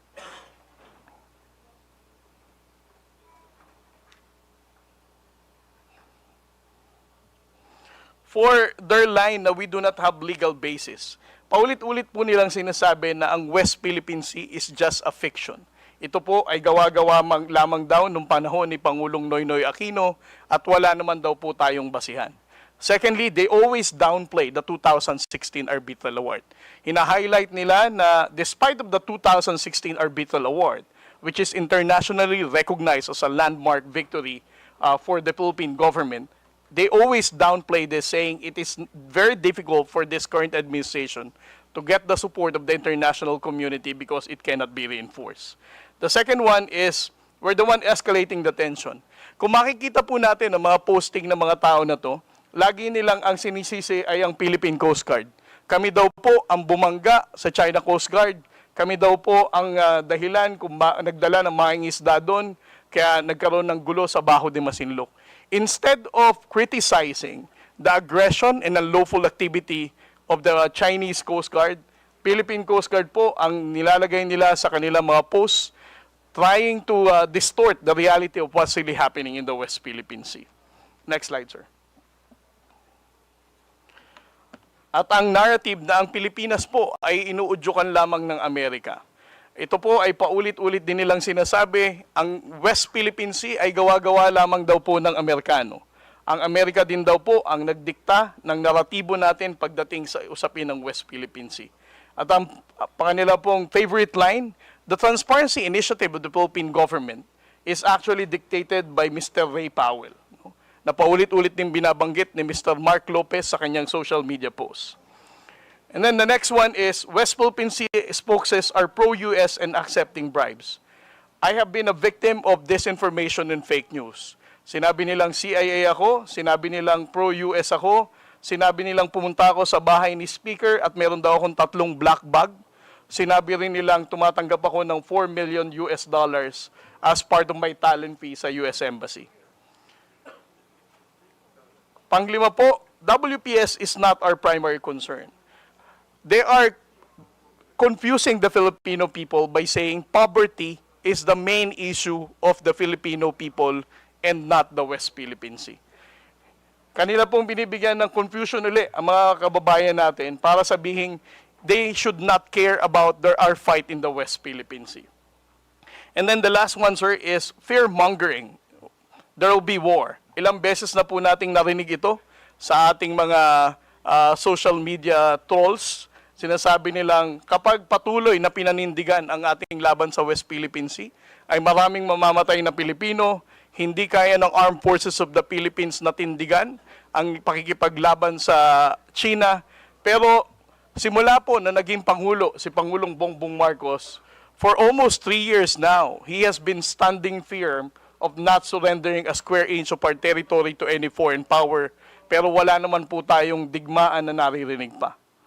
And then the last one, sir. Next slide. Next slide. Kung makikita po natin ang posting netong tinatawag nating mga initiators, there are actually 3 intersection points na common sa kanila. Una, they always counter our position in the West Philippine Sea. Secondly, kung titingnan din po natin ang posting nila, they also defend Alice Go and the Pogo. Third, they are also denying the presence of Chinese spies na nahuli ng NBI noong mga nakaraang buwan. Just to give you an example, I would like to share with you the posting of certain Miss Ana Malindog-Uy. I'm not saying that she is the one really managing this expose because I don't know her personally, but this is actually a public post. She said, with regard to Pogo, ano daw ang sabi ni DASA, upgraded ang Pogo seriously? Last August 6, 2024. She also commented, investigasyon ng Kongreso sa issue ng Pogo, nakakahiya. And then when it comes to the issue of the spies, last January 29, 2025, she also posted, do we really think that a superpower like China would send someone unqualified to spy on the Philippines? And when it comes to the harassment of the Chinese Coast Guard, she also said, study the footage carefully and draw your own conclusion. Note the time that when the collision happened, according to the reports and based on the footage, the Philippine Coast Guard ship MRB 4410 suddenly turned right and rammed into the Chinese Coast Guard. Again, she is actually narrating a narrative that it is the Philippine Coast Guard who rammed the China Coast Guard vessel. Miss Ana Malindog-Uy, I don't know her, but again, these are public posts. And I would also like to share to the Honorable Committee the article written by Mr. Ado Paglinawan. He also wrote about Tarlac Mayor Alice Guo, suggesting that she is being disgracefully grilled by the senators. And when it comes to the spies, he also wrote an article 2 months ago saying that it's a mistaken identity is a result of sheer incompetence. And when it comes to the issue of the West Philippine Sea, publicly posted last February 27, he said the West Philippine Sea lunacy continues as China Coast Guard simply ignores our cheers. These are the types of the issues that I would like to present to the Honorable Committee, sir, to highlight that the issue of disinformation and fake news is actually countering our own position in the West Philippine Sea. Thank you very much, Mr. Chair. We'll now proceed to the interpolation. Ernest Junicio, representative, is now recognized. Thank you, Mr. Chair. Thank you to our colleagues. Commodore J. Tariela, magandang hapon po sa inyo. And thank you very much for the detailed presentation. Actually, marami po akong tatanungin sa inyo, supposedly, but it was already answered by most of the questions na tatanungin, nasagot na po ng presentation ninyo. Commodore J, alam ko yung laban nyo sa West Philippine Sea eh. I would see you in the news, yung mga fake news naman na kayo yung dinidiin pa na masama. Yung masakit kasi dito, Mr. Chair, kung sino na yung nilulusob, sino na yung inaargabyado, yung pa may kasalanan. This has to stop. So, Mr. Chair, just like to ask a few more questions kay Commodore J. Commodore J, ito bang ano bang talagang diferensya sa opinion ninyo yung pagkakaiba ng opinion sa fake news? Mr. Chair? Well, para sa akin po, Honorable Congressman, sir, no? Ang usapin po ng West Philippine Sea should not be subjected to your own opinion. Actually, as part of the transparency initiative of the Philippine government, we have been disclosing factual reports, no? Incidents that really happened, supported by photos and videos to show the Filipino people what really transpired. So if you are a blogger or a social media influencer trying to counter such narrative, I think we should understand everybody is entitled for their own opinion, but disclose countering a factual narrative of what really transpired with regard to our own national security is really a concern.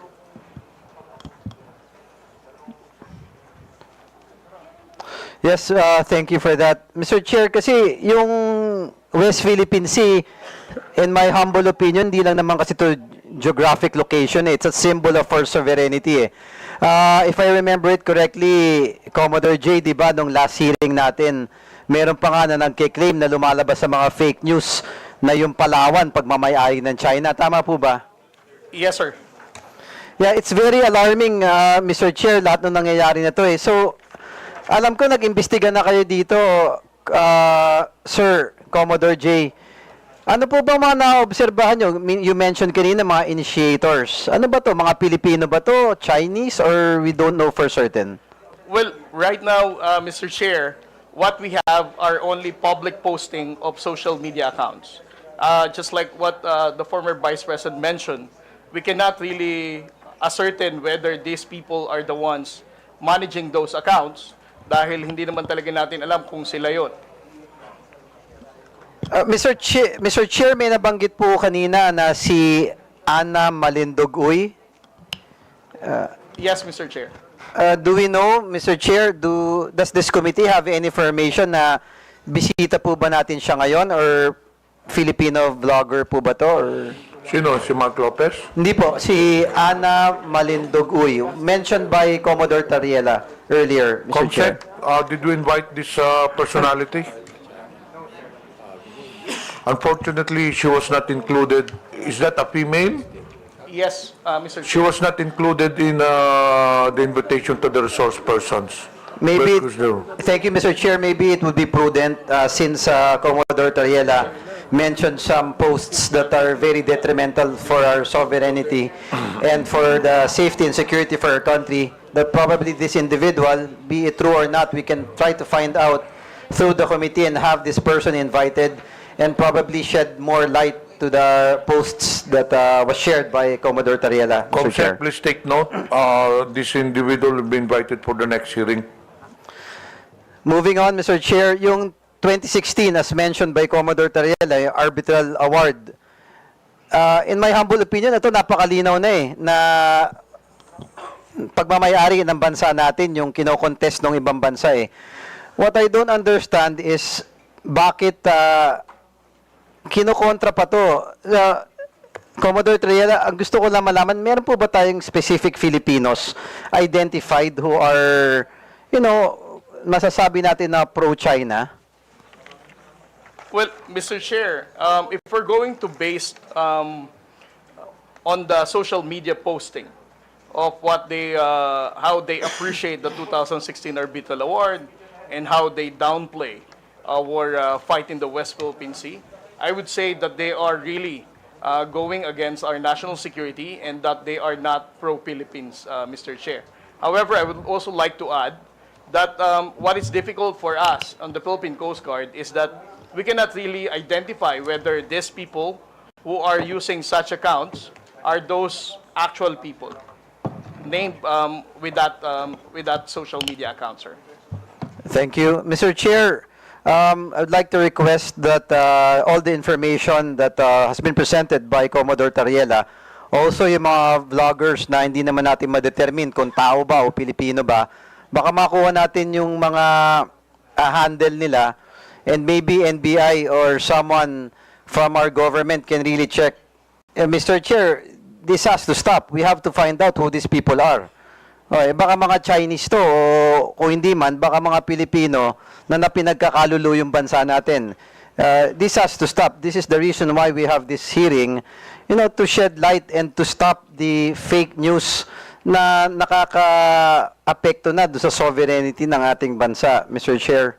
Also, nakakabagabag kanina yung presentation ni Commodore Tariela na hindi lang pala West Philippine Sea, na nagduduktong-duktong din to doon sa Pogo, o na dinidepensahan pa nila, na naduduktong pa doon kay Alice Guo, na allegedly, na spy, na, ang narrative nila all about pro-China eh.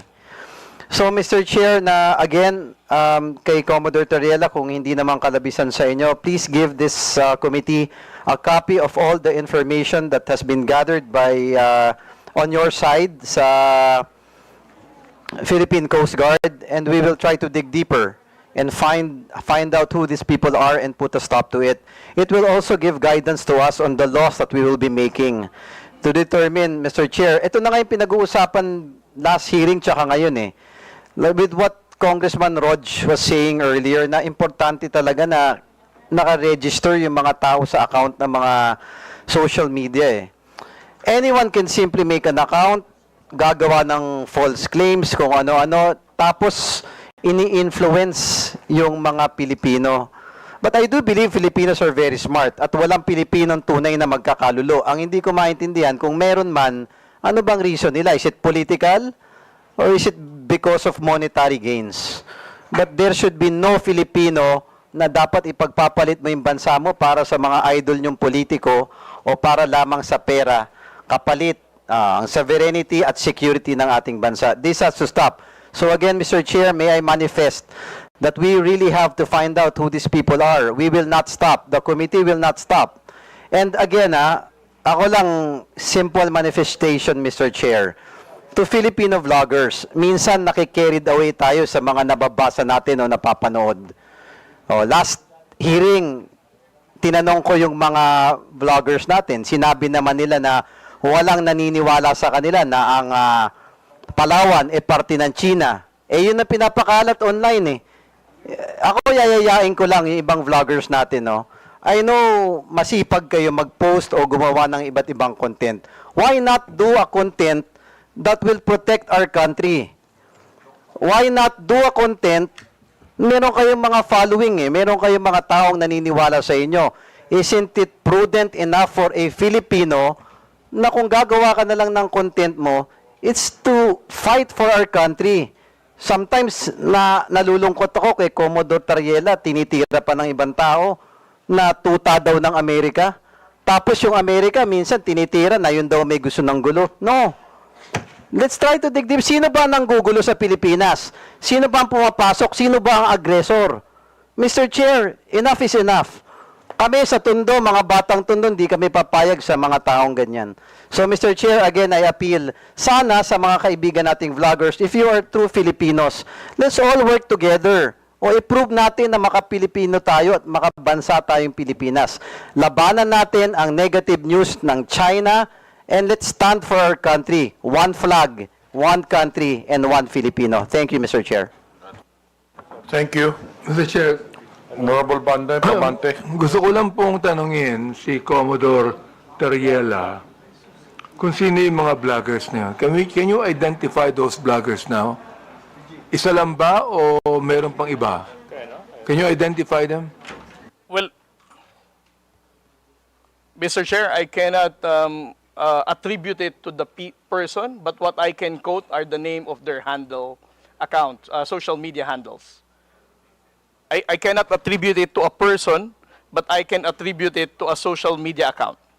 So, ano mong ibig sabihin? Because, as I said, Mr. Chair, hindi naman natin alam kung sila talaga yung may-ari na account, but alam ko na yung pangalan na account. Like for example, si Mr. Rugando Sasot, we don't know whether it is really him who is managing his social media account. The same thing with Ana Malindog Uy or Ado Paglinawan.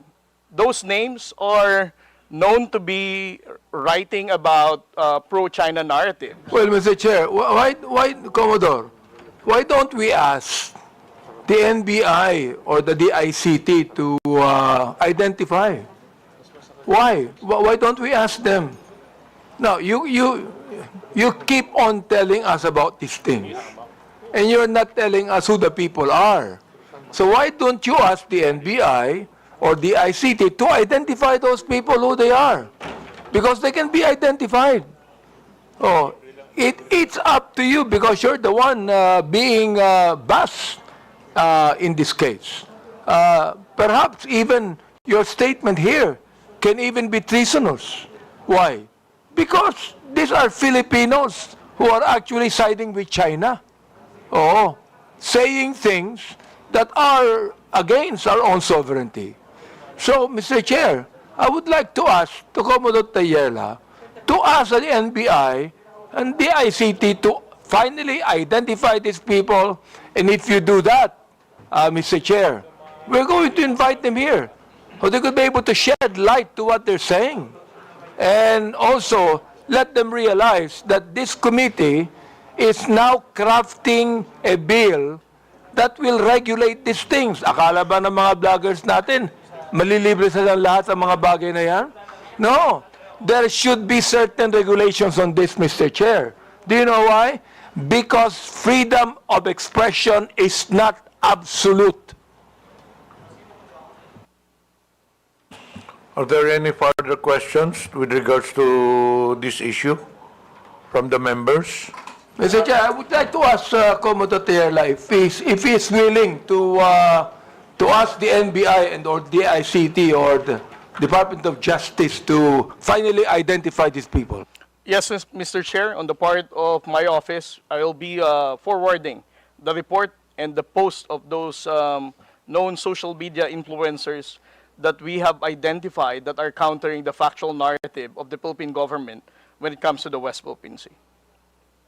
I believe we have the presence of the NBI resource persons. Andito po bang NBI? Ano mo nga yung anong pwedeng gawin dun? Good afternoon, Mr. Chair. Good afternoon to the members of our Congress. Actually, Mr. Chair, some of the personalities which was mentioned during the lecture of Commodore were already verified by our office. So, ang pagkakaintindi ko po kasi, during his explanation is that he cannot attribute yung mga accounts doon sa real identity ng mga may-ari. And we can provide some, but for those other accounts po, totally dummy account po siya. And we cannot identify kung sino yung mga ano po niya, totoong nagmamayari. But for some of the accounts that were mentioned, there are real names and identities that were already identified by the NBI, and we could furnish this committee of those identities. Thank you, Mr. Chair. I suggest, Commodore, you coordinate with the NBI na lang regarding this matter. Yes, Mr. Chair. Are there any further questions regarding this issue? Mr. Chair, Yes.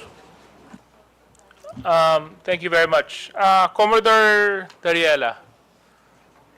So, kamakailan, nabalitaan po namin at nakita namin sa telebisyon na muling nagkaroon ng enkwentro sa West Philippine Sea. Pwede mo po bang maikwento sa amin ang nangyari? Yes, sir. Mr. Chair? Yes. What transpired in the past 2 days, Mr. Chair, is that last April 5, the Philippine Coast Guard monitored the presence of China Coast Guard 3302 at a distance of 82 to 85 nautical miles off the coast of Palawig, Zambales. And because of that, the Commandant of the Philippine Coast Guard, Admiral Ronnie Hilgavan, directed BRP Cabra to challenge the presence of the China Coast Guard vessel.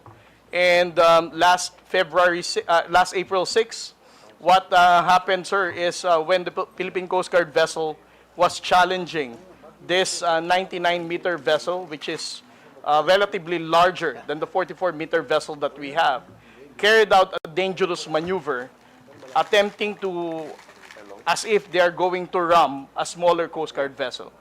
But thanks to the seamanship skills and the professionalism of the Coast Guard sailors of the Philippines, we were able to prevent from being rammed by the China Coast Guard. And just yesterday, sir, again, the China Coast Guard 3302 did another dangerous maneuver, attempting to ram the aft, which is the behind of the Philippine Coast Guard vessel, when we were also challenging them yesterday at a distance of 92 nautical miles off the coast of Capones Island, sir. And the area is well within our special economic zone, no? Yes, sir. That is well within our own exclusive economic zone. Exclusive economic zone. And ako, Commodore, nung napanood ko po yung video sa TV, the news, talagang nakaramdam ako ng konting galit. Kasi nakita ko yung isang dambuhalang Chinese vessel na palapit ng palapit habang pilit naman tumatakbo yung atin. Kasi nga baka mabangga at mukhang babanggain talaga. At buti na lang kamo, magaling yung ating mga seafarers nakaiwas. Kung hindi po nakaiwas, ilang kayang Pilipino maapektuhan kung dumating po sa punto na nabangga? Well, we have to understand, sir, na ang barko na to is almost double the size of our BRP Cabra. So you can just imagine the impact nung bilis nung barko na yon sa pagbangga ng mas maliit na barko natin. Parang to describe it, parang isang Wigo na Toyota na kotse binangga ng isang 6x6 truck. So that is the reason why the Philippine Coast Guard has to run away for them not to be rammed by the China Coast Guard. Kung sakali pong nabangga tayo, definitely ang mga crew po ng Philippine Coast Guard vessel ay nasa harm's way na po. At tayo po ngayon siguro ang nagpapanik, how can we be able to rescue our Coast Guard personnel, sir? At tunay pong nakakakulo ng dugo nung nakita ko po to kasi atin po yung lugar eh. Diba? Atin po yung lugar. At dito po sa hearing natin ngayon, napakahalaga po na ma-address po natin yung mga fake news na lumalabas laban sa issue ng West Philippine Sea. Because what I fear, Commodore, is due to the fake news, this might lead to Filipinos being misguided when it comes to properly understanding the issues of the West Philippine Sea. Do you agree with me when I say this, Commodore? Yes, sir. I definitely agree with you, sir, that we need to address fake news and disinformation. Dahil kung tataas po ang bilang ng mga fake news and disinformation na yan with regard to the West Philippine Sea, mawawala na pong saysay ang paghihirap ng Armed Forces of the Philippines at ng Philippine Coast Guard na itinataya po nila ang buhay nila para po sa West Philippine Sea. So sa isang bahagi, Commodore, would you agree with me when I say that maaaring isang strategiya to na ginagamit ng isang banyaga laban sa Pilipinas para magkaroon ng confusion sa ating mga mamamayan sa paglaganap ng fake news laban sa Pilipinas sa usapin ng West Philippine Sea? Yes, sir. I definitely agree with you, sir, that most likely this is a state-sponsored misinformation tactic para gibain po ang pagkakaisa ng ating pong bansa pagdating sa pagtindig sa issue ng West Philippine Sea. Okay. Thank you very much. Now to our vloggers present. Mr. Chairman, can I get a show of hands kung sino-sino po sila nandito ngayon? Actually, we will proceed on that. Tapusin na lang natin yung kay Tariela. Yeah, patapos na po ako, but critical lang po kasi sa akin yung mga vloggers dito. The social media personality that was mentioned by Commodore Tariela, George Paglinawan, is here. May I know where George Paglinawan is? Oh, yan. If you have any questions.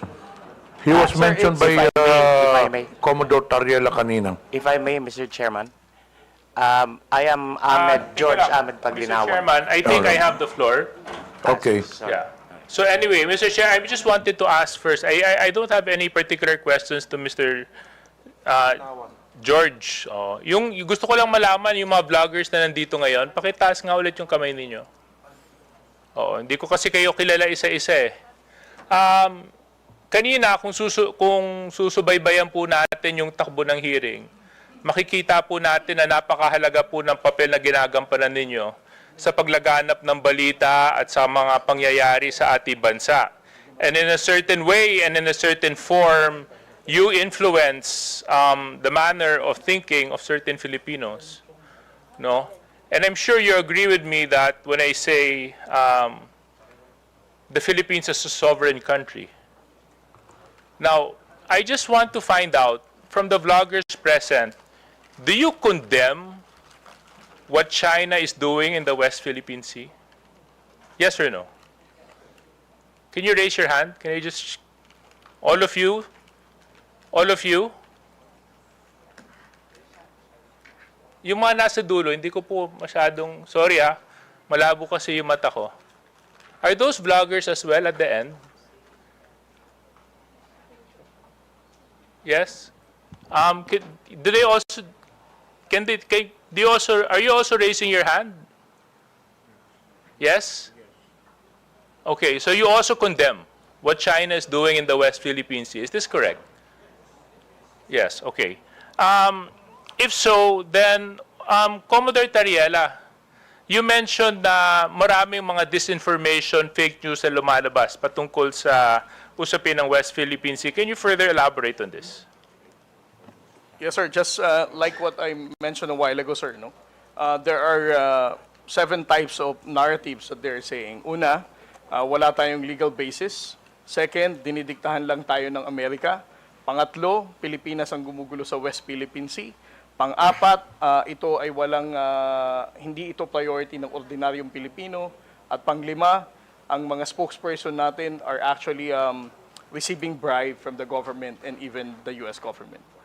Okay. So, is Mr. Mark Lopez present? No.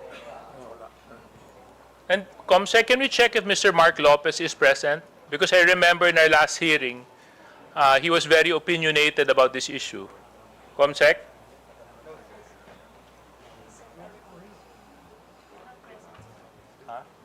Not present. Okay, not present. So, since he's not present, siguro I'll just reserve my questions for him when he decides to present himself. For the vloggers na nandito, dahil kayo naman, inamin nyo rin na kinukondenan nyo yung ginagawa ng China sa West Philippine Sea. Siguro ipapakiusap ko na lang sa inyo sa pamamagitan ng boses ninyo at sa pamamagitan ng kakayahan ninyo, baka pwede nyo lang suportahan ang Pilipinas. Pwede nyo suportahan ang ating pamahalaan. Pwede nyo ipakita sa pamamagitan ninyo na maski ano man ang hindi natin pinagkakasunduan, Pilipino at dugong Pilipino pa rin ang nangangalaytay sa ating lahat. At yun po ay dapat pinaglalaban natin. I think for our armed forces right now, this is very important that we show that the country is in full support in protecting the rights and the sovereignty of our country. That's all, Mr. Chairman. That's the only questions I have for Commodore Tariela. And baka pwede pong humabol ng isang pakiusap. Alam mo, campaign period ngayon eh. Kami mga kandidato nakikiusap. Baka ang pwede ko ipakiusap sa inyo. Sana maging boses din po kayo sa Twitter, sa Facebook, sa TikTok o anumang medium ang ginagamit ninyo na let's support the Philippines and let's support our claim to the West Philippine Sea. Maraming salamat. Mr. Chair, Yes, Honorable Abante. gusto ko lang pong sabihin kay Commodore Tayel sa kayong NBI, no? Because you mentioned na these are dummy accounts, di ba? Dummy accounts po ito. And you also mentioned that it's possible that they are being used by the Chinese, no, to speak against the West Philippine Sea. So, Mr. Chair, gusto ko lang pong i-manifest dito, kung dami accounts yan, walang pinagkaiba yan ng panahon ng hapon. Oo, yung makapili na mayroong bayong, mayroong bayong hindi nagpapakilala. Oo, walang pinagkaiba yan sa mga makapili. Kaya yung mga vloggers natin dito, na mga makapili, Ang bobo naman, makapili ka, pero, 'di ba, pinahid mo sa mga vloggers kasi hindi nga kilala. Bobo talaga ba, ante? It means that you could be able to really identify those makapili today. No, NBI. Kaya, no? Mr. Chair, if I may. Yes. Yes, Your Honor. As long as makumpleto po natin yung mga verification.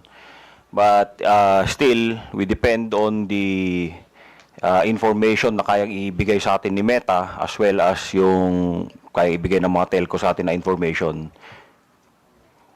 Kasi ang point po natin dito for purposes of identifying attribution is that we could determine kung sino yung gumawa ng account. Yun po ang ating basis po. Well, the fact na, Mr. Chair, that our bloggers are here with us today, hindi po ito makapili. Mga Pilipino po ito, that they're appearing with us today to be able to help us craft a legislation finally, to be able to put a stop to this fake news, especially those people who are using dummy accounts. Finally put a stop to it, Mr. Chair. Yun lang po gusto kong sabihin. As long as there is a discretion to create one, you cannot control dummy accounts. Ubo talaga. Hindi yan parang may pesticide ka na in-spread mo yung insekto, mamamatay na. Pero Tutuloy ko na. I will continue. Okay, Chairman Abante, please continue. Mr. Chair, thank you. Andito po pa si Miss Joey Cruz. yan. Miss Joey Cruz, andito po ba? Yes, Mr. Chair. Okay, Asan po siya? Ayan. Yan. Gusto ko lang po alam nyo, sa totoo lang, marami po akong natatanggap na bashing Hindi ko pinapansin. Hindi ko pinapansin yon. Katulad ni Kabayan, hindi ako naiinsulto, hindi ako nababagabag, hindi ko pinapansin. Wala namang katotohanan yun Kaya hindi ko pinapansin yan. Alright. Ngayon, ang gusto ko lang pong sabihin kay Miss Joey Cruz, in one of your vlogs in YouTube, you directed this statement sa akin. Akin mismo. Unang-una, hindi naman kita kilala. Hindi naman kita kaaway. Wala naman akong ginawang masama sa'yo. Tama ba ako, Mr. Chair? Meron po ba akong ginawang masama sa inyo? There is no personal action. Kaya nga, Mr. Chair, sagutin mo lang ako. Meron po ba akong ginawang masama sa inyo? No Meron ba wala? None, Mr. Wala. Wala akong ginawang masama sa inyo, Pinapatunayan nyo yan, Pangalawa, hindi niyo ako kilala. Tama ba, Miss Joey Cruz? You do not know me personally. Correct, Mr. Chair. And Mr. Chair, I do not even know Miss Joey Cruz personally. Am I right? Mali namin. Correct, Mr. Chair. But, you made a statement against me. Ito, babasahin ko, ang sabi mo, ganito, kung Abante, paswelduhan ka ng taxpayer, gago. Tinawag mo akong gago. Bakit? Ba't mo ginawa sa akin yun? Gusto mo ba akong umiyak ngayon sa'yo? Sabihin ko, ba't mo ginawa sa akin yun? Bakit mo ako tinawag na gago? Bakit po, Mr. Chair? Please, yes. Mr. Chair, and I think it is already established that we do not know each other personally. Ano po yung pakilakas nga po? Hello, Mr. Chair? Mr. Chair? Okay. I think it is already established that we do not know each other personally. Therefore, the statement was said based in a not personal way, but it is an observation of my reaction Mr. Chair, on meron ka pang salita. Your observation is that I'm gago? Is that your observation? This pertains to the public function as I perceive it, Mr. Chair. No, you're public what? Public action, Public Mr. Chair. action. So you mean that is the public that is actually telling me that I'm gago? No, Or Mr. is it Chair, you? the statement Let me came ask from you, me. Mr. Chair, is it you? Yes, Mr. Chair. So you were the one that said that, right? Correct, Mr. Chair. Ayun. Pero hindi mo ko kilala. Wala akong ginawa masama sa'yo. Yes, Mr. Chair. It What is your already right to established. tell me that I'm gago? Because I am a citizen of What the is Philippines. your right to tell me I'm gago? That is part of my freedom of speech, Mr. Oh, Chair. is that right? Yes, Mr. Chair. So your freedom of speech is to tell a person that he is gago? Freedom of speech ba yan? My freedom of speech, part of my freedom Ang of galing speech is mo. to react Ang on the galing mo. action of Ito a pa, public official. sinabi mo ha, in another post, ito sirahin mo.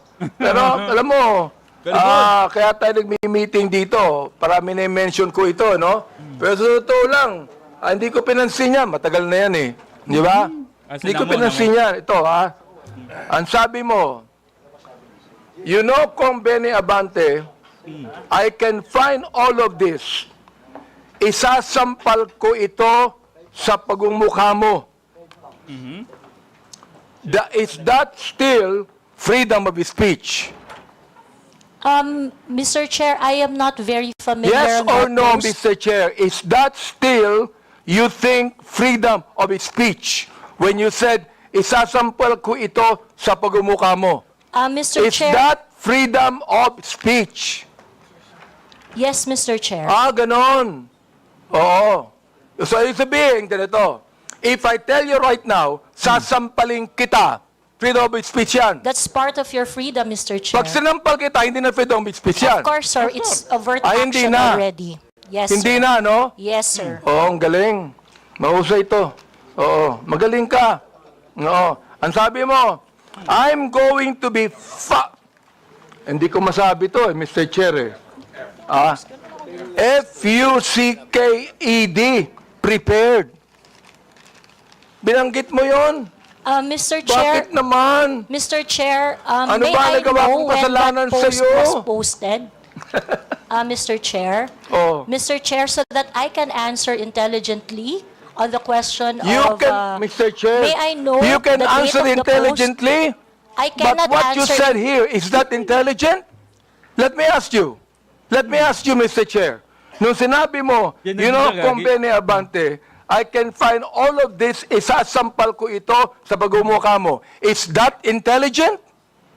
Mr. Chair, I cannot intelligently answer if I do not know when the post was posted. You don't know, Mr. Yes, Chair? Mr. Chair, I think in a day I post maybe 50, Well, you know, 50 posts in a day. I would like to understand, It Mr. means, Chair. Mr. Chair, that you can post something today and you forget that tomorrow. Am I right? That is correct, Mr. Chair. That's very likely. So, pakiklaro nga, Mr. Chair. Ano yung isasampal mo sa pagmumukha ko? That is why, Mr. Chair, for me to intelligently answer your question, I need to know when it was posted. Well, we are going to get the date when this was said. Thank you, so Mr. you would Chair. be able to know. Thank you. Kaya, pinapa-confirm ko lang yung statement na yan eh. Ibig sabihin, do you believe, hindi ko na sabihin ang freedom of speech. Do you believe that this falls under protected speech? I'm so sorry, Mr. Chair. May you please repeat Do the you question? believe that this falls under protected speech? Mr. Chair, like I said earlier, I would like to know first the context of the post. But rest assured, Mr. Chair, that when I post in my platform, I make sure that it is a reaction on the news or public action. As a political observer, I always practice. Miss Cruz, is this a political statement? You were saying a political observer. Is this a political statement? Do you believe that using profanities, insults, and malicious accusations online represent fair and respectful, intelligent discourse? Except as part of your statement, Mr. Chair, the malicious imputation you said, except that, the rest that you said, yes, it is part of the healthy public discourse. It is part of what, Mr. Chair? Healthy public discourse. O therefore, pag binanggit natin using profanities, insults, and malicious accusations, No. that is, anong tawag mo doon? Part of the healthy discourse, Mr. Chair. Healthy discourse. Healthy discourse ba yon? Yung Yes, profanities, Mr. Chair. Yes, Mr. insults, and malicious statements, healthy discourse sa'yo yun. Yes, Mr. And that's Chair. the reason why, Mr. Chair, that we should now actually craft a legislation to put a stop to Ms. Joey Cruz, who seemed to be intelligent, and a woman using profanities, malicious insults, saying it is healthy. Tinawanan gagi. Yes, Mr. Chair, I stand by my statement. Everything you said, except the malicious imputation, which I do not do, is part of a healthy public discourse. It is part of my freedom of speech. In fact, it is recognized under the Universal Declaration of Human Rights Act that I It is should be able recognized to where? express my opinion without Miss interference. Joey Cruz, I am the chairman of the Committee on Human Rights, and this is not recognized. Profanities, insults, and malicious words are violation of human rights. You violated my human rights.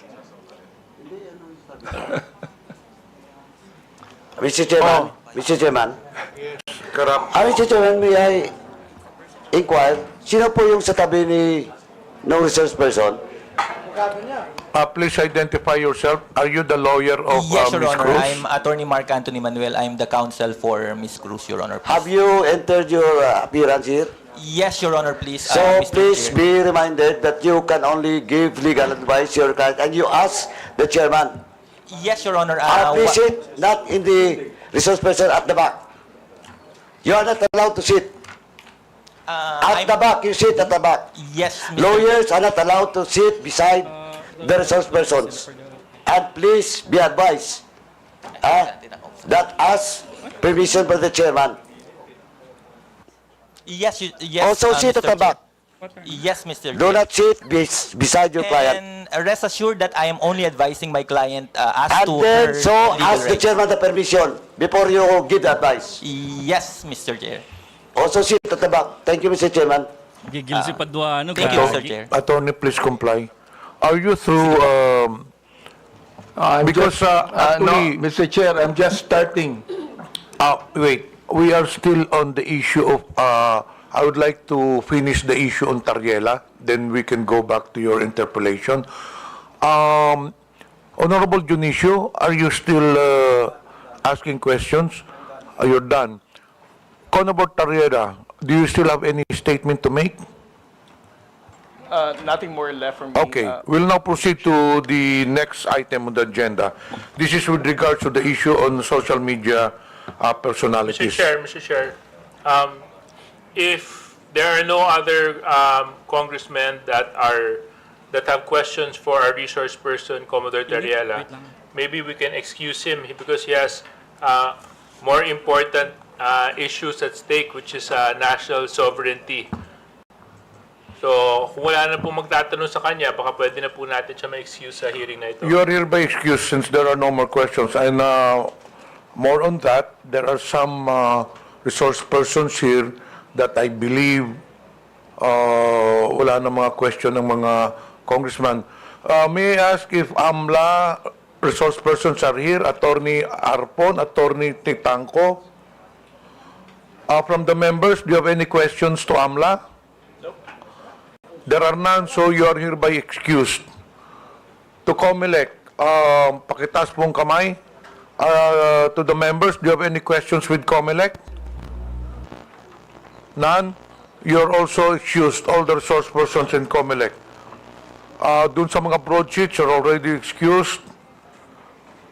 Dito sa kay Miko David, Digital Marketing Association of the Philippines, I think you can stay put since we will be discussing next the social media personalities. Okay, we'll now proceed on the issue on social media influencers or personalities rather. May I request that all social media personalities take the microphone and introduce yourselves one by one, starting to the nearest to the chairman.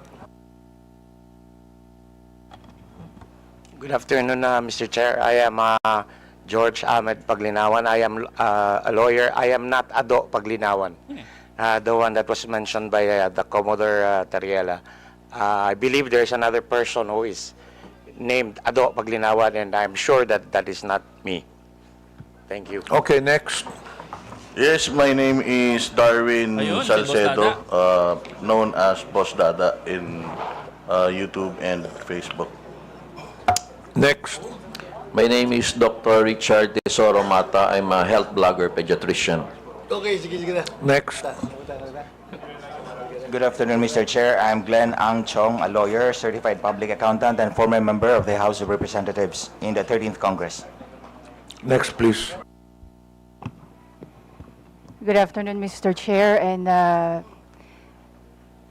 my name is Zain Batalya. I'm the person behind I Am Shanwein. Yes. Good afternoon, Mr. Chair. I am Manuel Mata Jr., also known as Coco Locoy in social media. Coco Loco? Coco Locoy, Mr. Chair. Good afternoon, Mr. Chair. I'm former PDEA agent Jonathan Morales, behind Agent Tambayan, Your Honor. So you're now a blogger also, Mr. Morales? Di ba resource person ka sa Senate before? Yes, sir. Mula po nung tinigil yung PDEA Lex, nag-resort na po ako doon sa... You're a former PDEA agent? Yes, Di Your ba? Honor. Yes, Mr. Chairman. Blogger ka na ngayon? Yes, sir. Okay, next. I am Vivian Rodriguez, better known as Vivian Velez, as my screen name. I was not invited in this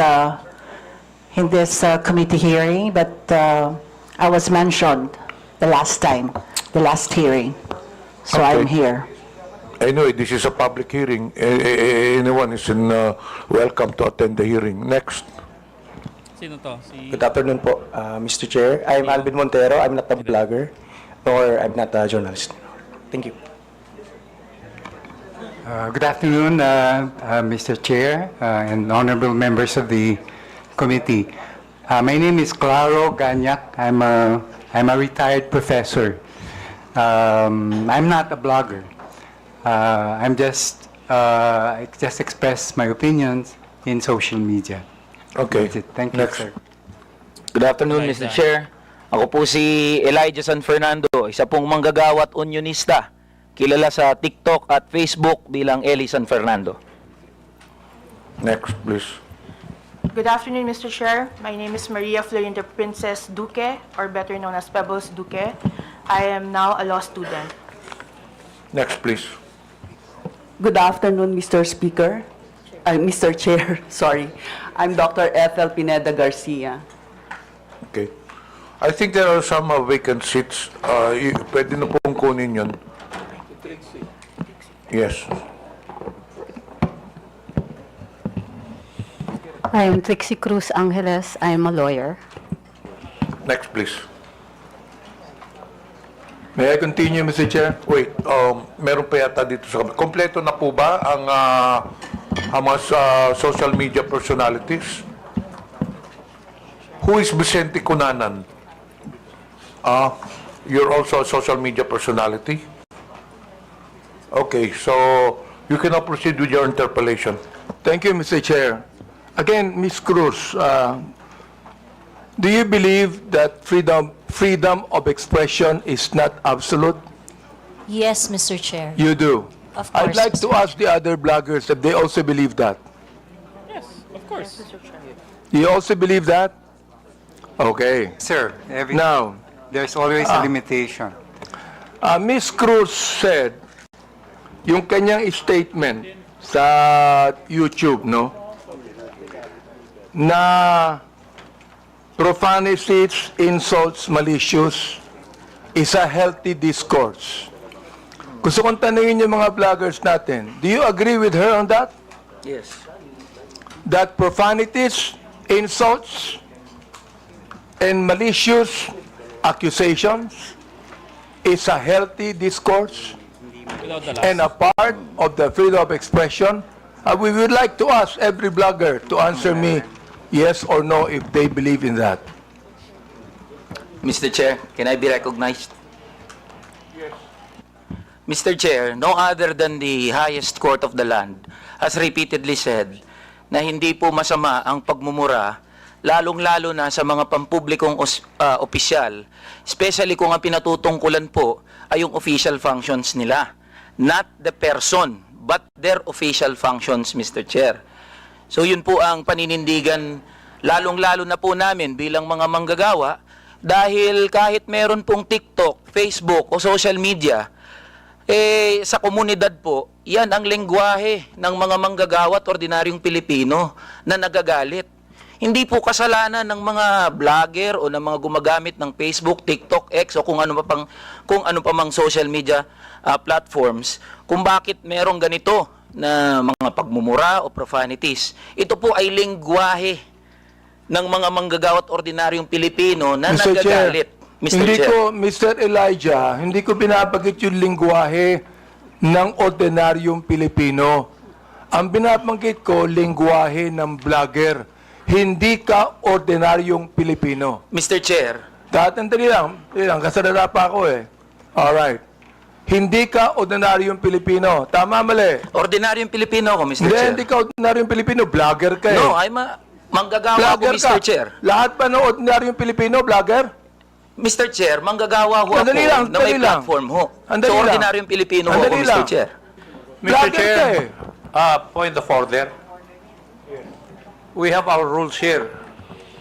I think the resource person cannot answer without being recognized by the chair. Sorry, Mr. Chair. Okay, to all reminder to all resource persons, let the interpolator finish his line of questioning in his statement, and resource persons can only talk when the chair recognizes them.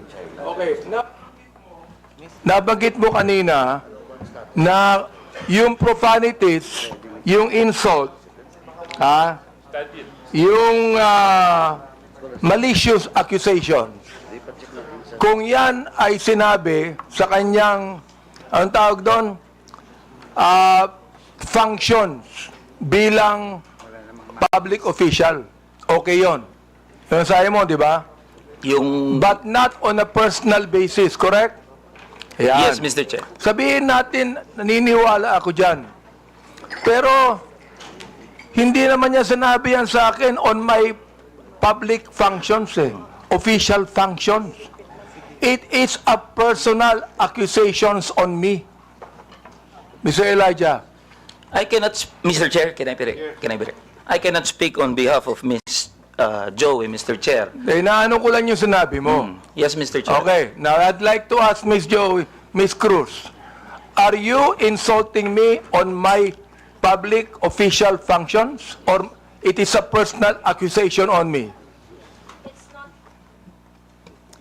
It's not a personal accusation, Mr. Chair, and I think we have agreed early on that we do not have any personal relationship. Yes, So that's is right. just- Pero ito, ang sabi ni Elijah, okay lang yon kung yan ay sinabi in my official functions as a public servant. Alam mo ba yung official functions ko? Yes, Mr. Chair. And Alam mo. So therefore, hindi ka naniniwala sa aking official functions, kaya tinawag mo akong gago. no, Mr. Chair. The observation that I uttered to describe your performance of your official action, that is my observation. That is what I felt. Well, inobserbuhan mo ba yung aking official function? Yes, Mr. Chair. Inobserbuhan mo I watch your hearings. Since I won in 2019? No, Mr. Chair. I closely monitored your performance as a congressman in the 19th Congress. And you hated me for that? No, not really, Mr. Hindi, Chair. gago. Just in the Binagit mo 19th sa akin, Congress. gago. So you hated me, Mr. Chair. Ano ba ibig sabihin nun? Binanggit mo, gago ako. Binanggit mo, isasampal ko ito sa pagmumukha mo. Binanggit mo, I'm going to be... Hindi ko babanggit eh. Okay. If you prepared, binanggit mo yun eh. May Oo. I respond, Mr. Chair? Therefore, you hated me. Hindi pwedeng sabihin mo sa akin na you love me. Is that the person that you said that you love me? I love you, and because of that, isasampal ko ito sa'yo. May I respond, Mr. Chair? Yeah, go ahead. Sige, Mr. Chair, go ahead, respond. At the very most, I do not like your performance as a member of the 19th Congress. But hate is such a powerful word because we established earlier that we do not have any personal relationship or any personal Mr. Chair, affiliation. binanggit mo yung human rights. Yes, binanggit Mr. mo yan kanina, Chair. di ba? Correct, Mr. Therefore, Chair. Mr. Chair, you violated my human rights. Why? Because when you said those profanities, those insults, yung gago, yung isasampol ko ito sa pagbubuka mo, you violated my human rights. Why? You did. May I respond, Mr. Chair? Teka, Mr. Chair, hindi ako nagagalit sa'yo. Okay? At wala akong pakialam sa'yo. Kahit na anong sabihin mo, okay lang sa akin. Alright? Pero itong ating pinag-uusapan ngayon, merong kinalaman sa mga legislation na aming gagawin later on. That is why I am asking you right now. Sapagkat napakahalaga nito. Kapag binabanggit mo, if you're saying that using profanities, insults, and malicious accusations online represent fair and respectful discourse and a healthy discourse, therefore you're telling us that the freedom of expression is absolute. You can say anything you want, and that is freedom of expression. Yun ang sinasabi ko, Mr. Chair. May I respond, Mr. Chair? Pag binanggit mo, if you said that freedom of expression is not absolute, therefore, there are certain things that you cannot say. Yun ang ibig sabihin nung freedom of expression is not absolute. May limitation yun. Di ba? Oh. Go ahead. You can answer now. Okay, thank you very much, Mr. Chair. Mr. Chair, in the universal thoughts and ideas, there would always be a limitation. The freedom of speech is not absolute. And the limitation of freedom of speech is well defined. Under the law, under the jurisprudence, there are things that you cannot say. There are things that Mr. Chair, what jurisprudence are you talking about? Supreme Court decisions, Your Honor. Can you tell me what law? Example of law that limits your Yes. freedom of expression. For Can you example, tell me Mr. the Chair, jurisprudence? yes, Mr. Chair. For example, Mr. Chair, there is, I cannot specify the specific law, Mr. Chair. There but is a law on libel. law There on is a libel. law on slander. There is a law. Is it okay, Mr. Chair, if I give my example? Okay, thank you very much. One example, and I think this example is very demonstrative, is very illustrative of the limitation of freedom of speech. Right now, it is election, midterm election, and it is not allowed that people are going to campaign on the day of the election day. That is a clear prohibition to express on the part of the citizen to say whatever they want to say on that Teka, election day. Mr. Chair, ano po ang connection nung binabanggit mo? I'm asking you about the jurisprudence. I just told you that there is a law against on libel, on cybercrime. What you said today is libelous. What you said here is libelous. Why? Mr. Because Chair. there is a malicious intent. When you use profanities, when you use the word gago, there is a malicious accusation, and that is libelous. Mr. Chair, if that is your assessment of that kind of statement, you not will only have your... libelous, Mr. Chair, sandali lang ha, not only libelous, ha, that is also unjust vexation on my part. May I respond, Mr. Chair? Go ahead. Okay, Mr. Chair, if you think that you are violated by my exercise of my freedom, you would have your right and No, be no, in court Mr. Chair, so that, don't worry. so that the maliciousness of Mr. that Chair, statement don't can be worry. I'm sorted not out going in the to charge proper you in court. authority. Don't worry. I'm not going to charge you. If I charge you in court, matatalo ka eh. Pero hindi. Oo. Unjust vexation to. Alam niyo ba yun? Are you a lawyer or not? I am not a lawyer, Mr. Chair. Therefore, you should know this. The thing is this, pero wag kang mag-alala. Hindi ako magdidemanda sa'yo. Do you know why? You're not important to me. Alright? Ang dahilan lamang, kaya natin ginagawa ito, para magkaroon kami ng idea kung anong legislation ang nais naming gawin. Pero ikaw, you are not important to me. Alright? Oo. Thank you, Mr. Chair. Yan. Kaya, huwag kang mag-alala. Hindi ako kailanman magdidemanda sa'yo. Alright? Oh. Tumatawa ka pa eh. Thank you, Mr. Chair. Natatawa ka sa akin eh. No, Mr. Chair, I am expressing my gratitude, Mr. Chair. Ganun ba? Mr. Chair, tumatawa ka and you're expressing your gratitude by your sarcastic laughter? I am not laughing, Mr. Chair. It's just a natural smile, Mr. So Chair. gusto kong tanungin po, itong ating vloggers na ito, kayo po mga vlogger natin, do you agree with what Miss Joey Cruz said? Definitely, yes. Every one of you could be able to answer, if you agree.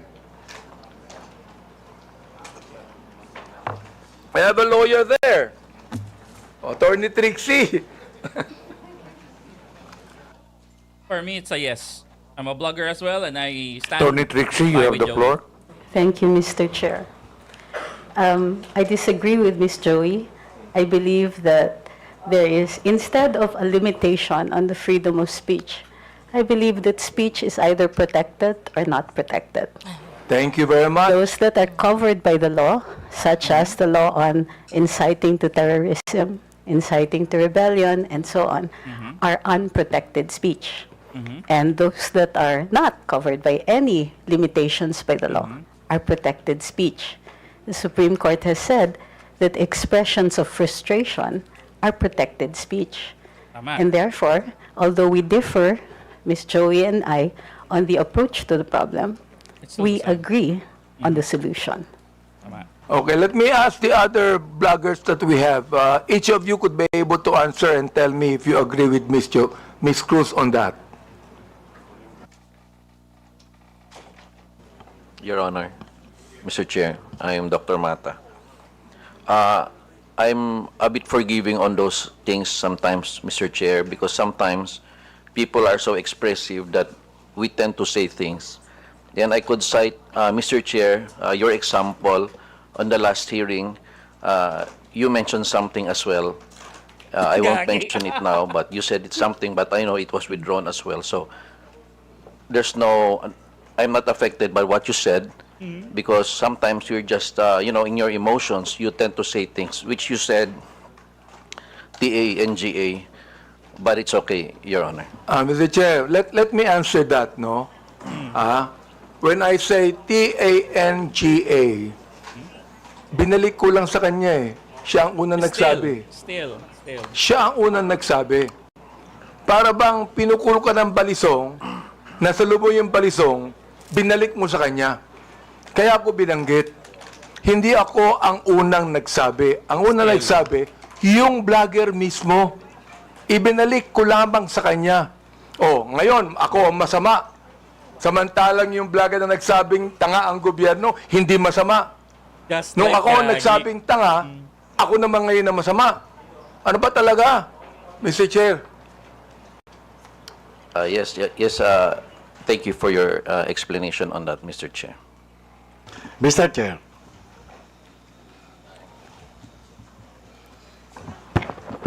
Yes, who's that?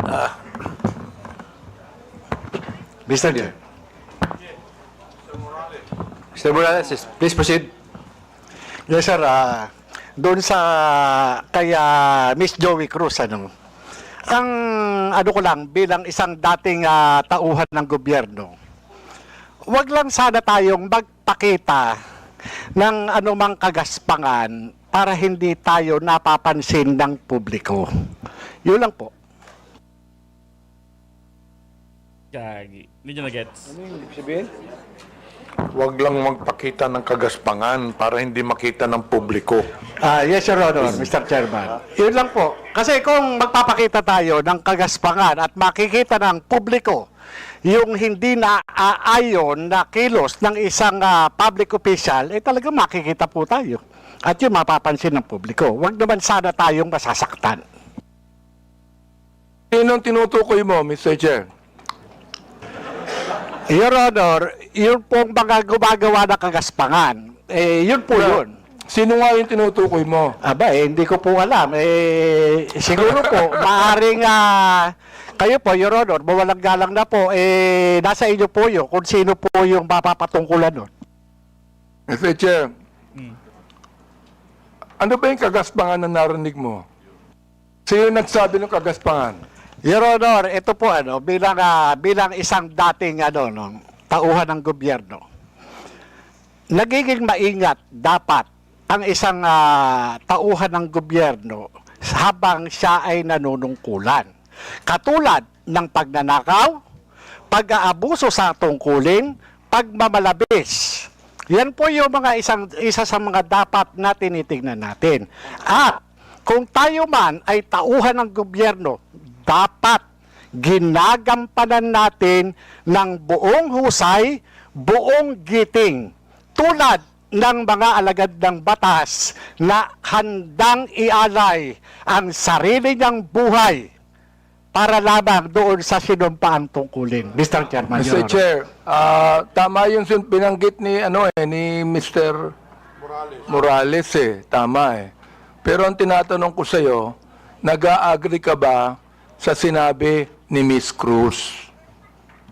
Saang particular, Your Honor, Mr. Chairman? Hindi ka pa na nakikinig sa akin Bira naman buhay ito.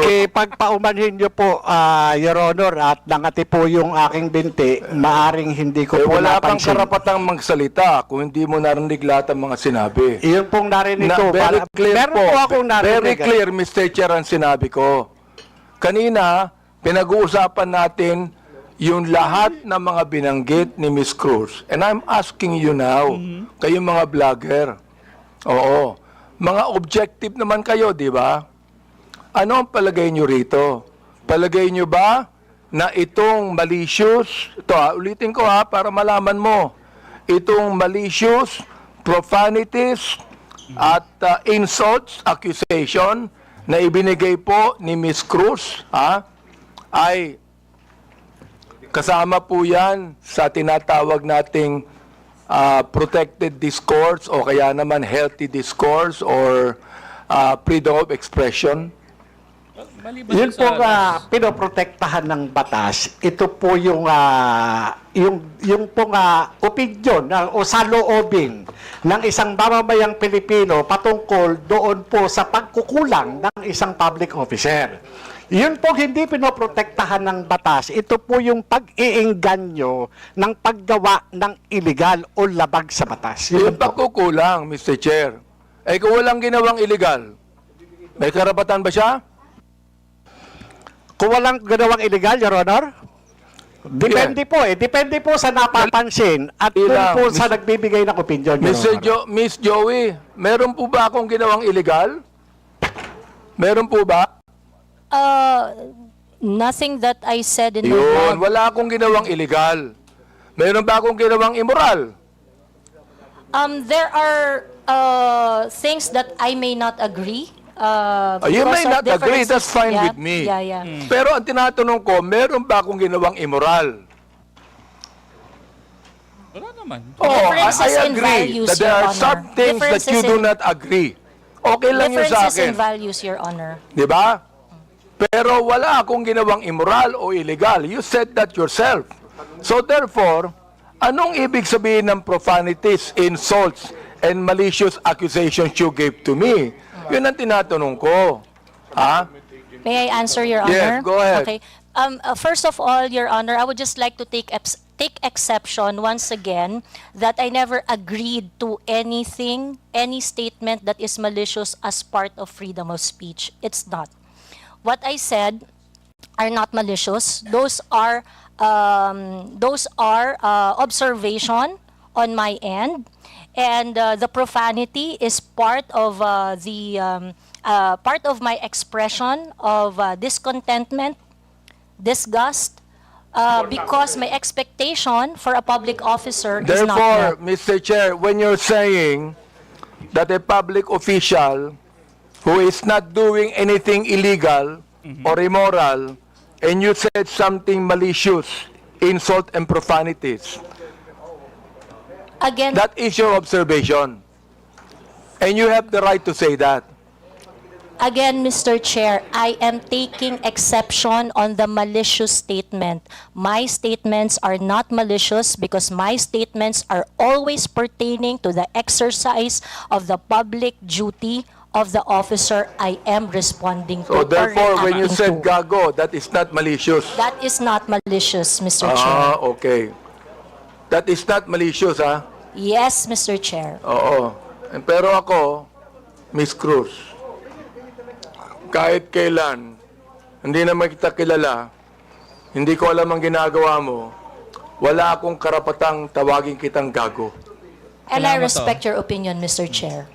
Not my opinion. That is my belief. I Iba yung respect your opinion, belief, Mr. iba Chair. yung belief. Okay. I'd like to ask the other vlogger if they agree with Miss Joey on that. Una po, I agree po na this is not malicious kasi na-establish na po na hindi po namin kayo kilala personally.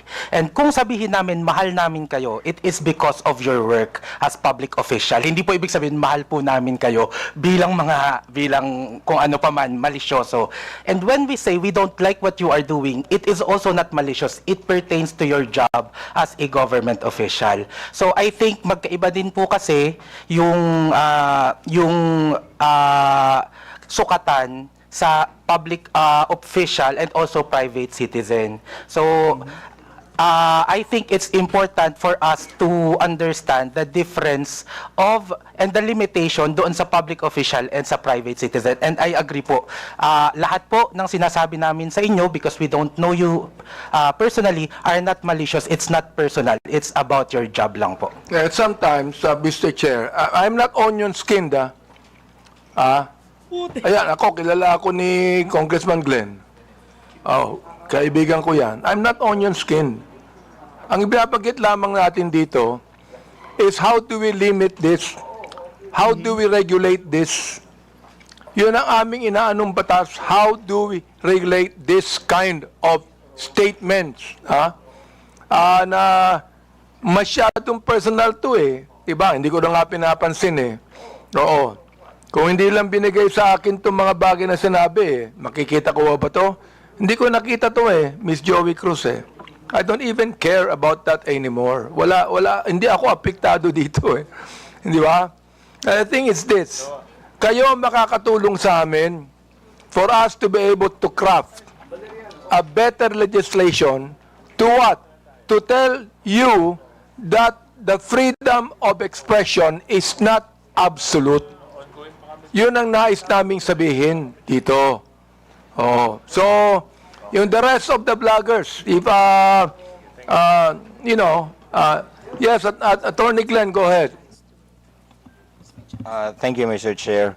While we recognize the plenary power of this Congress to enact legislation to limit freedom of speech or expression, I would just like also to exhort the members of Congress, the honorable members of Congress, to remember that the exercise of free speech, public officials should not be onion-skinned. I know hindi po kayo onion-skinned, Congressman, Honorable Abante. Public officials should not be onion-skinned, and that free speech serves as a scalpel that removes the abscesses of officialdom. I quote the jurisprudence. It's a landmark decision of the Supreme Court. So we have to make a tight balance between limiting the freedom of speech and, of course, when it comes to public acts of public officials. Yun na po, Mr. Chair. May we hear the others, Mr. Chair? Yun, Shanwein. Go ahead. Yes, Mr. That Chair. handsome man right there. Ako po, Mr. Chair. May I be recognized po? Mr. Chair, sundan ko lang po yung binanggit po ni Attorney Trixie about protected speech. I don't know the specifics of what Ms. Joey said. Be that as it may, Mr. Chair, kung yung pong mga binanggit niya ay nakapatungkol po sa official function, then it is warranted. If it pertains to the personal po na buhay, then it is unwarranted. Naiintindihan po namin yung predicament, Mr. Chair, ng mga congressman natin, ng mga public official natin na talagang nasa scrutiny ng taong bayan. Pero hinihingi rin po ng taong bayan, lalong-lalo na ng mga manggagawa, ang pag-intindi po ng ating mga congressmen doon sa kung ano yung nararamdaman at ano yung pakiramdam, emosyon ng mga tao patungkol doon sa function po ng ating mga public official. I believe yung mga binanggit po ni Ms. Joey, it is part of protected speech. And I think doon po pwede tayong magkaisa. That's all, Mr. Chair. Meron pa. Yes, Miss, Mr. Chair, good afternoon po. Yun. Shanwein. Yung tungkol po sa sinabi ni pagsasamahin ko na po yung tatlo, no? Ni Ma'am Joey, ni Attorney Trixie, at saka ni Sir Elijah. Kami po na mga content creators, nasa public eye din po kami, gaya po ninyo.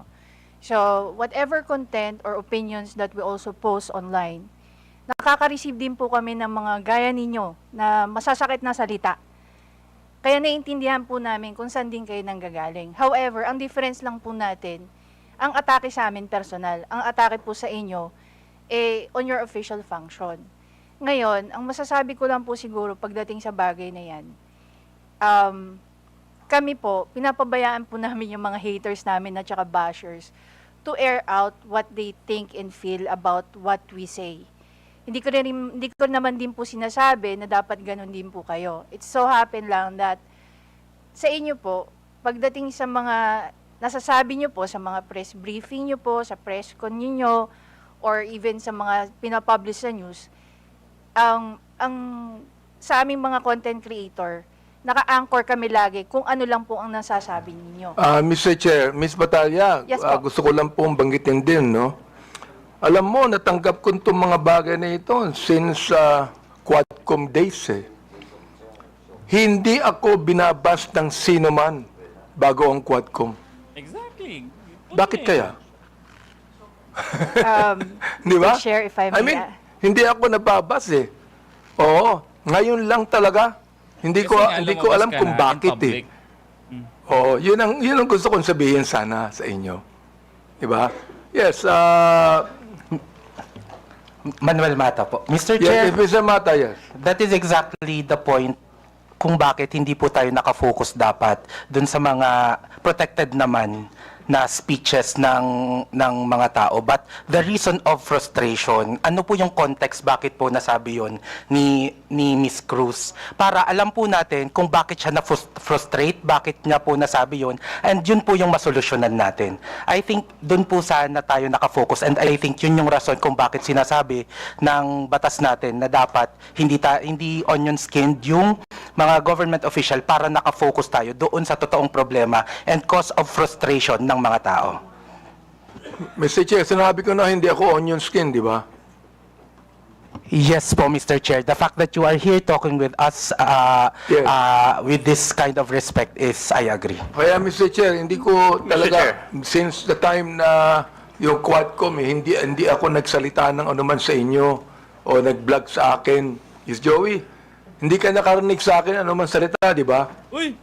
Miss Joey, May namo ka na nga. you have never heard me say anything against you or about you. Am I right? Yes, sir. Yes, Mr. Chair, we do not know each other personally. Ayun. And then, ganito.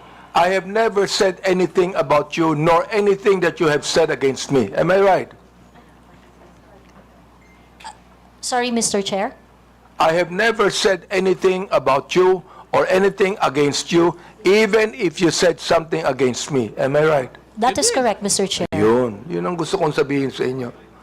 I'd like to give way to my good friend, Congressman Akop. Before I recognize Congressman Akop, admin matters, there are several resource persons here who have been here since early this morning, and I believe some of the members have no questions anymore.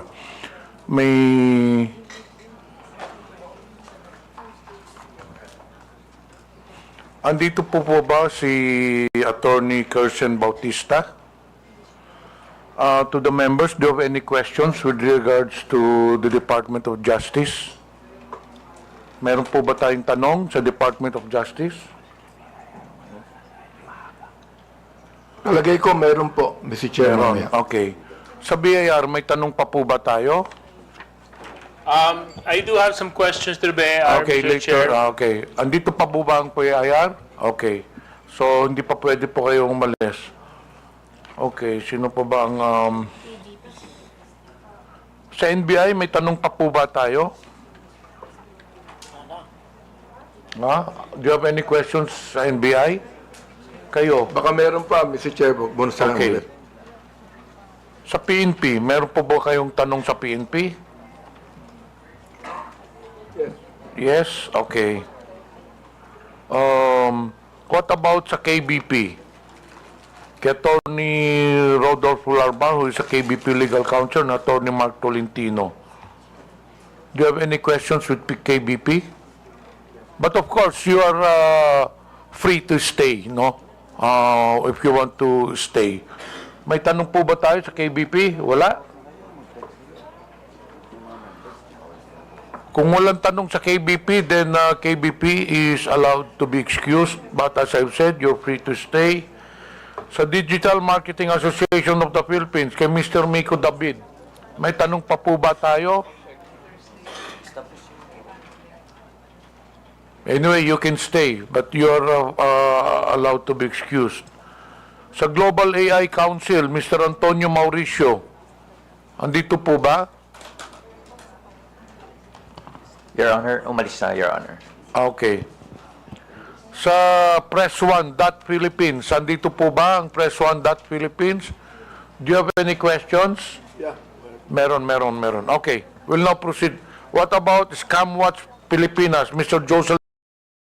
Wait to Congressman Akop for a while, but I still have asked questions. Mr. Chair, I just want to ask some clarificatory questions. Please proceed. Kung sino po yung nagsabi na dapat maintindihan po natin yung mga tao na because of their frustration ay nakapagsasabi po ng hindi tama. Elijah. Gusto ko lang sabihin na yung frustrations wouldn't give you the right to violate the law. Hindi po nakapagbibigay ng karapatan sa isang tao na mag-violate ng law because of his frustrations. Because there are avenues, legal or provided by law, para ma-express nyo yung frustrations ninyo. That is precisely the reason why the freedom of expression is not absolute. Thank you, Mr. Chair. Okay, thank you. Before we proceed, may I know if Ms. Vicente Cunanan has taken her oath? Wala pa. Please rise. COMSEC, please administer the oath. Please raise your right hand.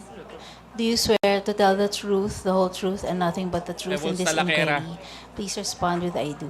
The oath has been administered, Your Honor. Thank you. Honorable Abante, you have the floor. Mr. Chair, meron po bang ibang vloggers na gustong magsalita tungkol dito? Do you have any statement to the social media personalities regarding the issue on Ms. Cruz? Ms. Cruz, just curious, are you a voter of Honorable Abante? No, no, So you're Mr. not a Chair. registered voter in the district of Honorable Abante? No, Mr. Chair. And as you have said earlier, you do not know him personally. Yes, Mr. Chair. And he does not know you personally. Correct, Mr. Chair. So, bakit na nyo naisip na atakihin si Honorable Abante? Just curious. Because the action is not really limited. The performance and the performance of Congressman Abante being part of several committees that affects national issues. But why are I you got to know interested him. particularly, specifically to Mr. Honorable Abante, considering that you are not a voter of Honorable Abante? Why? Ano pong interest ninyo? The issues that he tackles in his committee memberships and chairmanships are issues that are affecting the Philippines at large. So in short, you have something against him because you have singled him out. There are 314 congressmen here, pero mukhang ang paborito mo si Honorable Abante. That is incorrect, Your Mr. Chair, Honor, paborito Mr. din niya Chair. sa Ace Barbers. Because there are other congressmen that I give my observations to, and it's not limited to Honorable Congressman Abante. So he is not singled out, Mr. Chair. Mr. Chair, palaging sinasabi ni Ms. Cruz yung observation. I hope, Ms. Cruz, you know, okay lang yung observation. For example, like, I hate Congressman Abante. Okay yan. I do not like Congressman Abante. Okay yan. I don't agree with Congressman Abante. That's fine. Pero yung tatawagin mo kung gago, at isasampal mo sa... Teka, gusto ko nang tanungin. Sa onion skin, di ba? Ha? Gusto kong malaman, ano ba isasampal mo sa akin? Sabi mo ha? Isasampal ko ito sa bugumukha mo. So, pakiklaro nga sa committee ito kung ano yung isasampal mo sa bugumukha ko? Like I said earlier, Mr. Chair, I would like to know when that was posted. And perhaps, it's very likely, Mr. Chair, That I was posted posted such... on YouTube. Mr. Chair, it's very likely, Mr. Chair, that I said something like that. We And are that's checking it now. Very likely, the one that is going to be slapped on your face is... it's very likely that I'm referring to facts. It's very likely that I'm referring Mr. to Chair, facts. talagang hindi ko akalain, sasabihin niya sa akin to kung ang, Mr. Chair, kung ang misis ko magsasabi niyan, tanggap ko yan. Pero si Miss Joey, hindi ko naman po siya kilala talaga Ito ito pa, mayroon sasabihin ako sa inyo. Gusto kong tanungin din naman yung ating mga researcher dito ng Press One. So what do you think of Miss Cruz? What do you think of her statements? Everything that she said?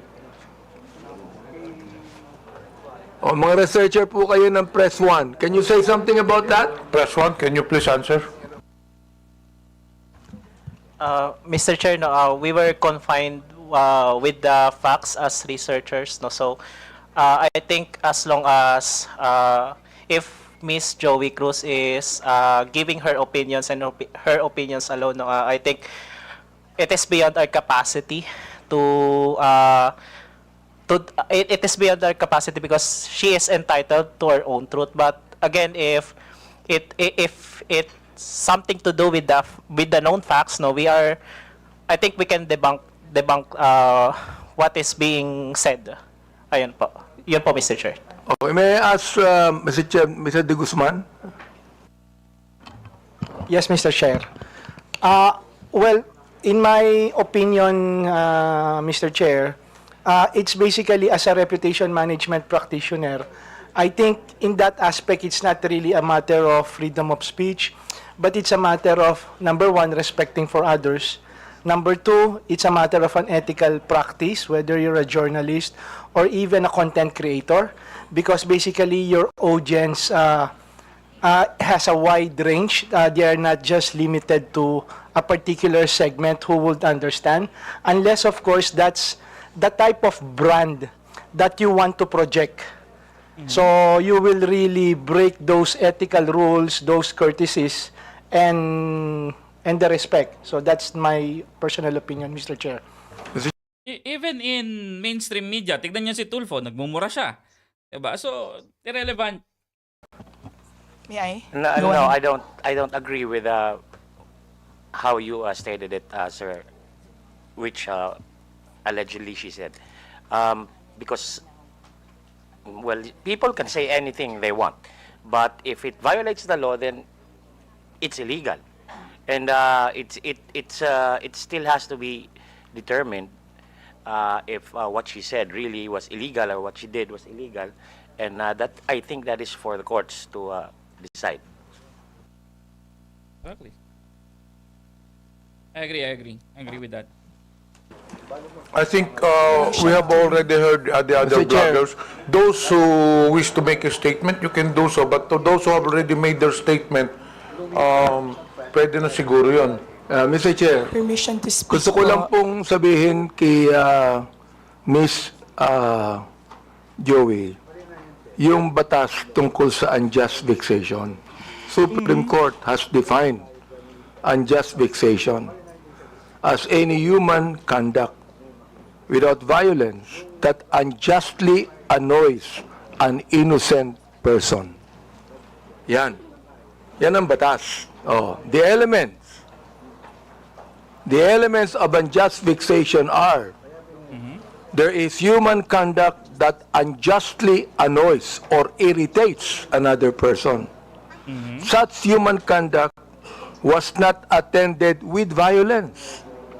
Such human conduct caused annoyance, irritation, torment, distress, or disturbance to the mind of the person to whom it is directed. An offender acted with criminal intent.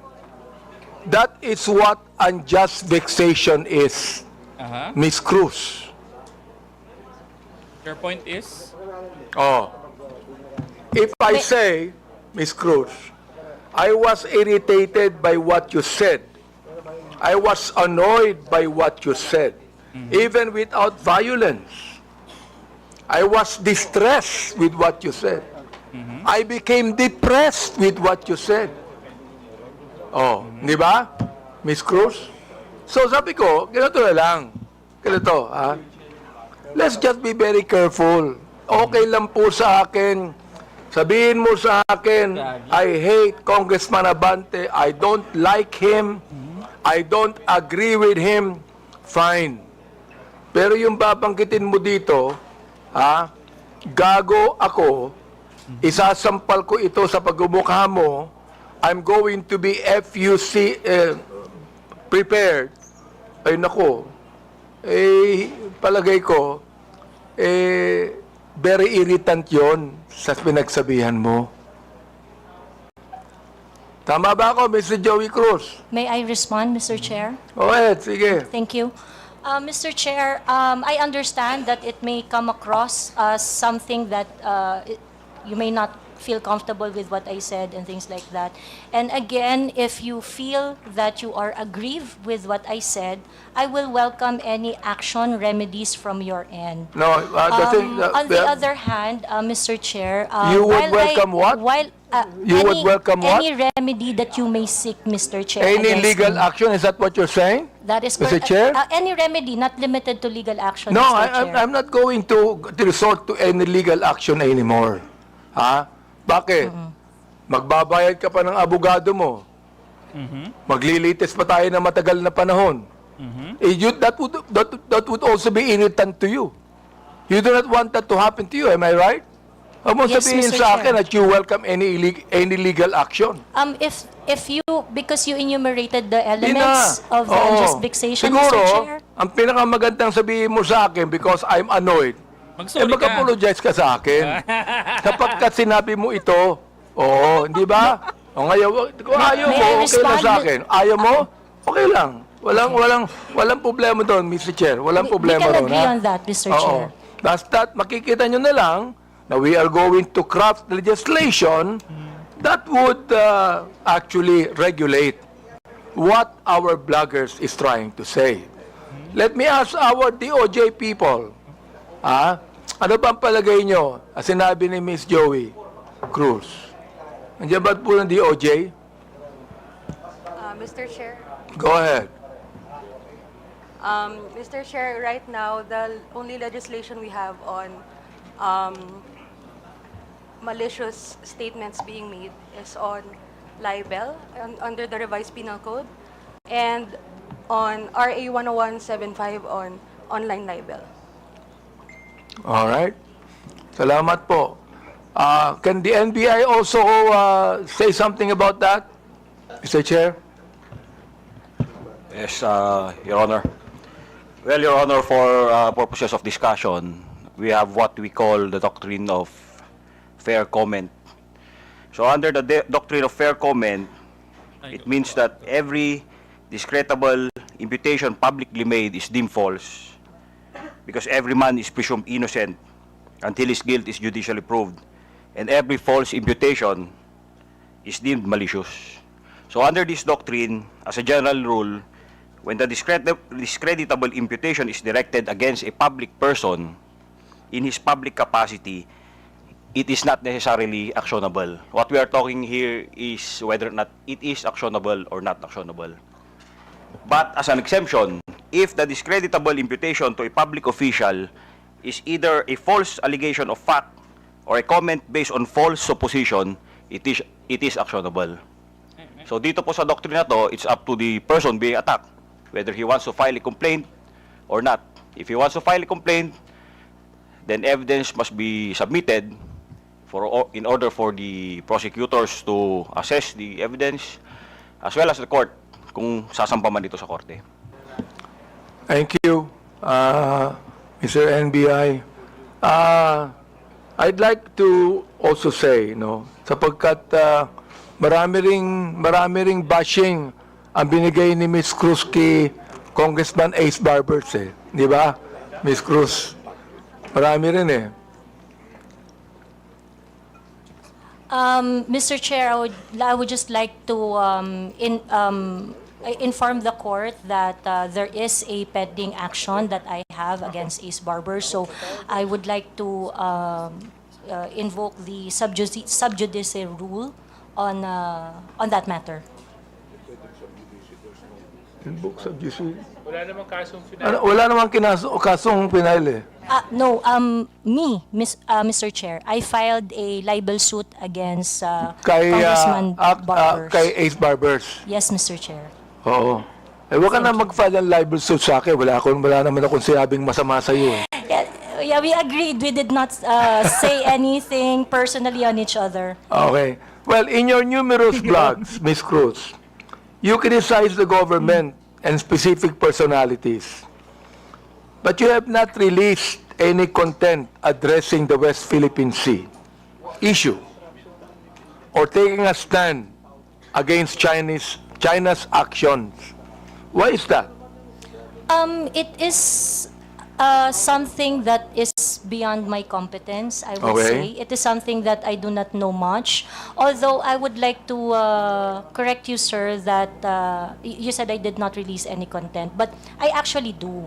In those contents, when I'm going to talk about the West Philippine Sea, the South China Sea, I talk about it in such a way that I try to figure out the issues, the facts, and ask. My platform is very interactive. And so my platform is always visited by professionals, professors, experts on their fields, real people doing their real job, sharing their 2 cents on what is going on. So whenever I'm going to talk about the South China Sea, international relations and things like that, it is always an interactive one, an exchange of idea from different point of views. Thank you, Mr. Chair. What is your, Tito, gusto ko lang tanungin, no? What is your current source of income, Ms. Cruz? We have a family business, Your Honor. Family business. Well, That is correct. are you monetizing your social media content or receiving compensation for your blogs? Yes, Mr. Chair. You are. Yes, Mr. Chair. So it is also some kind of a business to you. It is really not, Mr. Chair.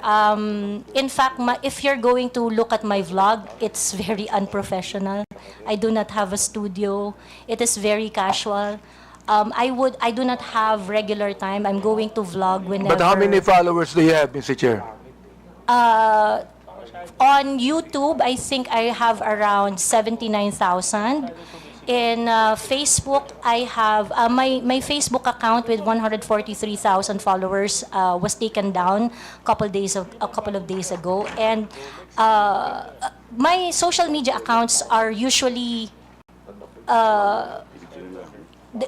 they don't really last that long because it would usually be reported or taken down.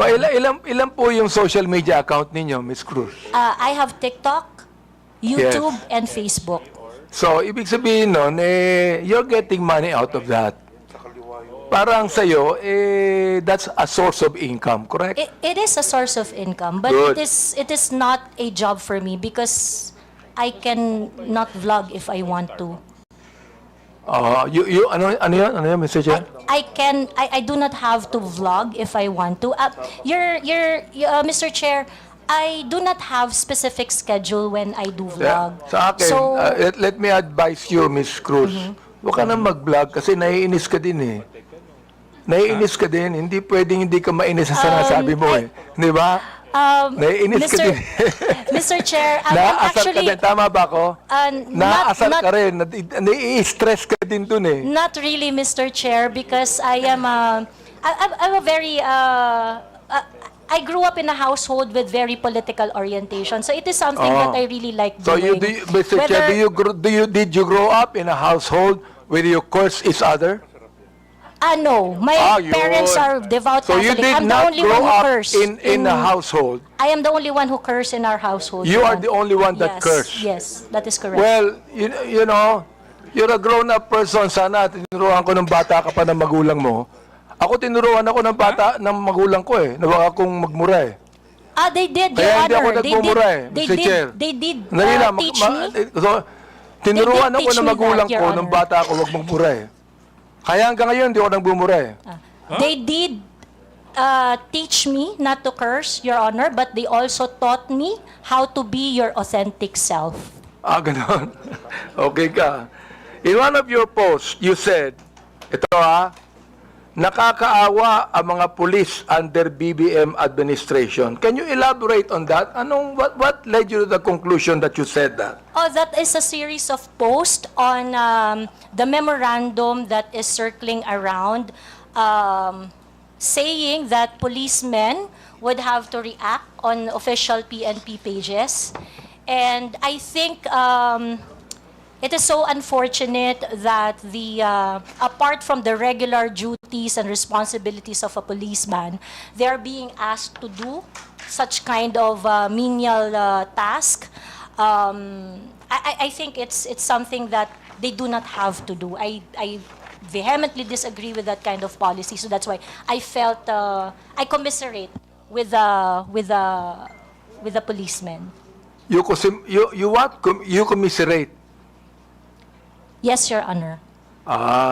So when you commiserate, you can tell the policeman, police patola kayo, wala kayong kwenta. Is that how you commiserate? I never said that, Mr. Chair. Nabanggit mo yun eh. Mga pulis, wala kayong na-solve na problema. Nabanggit mo yun. Kaya nga gusto ko nang tanungin, are these statements based on any verified data? Do you have a data on that? If I know the Or time they when are I simply your posted it, personal opinion? Mr. Chair, like I mentioned earlier, so that I can intelligently identify the reaction I posted on my Facebook, ito po ang kaibigan ko. I would need to know the Miss time Ako, Miss when I Ako. posted it, so that I would know Miss Akop. the exact Miss Cruz. news. Miss Cruz, ito po ang kaibigan ko, si Congressman Akop. Naging general po ng pulis to eh. Oo. Kaya, ano mo, pag you begin to generalize, pangit, hindi ba? Let That me is ask correct. our police people there, what do you think of the statement of Miss Joey Cruz? Thank you, Mr. Chair. Oo. Pulis patola ka ba? No, of course. Hindi. No. Wala Your kang Honor. kwentang pulis. Ganun ba yan? No, Mr. Oh, Chair. you tell us about that, Mr. Chair. Well, the data will probably speak for itself that the PNP has done so much. And I think that was the statement of Ms. Cruz. But the numbers will really speak for itself, Mr. Chair. Okay. Now, ito na lang, no? In your other blog, Ms. Joey, or post directed against the Quadcom, mga members tungkol sa pag-iimbestiga over bloggers spreading fake news.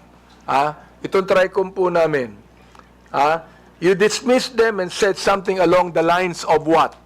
Sabi mo, para kayong mga bata, tangian nyo. Hindi ko nga masabi. Di ba? Yan ang pag pinapasweldo kayo ng sambayanang Pilipino, pinagputahan ng mga tao, including ng mga vloggers, sagutin nyo mga tanong. Do you confirm this statement? Yes, Mr. Chair. Why did you say that? Because in any rants or bashing or issues I raised in my Facebook, I never really got a response. So pakiklaro mo nga yung sinabi mong pinagputahan ng mga tao. Will you please make it clear to us, anong ibig sabihin nun? Kasi hindi ko alam ibig sabihin nun eh. Yes, I will explain, Mr. Chair. Yes, please. Pinagputahan ng mga tao means pinagtrabahuhan ng manggagawang Pilipino ang nagpapatakbo ng bayang ito, ng kongresong ito. So therefore, the public officials should listen when there is a grievance being raised, petition being submitted by the people, especially when they are expressing dismay or standards not being met. Pinagputahan ng tao means pinagtrabahuhan ng matindi ng mga tao. Mr. Chair, yung mga taong nagtrabaho, tinatawag mong PUTA. No, Mr. Chair. Ayun ang nabanggit mo eh. And Mr. Chair, sa Katagalugan po, ang ibig sabihin po niyan, dahil nga po ang tao ay nagtatrabaho, ang isang hardworking na tao ay nagtatrabaho ng long hours, they would always express ng frustration dun sa kanilang pang-araw-araw na challenges. So that is why, ganun po ang Bulakenya po ako, Mr. Chair. I would just like to inform so that you would also have a proper context on my vernacular. Mr. Chair, marami kong kilalang Bulakenyo na hindi ganyan ang mga salita. Yeah, marami po. Marami rin po Please, ako. wag mong banggitin ang pagiging Bulakenya mo dito. But Baka it is- sabihin po ng mga Bulakenya, lahat yan, ganyan ang salita nila. I am Please, under oath, wag Mr. naman. Chair. It is like that. Mga in disente po ang mga Bulakenya. Bulakenya po ako, sir. So I can speak for my people. Isa ka, Mr. Chair, sa Bulakenya hindi disente. Now ito last question, Mr. Chair. Yes, can you wrap it up? We still have other issues. Given your consistent use of offensive language, not only against me, against others, for example, personal insults, unfounded allegations, You cannot even verify it with your data. Do you believe your actions are still protected under freedom of expression? I take exception, Mr. Chair, Or on have you crossed the line alleging unfounded accusations Or have because you crossed the line into abuse of your right? I understand my right, Mr. Chair, and I understand that I have no right to abuse my right. Good. So ibig sabihin doon, you have no right to use abusive language against a person you do not even know personally. Using profanity is not necessarily abusive, Mr. Chair. Well, you made that in a personal way. So let the people judge it, no? Because Correct, a lot Mr. of people Chair. are watching Agree. now. Let the people Agree, judge Mr. it. Chair. So siguro, yun na lang, Mr. Chair, ang may tanong ko kay Ms. Joey, siguro ngayon, magkakilala na kami ngayon, siguro magiging close na kaming dalawa. Baka kayo ng sunod na lab team. Kung ako, please recognize. Thank you, Mr. Chair. May I know if Mr. Vicente Bencalo Conanan is present this afternoon? Yes, she just took her oath. Would he be the same as Miss Pebbles Conanan? Yes Same. po. Your Honor, Yes. Thank you. I have here a sinumpaang salaysay. Paige, could you please present it to her?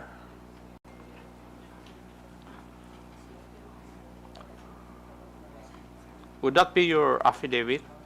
Subscribed and sworn to?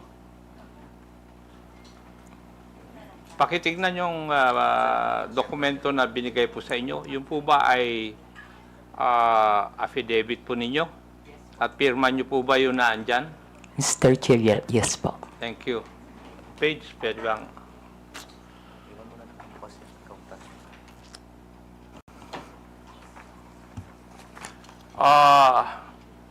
Would you mind if I just call you Pebbles in this hearing? Mr. Chair, thank you po. Okay. Hate ko po yung Vicente. Okay. Thank you. Pebbles. Pebbles, tong sinumpaang salaysay mo ba is ginawa mo ba ito ng kusang loob at wala pong pumilit po sa inyo na gawin at pirmahan ito? Yes po, Mr. Chair. Thank you. May I proceed, Mr. Chair? Ikaw po ay isang vlogger, Pebbles. Tama po ba? Yes po, Mr. Chair. At ito po ba ay full-time mong ginagawa o part-time lang? Part-time? Minsan po kasi hindi po ako nag-vlog for a month. So it's not your main source of income? Yes po, kasi hindi po ako monetize. Okay. Hindi monetize. Pero meron po kayong ibang trabaho? Online seller po, Mr. Chair. Okay, online seller. Pag kayo po ay nag-i-engage sa pagbablog, ano po ang pangalan na ginagamit po ninyo? Pebbles po, Mr. Pebbles. Chair. Kasi nga po, hate ko po yung Vicente. Opo. Halata naman dahil ayaw mong gamitin Ano pong social media platforms ang ginagamit po ninyo? Facebook po. Facebook lang? Meron din po akong ex, pero hindi po ako ganong nagpo-post doon. At ilang taon na po kayong nag-vlog? Since 2014 po, Mr. Di ba siya yung may 14, that's about dragon-dragon na 11 video? years. Opo. Okay. Thank you.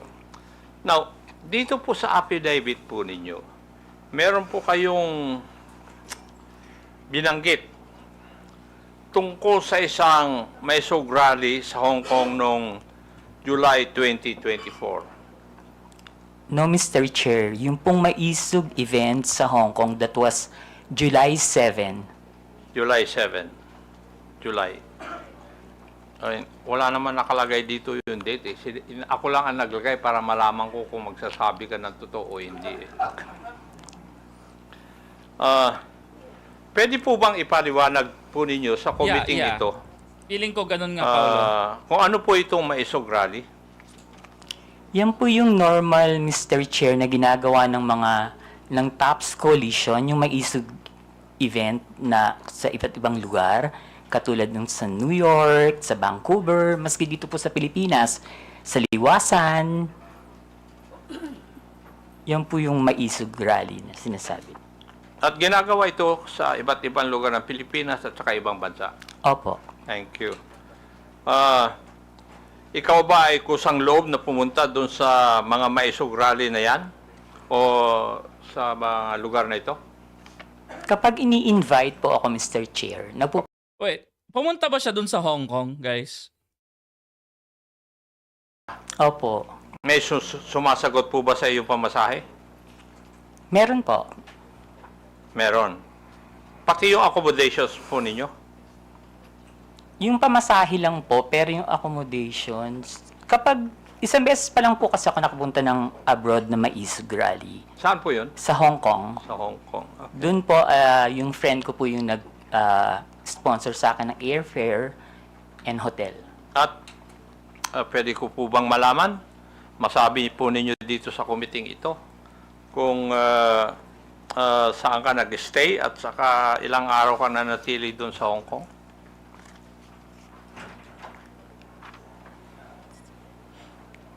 July 7 po, ginawa yung event. July 6,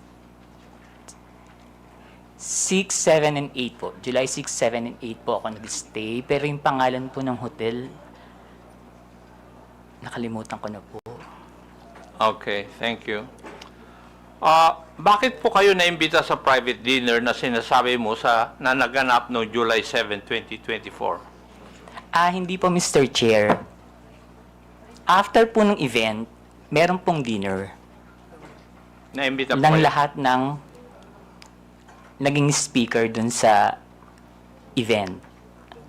So, naging speaker kayo doon? Yes po. Okay. Pwede po bang sabihin nyo sa committee ito? Sino ang nag-imbita po sa inyo sa event na ito? Actually, Mr. Chair, nung pagtapos ng event, tapos nakatayo na po lahat ng mga tao, nagpapapicture yung mga umattend, yung mga followers. Ang nagsabi po sa akin na merong dinner after is si Atty. Harry. Si Atty. Harry Roque. Si Harry Roque. Siya rin ba nag-imbita na lumawak ka doon? Hindi po, yung pong organizer ng Maisog Hong Kong. Yung nag-organizer ng Hong Kong Maisog Rally. Sa tingin mo, ano po ang dahilan bakit kayo inimbita doon?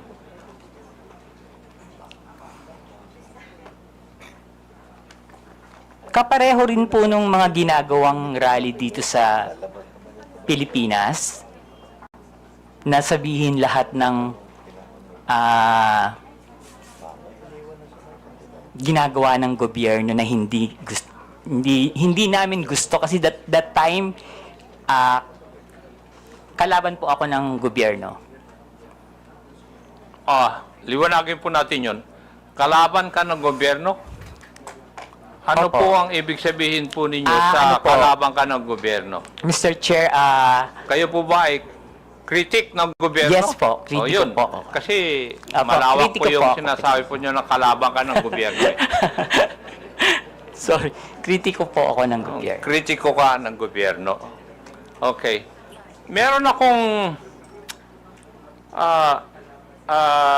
meron pong binabanggit sa iyong affidavit na pagkatapos ng nangyaring maisog rally sa Hong Kong, ikaw ay naimbita na dumalo sa isang pribadong dinner kasama ng mga iba pro-Duterte vloggers at personalities. Meron akong ipapakitang litratong ito sa screen. Sagot lang kung pakisabi lang kung ito po ang sinasabi po ninyong dinner na nangyari. Yes po, Mr. Chair. Comsec, please flash the photo on the screen. This is a long time, di ba? Sobrang tagal na nito. Yes po, Mr. Chair. Yan po yung dinner.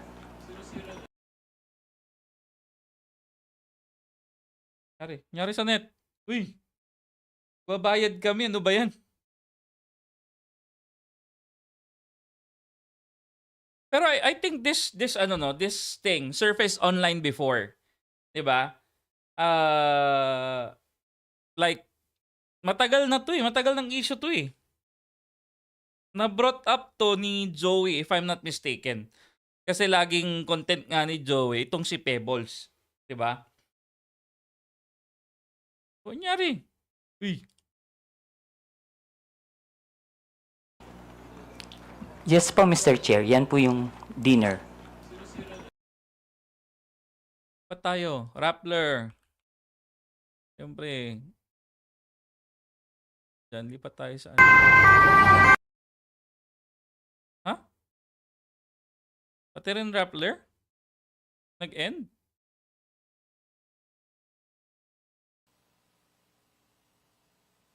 Latest pa tayo na matagal na panahon.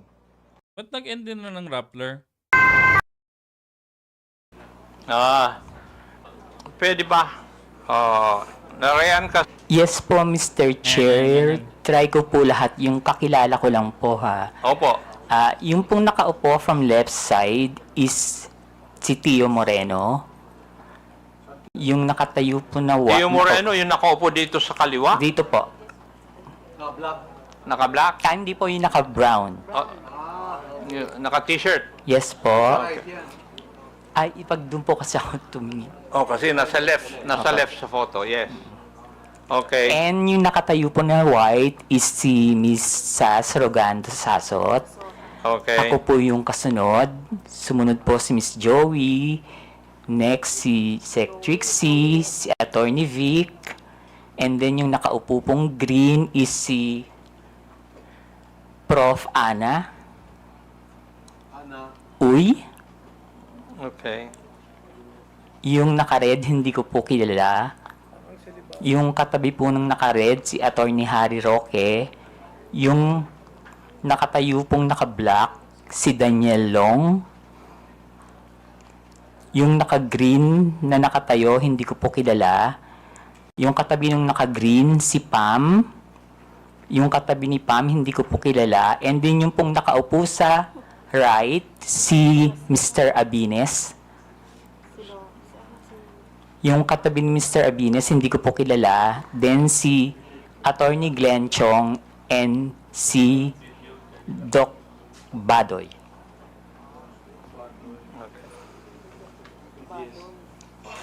Alam mo ba, Pebbles, kung sino ang nagbayad sa dinner na yan? Ang pagkakaalam ko po si Atty. Harry. Atty. Harry Roque. Okay.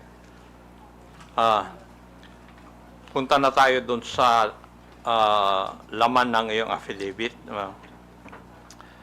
Sinabi mo sa iyong affidavit, Pebbles, na pinag-uusapan sa dinner na yon na may larawan o picture si Atty. Harry Roque na di umano nagpapakita na gumagamit ng cocaine si PBBM. Sigurado ka ba dyan? Sinabi mo sa affidavit mo na ito? Late po kasi akong dumating, Mr. Chair. So mga 1 hour na silang nandun sa restaurant, nag-uusap. Bago po kami dumating ni Atty. Vic and ni Pam. So mini-message na po nila ako na nasa na daw po ako, marami ng chikahan. So pagdating ko po, yun po yung topic. About the Pulburon video. Okay. Pulburon na naman? Sinabi mo rin sa iyong affidavit, Pebbles, na walang pinakitang picture si Atty. Harry Roque doon sa pinag-uusapan po ninyo. Pero base po sa iyong obserbasyon, mukha bang yung ibang mga kasamaan mo ay alam na ito O first time din nilang narinig ang tungkol sa larawan na yan? In fairness naman po dun sa mga kasama ko, hindi po nila alam. Wala po kaming alam lahat. Okay, thank you. Dito rin sa affidavit po ninyo, pinag-usapan din ninyo sa oras po na yon sa dinner kung paano i-release yung sinasabing picture na hawak ni Atty. Roque. Tama Yes. po ba? Yes po, Mr. Chair. At napagkaisahan na mas maigi na yung photo na yon ay parelease sa isang foreign influencer para mas kapani-paniwala. Mr. Chair, hindi naman po na pagkaisahan, pero nagbibigay po sila ng mga opinion na dapat siguro sa international blogger dapat na maglabas, or yung Australian reporter na nag-interview kay PBBM, pero hindi po siya napagkaisahan. Kumbaga nagbibigay lang po sila ng mga opinion. Okay, thank you. Pebbles, kung totoo man ang picture, bakit kailangan pa maghanap ng foreign influencer to release the picture? Bakit kailangan bigyan ng some semblance of credibility ang pag-release dito? Siguro po, Mr. Chair, para mapanood agad international. Bakit kailangan ng semblance of credibility? Dahil hindi tunay yung litrato or yung photo? Bakit kailangan ng grupo po ninyo na magkaroon ng semblance of credibility yung litrato o yung photo na yun?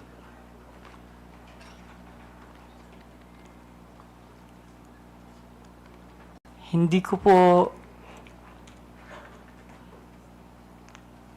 Kasi that time po, Mr. Chair, nakikinig lang po ako. Hindi po ako nagbibigay ng opinion na ilabas ng international blogger. Nakikinig lang po ako sa kanila. Wala po akong binigay na opinion na, ay, oo, sige, ilabas mo. Dapat ilabas siya ni ganito. Dapat ilabas siya ni ganyan. Hindi po ba, Pebbles, having in this business for 11 years, kung kailangan bigyan ng credibility sa isang bagay, yun ay dahil yung isang bagay na yun ay alanganin. Yung bang pwedeng hindi totoo? Yes po, Mr. Dahil Chair. kung totoo yun, hindi nyo na kailangan na bigyan ng credence o credibility. Yes po, Mr. Chair. Yes, thank you. Sa iyong obserbasyon, Pebbles, sino ang nangunguna sa diskusyon nung oras po na yun? Mr. Chair, si Atty. Harry Roque po. Si Atty. Harry Roque. Now,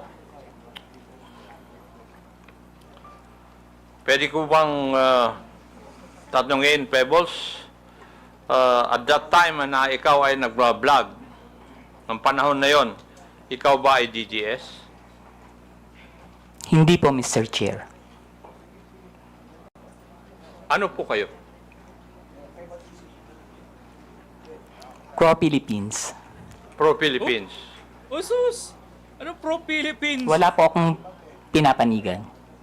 Wala kayo pinapanigan? Hindi po ako BBM vlogger that time, hindi rin po ako DDS. Pero sa mga vlog ninyo, sumusuporta po kayo sa mga Duterte? Hindi po, Mr. Chair. Hindi. Okay.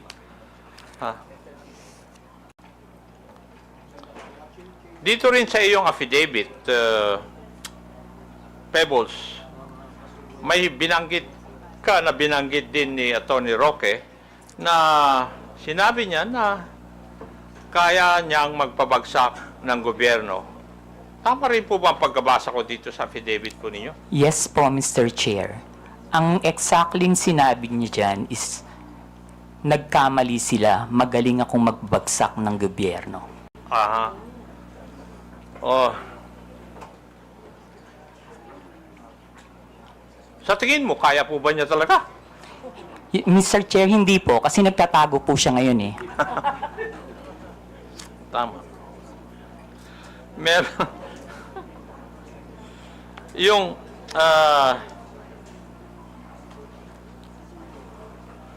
yung sa iyong interpretasyon, Pebbles, nung gabi na yon,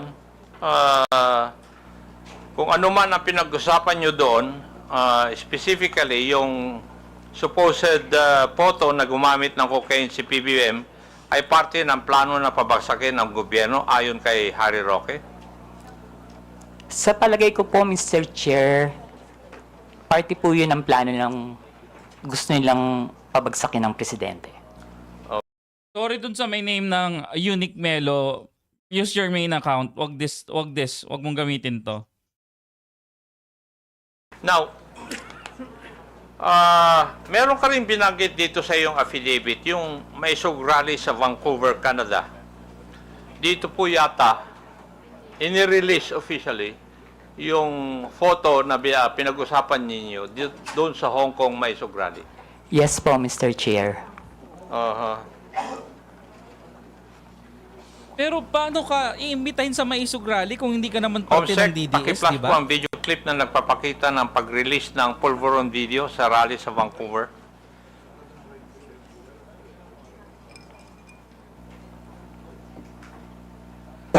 Yan ba'y epekto ng pulburon? Kailangan sumagot siya ng tama, lalong-lalo na mukhang mailalabas na ang pulburon video. Thank you. Pebbles, nandun ka ba sa rally sa Vancouver? Wala po, Mr. Chair. Paano mo, kung wala ka po doon, paano mo nalaman ito? Naka-live po yan, Mr. Chair. Nag-live po sila dyan. May nag-abiso sa'yo na magla-live sila? Wala po, Mr. Chair. Pero kasi, pag binuksan niyo po yung social media, yung Facebook, yan po yung trending. Yun ang trending.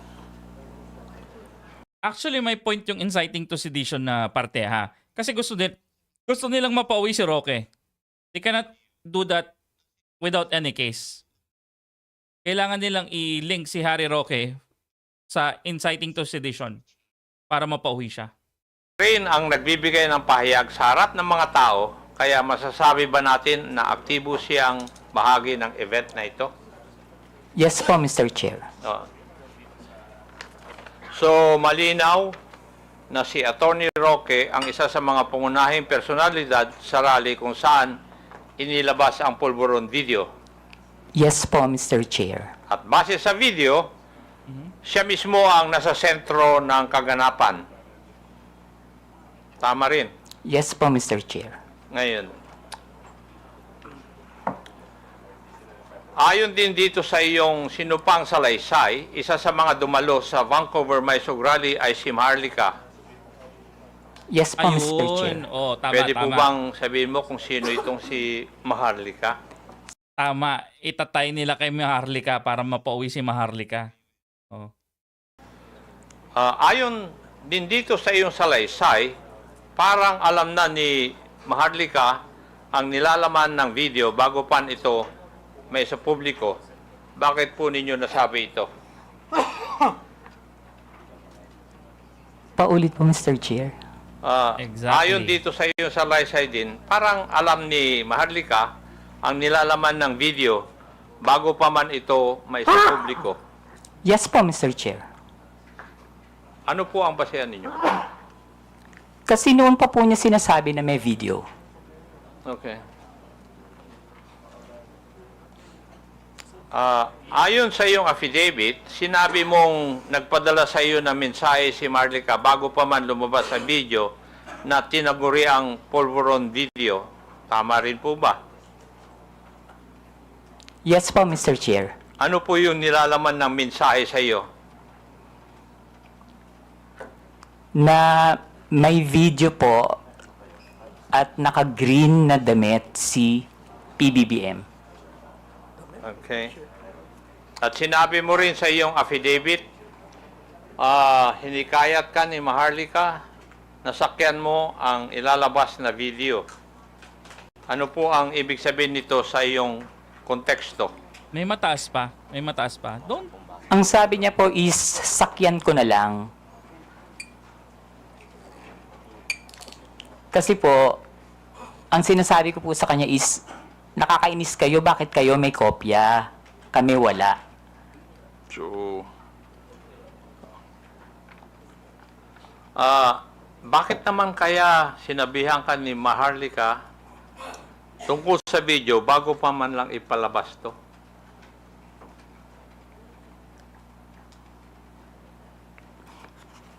Parang yun yung tutumbukin Hindi ko po nila. alam, Mr. Chair. Kasi po, Script is going there.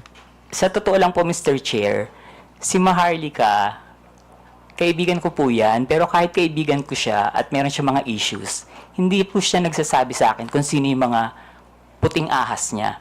At hindi rin naman po ako nagtatanong. Okay. Hindi na po ako magtatanong doon. May ipapakita akong video. Paki-plus po yung video na sinubmit ni Pebbles bilang Annex B ng kanyang affidavit. Comsec. Anong video? Ito po ba yung video na pinag-uusapan po natin na Pebbles? Yes po, Mr. Chair. At yan din ang video na pinadala sa iyo ni Maharlika noong July 22. Yes po, Mr. Chair. Ito rin po ba ang tinaguriang pulburon video? Yes po, Mr. Chair. Pwede po bang ipaliwanag nyo sa akin? Ano po bang sinasabi o nakikita dito sa video na ito? Naggumagamit po ang presidente ng droga. Okay.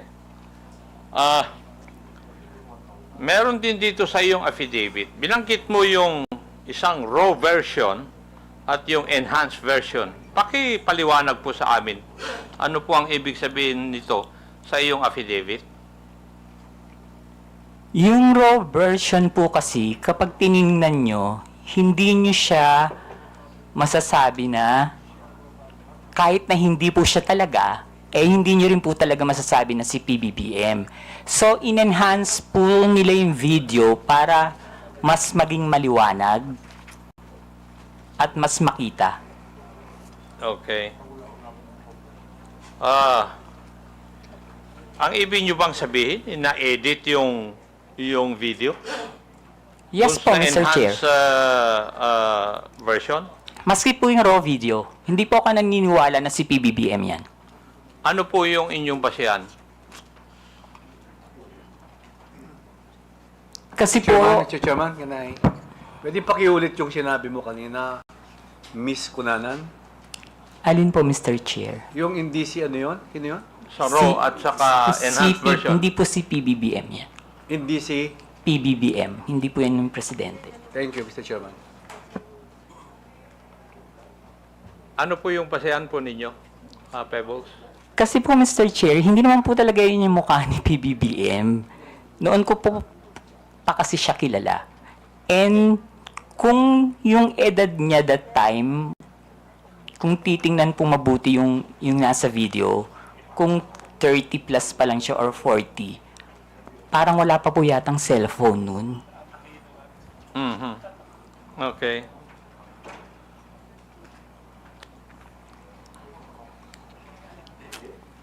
So, sa tingin mo, Pebbles, merong sinadyang alteration sa video upang manipulahin at ang itsura ng taong nasa eksena. Yes po, Mr. Chair. Yun. Ibig sabihin, lumalabas na planado ang pagpapakalat ng video para makapanira kay PBBM. Tama po. Yes po, Mr. Chair. Or they can use this ayon one. sa iyo, si Harry Roque may pakanan ito. Yes po, Mr. Chair. They can use this one Pero to block hindi yung kay Harry Roque, yung asylum niya. Hindi lamang si Atty. Roque ang high official na nasa meeting na yun. Tama po ba? Yung sa Hong Kong po, Mr. Chair. Yes. Politician po ba? Yes po, Mr. Chair. Yes. Okay. Huling katanungan, Pebbles. At sana masagot mo ito. Bakit ka nagsasalita ngayon at bakit ka pumirma ng isang affidavit? Para itama po ang mali. para itama. Aha. Okay. Thank you, Mr. Chair. I would just like to manifest that yung Polvoron video, according to the Philippine National Police Cybercrime Office and National Bureau of Investigation, Yeah, they will use it which have against conducted a video spectral Harry Roque's analysis, asylum. and these officers concluded that the tragic nuts and anti-tragus or parts of the ear of the man in the video did not match those of the PBBM.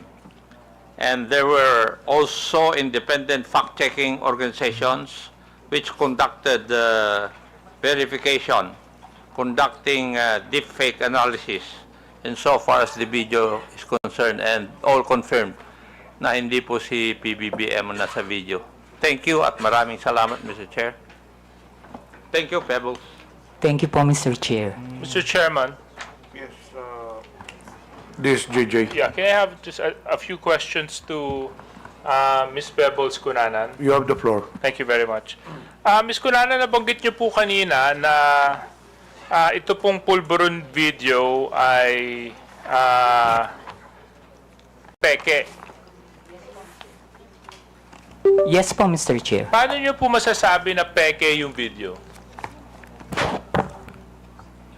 Halatang ginawa naman po siya, Mr. Chair. Pinalabas nila na malabo yung raw video para lang masabi na kamukha ni PBBM. Okay. Tapos, in-enhance po nila and sa kanila in-AI. Okay. So, when you say nila, sino po yung sila? Who do you pertain Alam ko to? naman po, Mr. Chair, na hindi lang si Atty. Harry Roque yung nasa likod ng video na yan. Sino pa kaya, Ms. Pebbles, ang nasa likuran ng video na ito? Hindi ko na po masasabi. Hindi ko po alam. Hindi nyo na po masasabi. Pero nasabi mo, hindi sa lang si palagay nyo Harry. po ba, yung mga kasama nyo sa dinner sa Hong Kong, ay kasama dun sa pagpapalaganap ng peking video na ito? Hindi po, Mr. Chair. Hindi masasabi. Okay. Hindi po sila kasama. Hindi po sila kasama dun sa paggawa ng video. Okay, kaso lang kasama po sila sa pagpapalaganap at pagkalat ng video. Mr. Chair, meron pong mga DDS vloggers na hindi po nag-share ng video. Okay. And meron din pong nag-share. Meron din po. Karamihan po na nag-share is yung mga vlogger na yung pong yung may mga YouTube, yung mga may revenue makukuha, yung mga small-time vloggers. Okay. Okay. Well, for So, us, sabi naman natin na kayo, it's did you false. share this video? Hindi po, screenshot. Oo. So, Miss Pebbles, no, Miss Pebbles. So, ano sa palagay ninyo ang dahilan kung bakit magpapakalat ng ganitong peking video na namukhang binigyan pa ng oras, panahon, at pagsisikap para enhance ang isang peking video at palabasin na peke? Bakit pa? Para pabagsakin po si PBBM. And how do you come to that conclusion para pabagsakin ng ating presidente? Kasi galit na po sila eh. Galit na sila. Okay. So, Mr. Chairman, this is precisely the reason why we conduct hearings like this, you know. Ito halatang halata peke. But of course, upang mag-instigate ng disgust, mag-instigate ng galit, at ipahiya ang isang nakapwesto, and for this case, our president, you know, some people would go to the extent of using AI deepfakes to alter videos and to come out with fake news that destroy the very credibility of certain individuals. And unfortunately for this case, the individual happens to be our president. And of course, that has more and greater ramifications dahil presidente po siya ng bansa. Kung ordinaryong mamamayan lang yon, siguro ang ramifications nun patungkol, siguro makaka-apekto lang sa kanya yung pamilya niya. Kasi nandito, bansa na po ang pinag-uusapan natin. And this is the reason why we really need to come up with clear legislation and policies para hindi na po maulit ang mga ganitong pamemeke ng video para lang manira ng tao. Pinasasalamatan ko po si Ms. Pebbles para sa katapangan ninyo para sabihin yung katotohanan patungkol po dito sa P.A.K.U pulburon na video na ito. There were some individuals in that photo. Can we flash that photo? This issue was long addressed, di ba? Matagal na tong issue na to. It has died down. Tapos ngayon, binabalik nila for what? Diba? Chinese restaurant or restaurant sa Hong Kong. Yan. Okay. Miss Pebbles, nabanggit niyo po kanina at ito naman po ay pwede niyo sabihin sa akin o kung sa palagay niyo pong very private yung information, pwede naman pong hindi. You stayed for 3 days in Hong Kong and that trip was sponsored, correct? Yes po, Mr. Chair. Do you mind sharing the details to this committee on who sponsored your trip? My friend po, hindi po siya, involved sa politics. Okay. So basta inilibre ka niya para Opo. pumunta doon sa rally na ito. Okay.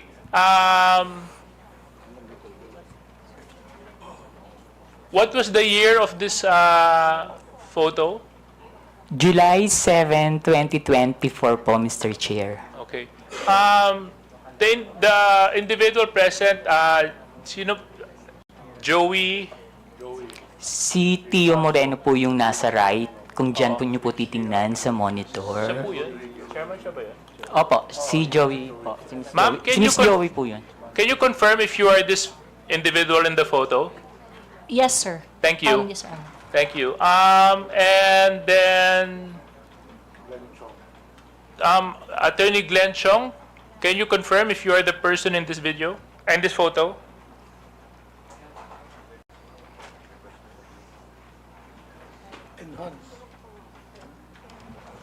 Yes. Mr. Chair, I can't see clearly, but I confirm that I attended a dinner in Hong Kong. Attorney Trixie, yes, do you confirm that you are the individual in this photo? I am. Okay, thank you very much. Attorney Vic Rodriguez, hindi, wala po siya dito, no? Sino po yung nakapula? Hindi ko po kilala, Mr. Chair. Baka sa kanila po merong nakakakilala. Attorney Trixie, can you identify the individual wearing the red shirt beside Attorney Harry Roque? Sorry, not from this distance, sir. May I? Yes, you can come closer. Of course. Dapat pala nilagyan namin kayo ng TV dyan sa harapan, no?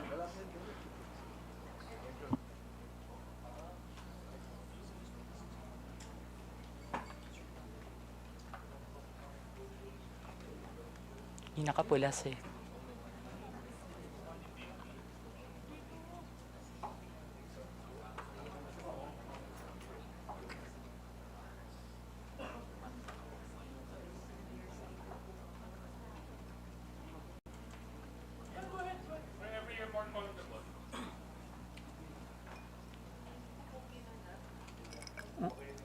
Mr. Chair, hindi ko rin po kasi siya talaga kilala.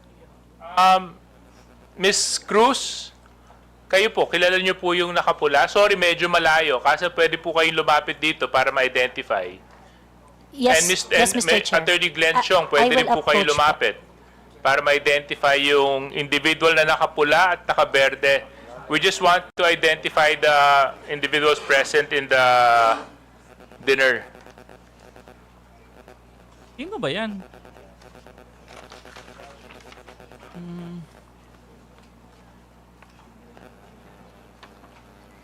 Hindi ko rin talaga siya kilala.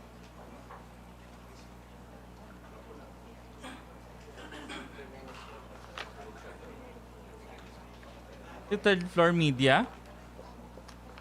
Hindi eh. Kasi payat si Third Floor Media eh. Hindi nyo rin kilala? Baka Chinese yan. Hindi nyo kilala, ma'am? Yun, yung nakapula. Katabi ni Attorney Harry Roque. Okay. Now, I just find it a little bit interesting, Mr. Chair, na, you know, a lot of them who were present in the dinner do not know the person in the middle. Oftentimes, the person in the middle is the most important person. Mr. And, Chair, pwede pong sumagot. Kasi nung time po na nasa event kami, wala naman po siya. okay. Hindi, kaso lang nandyan siya sa picture. Eh. Nung dumating po kasi ako, nandiyan na po siya. Nandito na siya. O. At nung dumating ka, inabutan mo na rin yung ibang mga... Lahat po sila dyan. Nandun na sila. Okay, NBI. Nandito po ba yung NBI? Oh, can you please, Comsec, can you please share the photo to the NBI? Maybe NBI can help us identify who these individuals are. So, Pebbles, thank you so much for sharing that. Actually, there's been so much talk about this whole Pulveron video and issue. We all know that it's fake, but it's been circulated. In fact, yun yung dapat kong i-raise dyan sa Meta kanina. Kasi sa totoo lang, yung Meta, isa yan sa mga platforms na nag-share ng fake videos na ito eh. So, dito po sa mga vloggers na nandito, meron ba sa inyo nag-share ng video na ito? Can you raise your hand if you did? Yes, Your Honor. Ako po. Nag-share ako niyan dahil morally convinced ako. Dahil ako yung nag-investiga po. Tinatanong ko lang kung sino sa inyo ang nag-share. Hindi nyo na po kailangan ipaliwanag kung bakit. Gusto ko lang po malaman sa inyo Ako po nag-share po. Okay, isa po kayo. Yes, okay, Mr. Morales. Thank you for informing the committee. And who else? Mr. Chair, I shared the video showing the video, not the video itself. You shared the video. The video showing the video, not the video itself. You showed the video showing the video. Yes. Which is pretty much showing the video. But not the video, Your Honor. Okay. Okay, sino pa po sa inyo?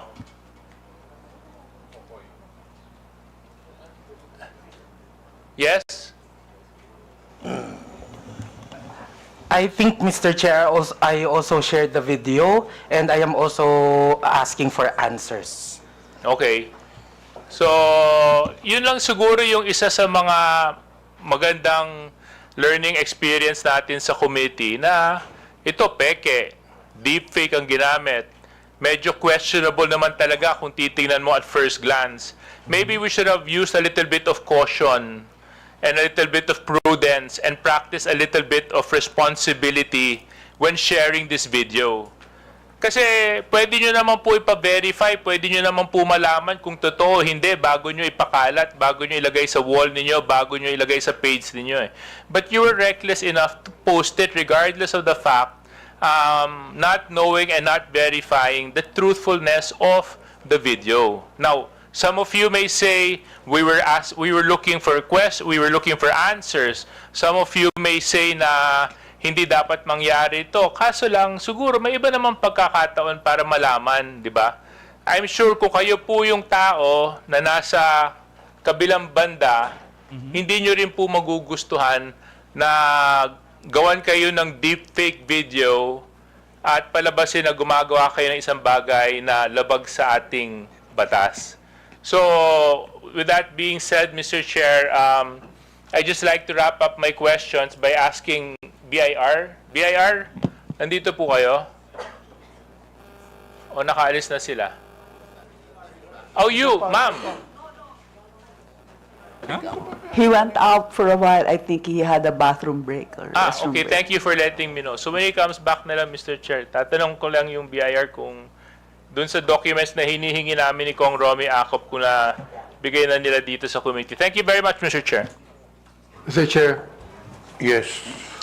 I just would like to make a manifestation also and ask the DOJ, sapagkat noong nakaraang linggo, ilan sa ating mga kababayan ang inabala, pinastos, hinaras at ginulo ng isang YouTuber na nagngangalang Vitaly Dorovetsky, isang dayuhan. So, meron po tayong news clip dyan na gusto ko sanang ilabas din dito noong mga nangyari noong isang linggo tungkol sa YouTuber na ito na isang foreigner, ano po, sa atin. Vitali Anong connection sa fake Zodorovetsky, news? Mr. Vitali.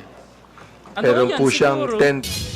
10.2 million subscribers sa YouTube, 7.6 million followers sa Facebook, 758,000 followers sa Instagram, at 600,000 followers sa .x, dating Twitter. O ibig sabihin, kanyang karaming interesado sa kanyang mga posts. Kababayan Kaya pwede mo? po ba na ating panoorin ng news clip na ito? Vlogger ang pambabastos niya sa mga gwardya at empleyado sa Taguig City. Merong pang CQ na tinangkang agawan ng baril. Nasa frontline ng balitang niya, si Ian Suyo. Aakalain mong isang simpleng vlog lamang yan. Ang lalaking nakaitim na t-shirt, nilapitan ng isang ginang na naglalakad sa labas ng mall sa BGC, Taguig City. I'm gonna rob you if you keep walking away. I want to give you money. No, okay. Pero ang babae, hindi siya pinansin at dire-diretso lang na naglakad. Ang foreigner naman, may pahabol pang panglalait. Okay, because you got a COVID mask, you liberal. Go get your vaccine. Pumasok ang lalaki sa isang mall at bigla niyang inagaw ang sombrero ng security guard saka tumakbo. Bukod pa dyan, isa pang security guard ang kinulit ng dayuhan at nagtangkapang kunin ang baril nito. Isa namang gwardya na nasa tabing kalsada ang binastos ng vlogger. I have a very important question for you. Can I shove this up your booty? Sinakyan pa niya ang motorsiklo ng CQ. Dumaan rin siya sa isang restaurant at kinuha ang isang electric fan saka umalis. Ang lalaking yan nakilalang si Vitaly Zodorovetsky, 33 years old, isang Russian-American vlogger. Sunod-sunod ang reklamong natanggap ng Taguig City Police mula sa pamunuan ng BGC dahil sa panggugulo ng lalaki. Parang hindi po normal yung behavior nitong vlogger na to. Kasi doon pa lang po hindi magandang biro iyon eh. Kasi dapat maging aware din po, lalo na sila, bukod sa police, syempre, yung mga guard natin na yan, syempre, sila din po yung nag-maintain ng peace and order. So, hindi nila alam kung ano yung next na gagawin nitong vlogger na to. Kanina, nagtungo sa tanggapan ng pulisya ang mga empleyado para magreklamo. Ngunit tumanggi silang humarap sa aming kamera. Sa kabuuan, 4 na CQ at isang store manager ang nagsampa ng patong-patong na reklamo laban sa vlogger.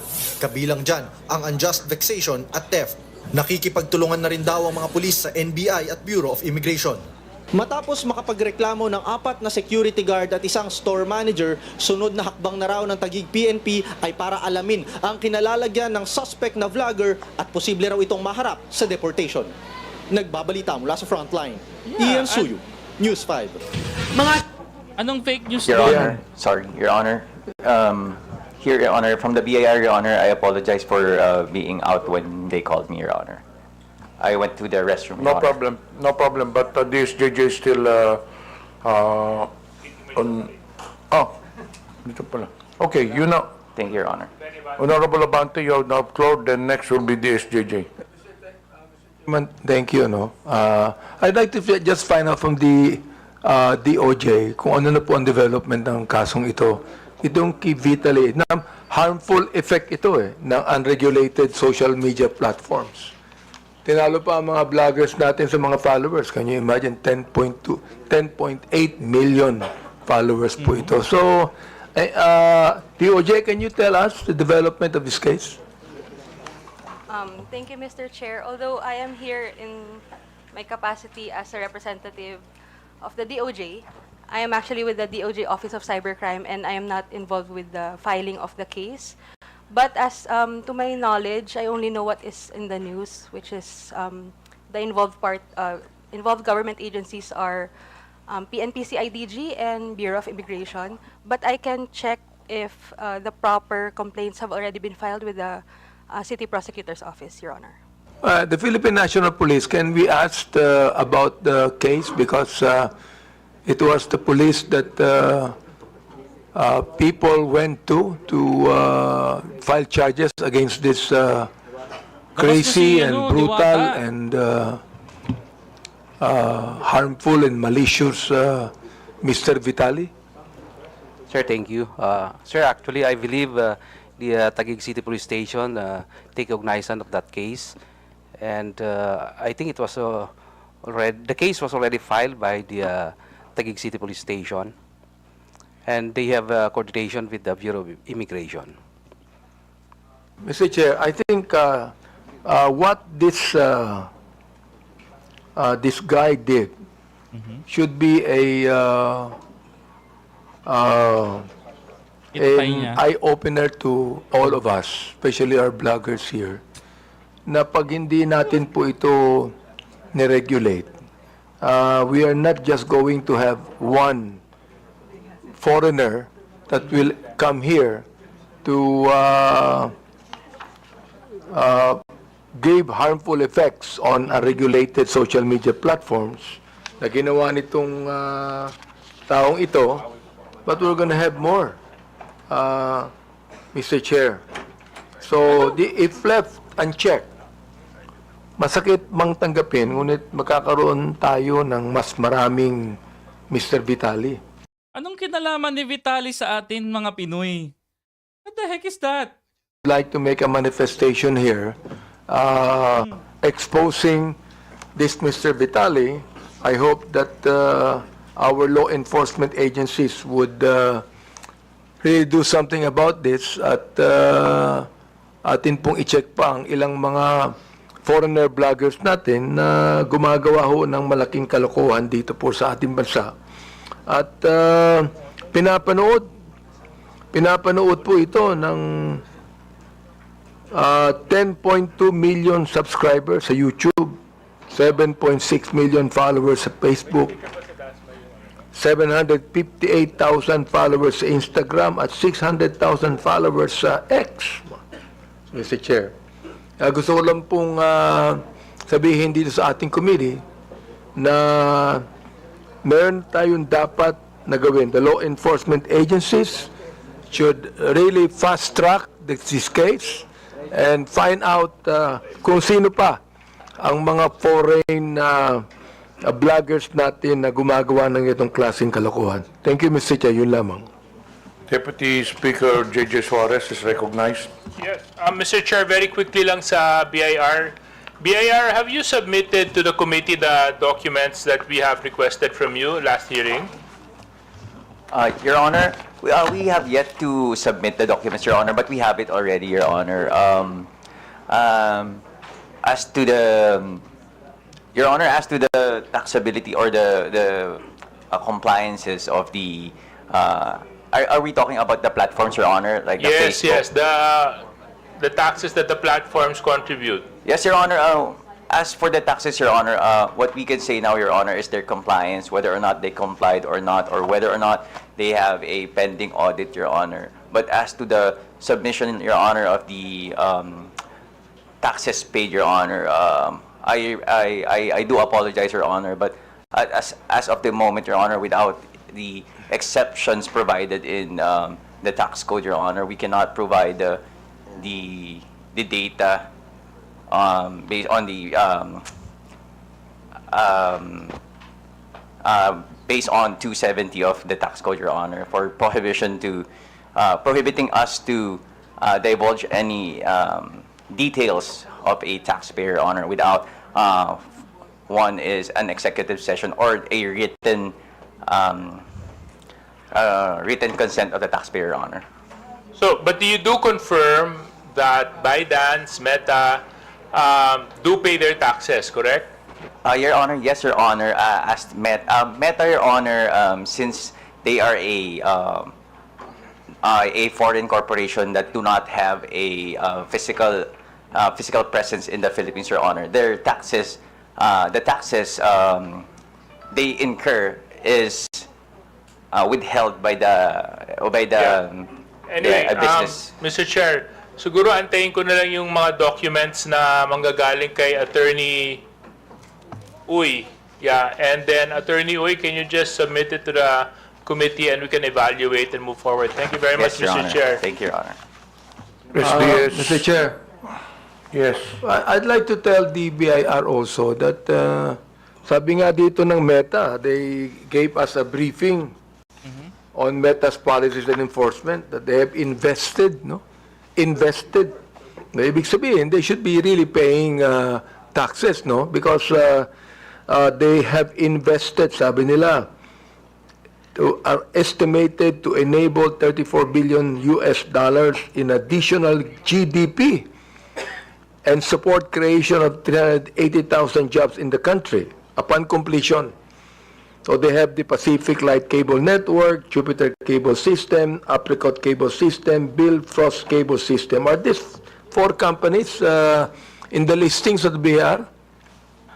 Your Honor, as to the specific corporations that you just mentioned, Your Honor, we will try to look with our system, Your Honor. It is the first time that we heard that names of the corporation, Your Honor. However, Your Honor, as to the counterpart Facebook Philippine Representative Office, Your Honor, as we check, Your Honor, they do pay their appropriate taxes, Your Honor. Who is that, Mr. Chair? Facebook Philippines Representative Office. Facebook Philippines. Representative Office, Your But Honor. these 4 companies I mentioned, you don't know anything about it? Not yet, Your Honor, but we will look into it, Your Honor. So please submit to us any kind of data that you have. Yes, Your Honor. As far as these 4 companies are concerned, because they gave us a briefing and they made a statement that they have actually invested so much in the Philippines. Yes, Your Now, Honor. we know for a fact that Meta, who should be the regulatory agency for Facebook, is also engaged in business in this country. Because of this, they must pay the right taxes.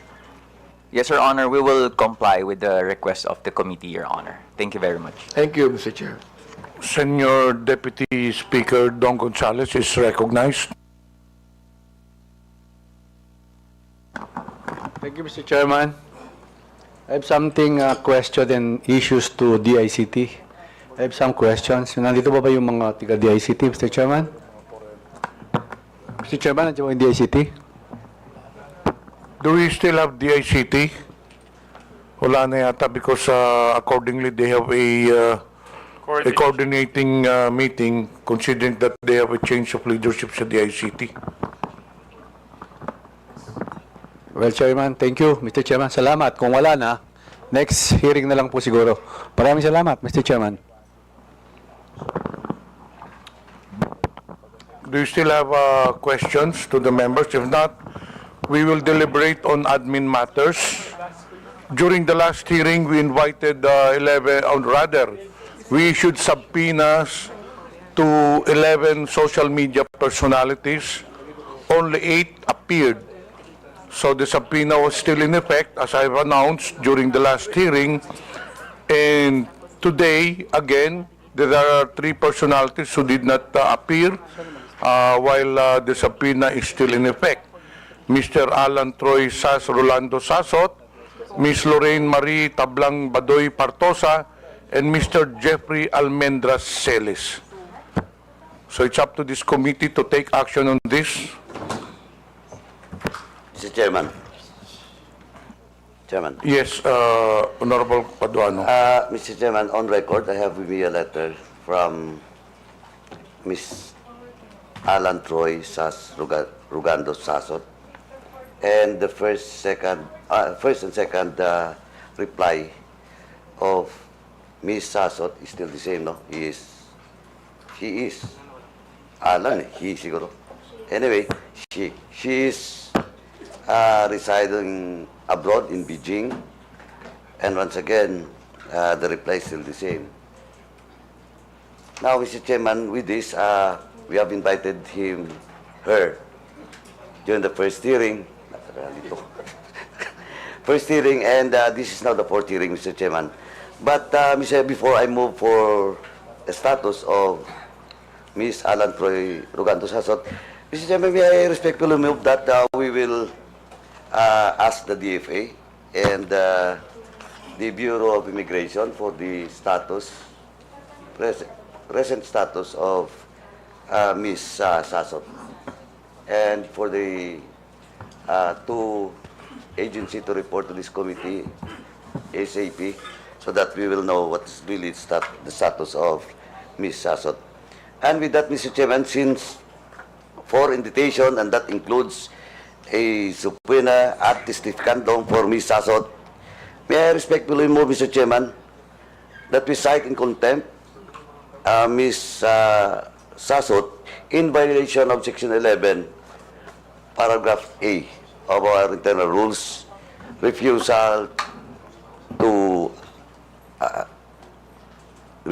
answer summons without legal excuse. So move, Mr. Chairman. Is there any objection? Is there any second? Second. Is there any objection? There being none, motion is carried.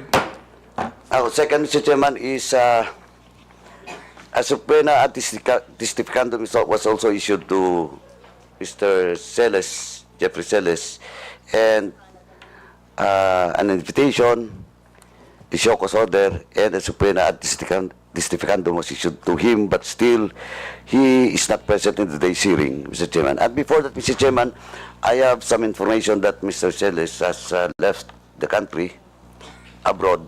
So once again, Mr. Chairman, I respectfully move that we will direct the Department of Foreign Affairs and the Bureau of Immigration to the status of Mr. Celes. So move, Mr. Chairman.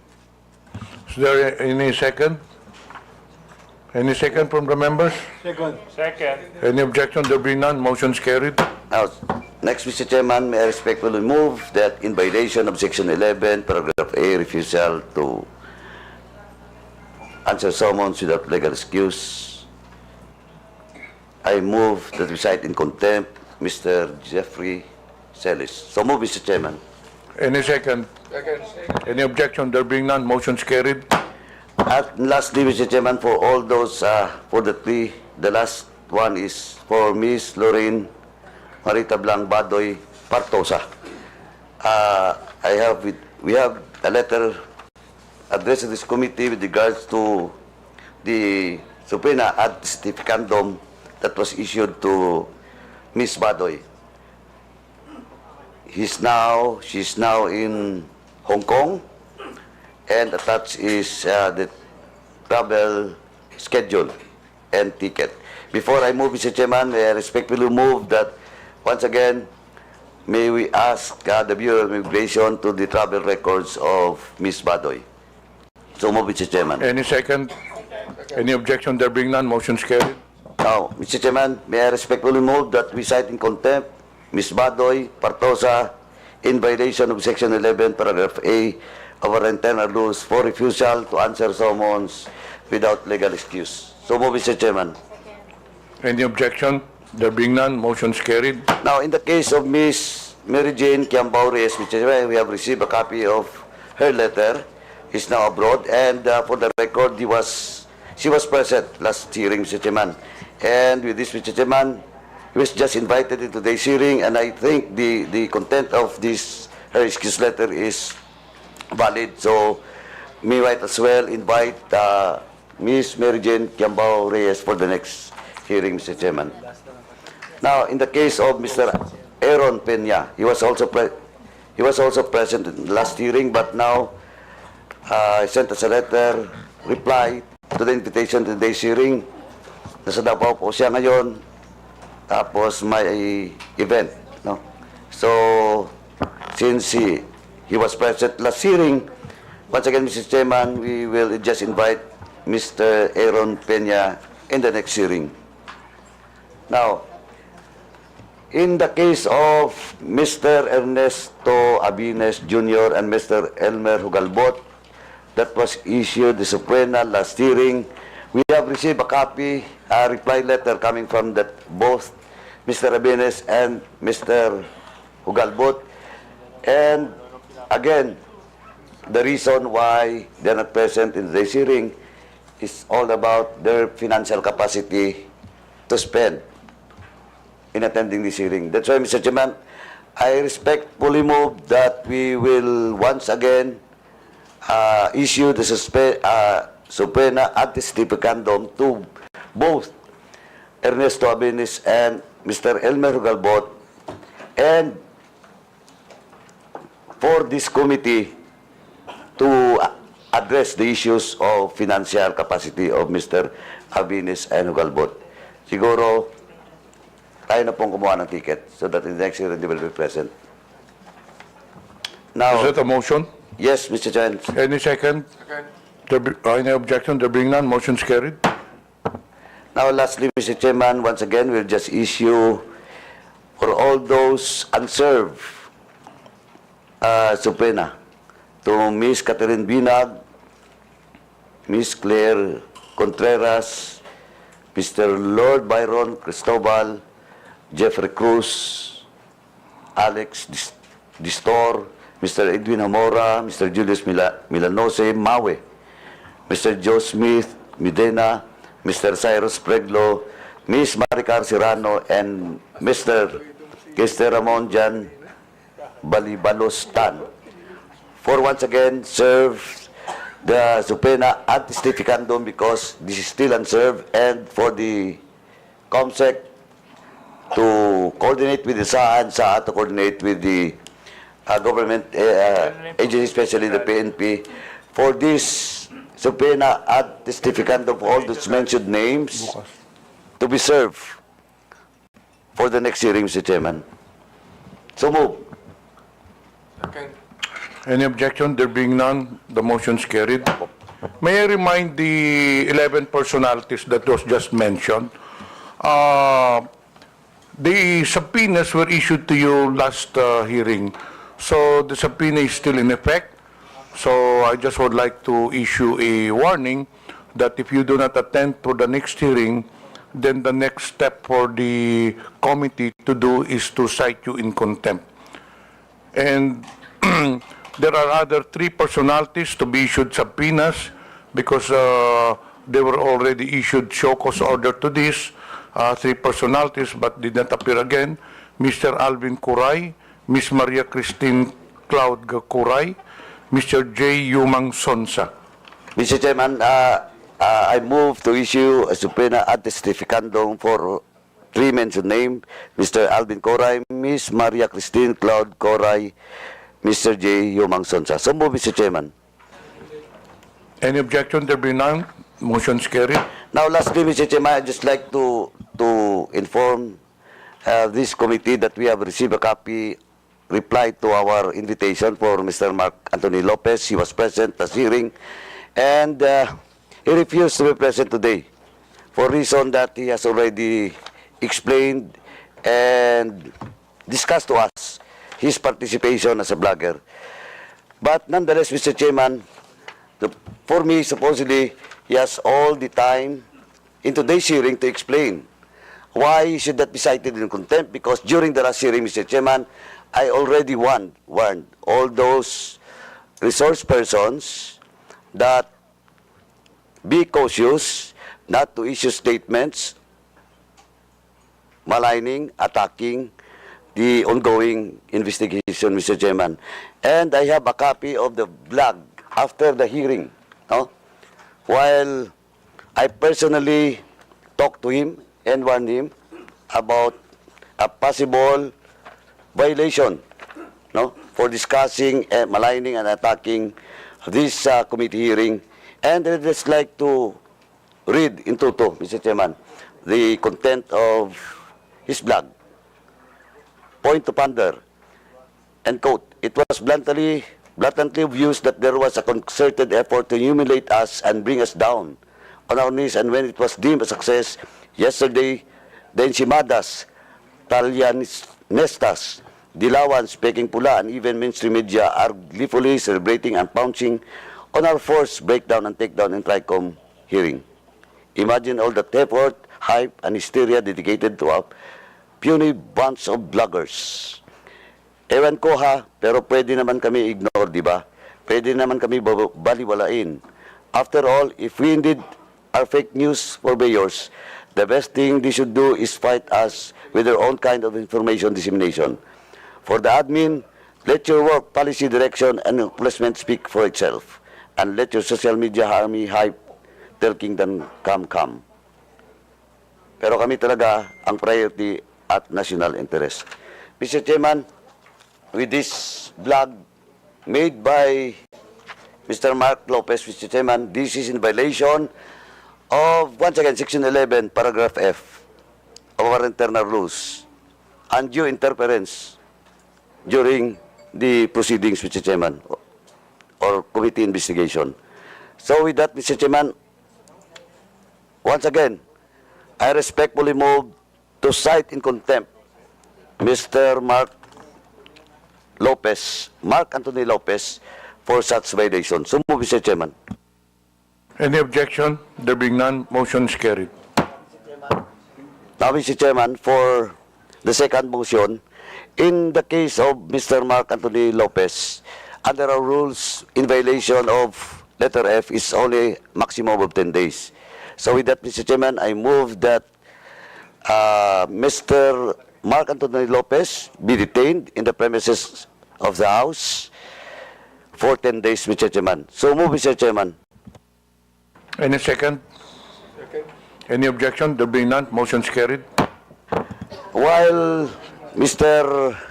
Jeffrey Celis, Ms. Badoy, and Ms. Sasot violates Section 11, Paragraph A, may I respectfully move that the three mentioned name be detained until the committee hearing will be terminated and be detained in the premises of the House. So move, Mr. Chairman.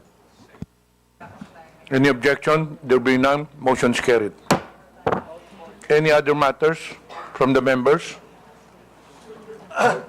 There being none, any motion to adjourn? Move to adjourn. We would like to thank everyone for attending this hearing. Maraming salamat po sa inyong lahat. Hearing is suspended. Bukas na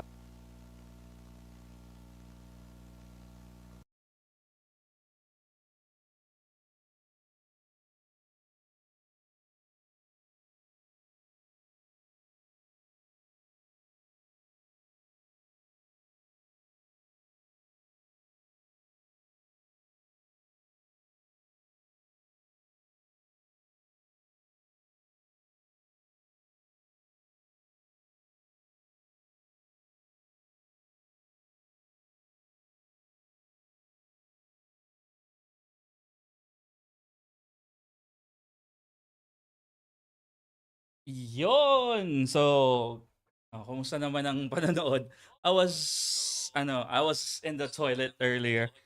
So, for me, this hearing, it went well, no? Yung mga vloggers, they held strong, no? Walang na-contempt sa kanila, and Joey, we are expecting Joey to be contempted, no? By Congressman Abante. But so good, no?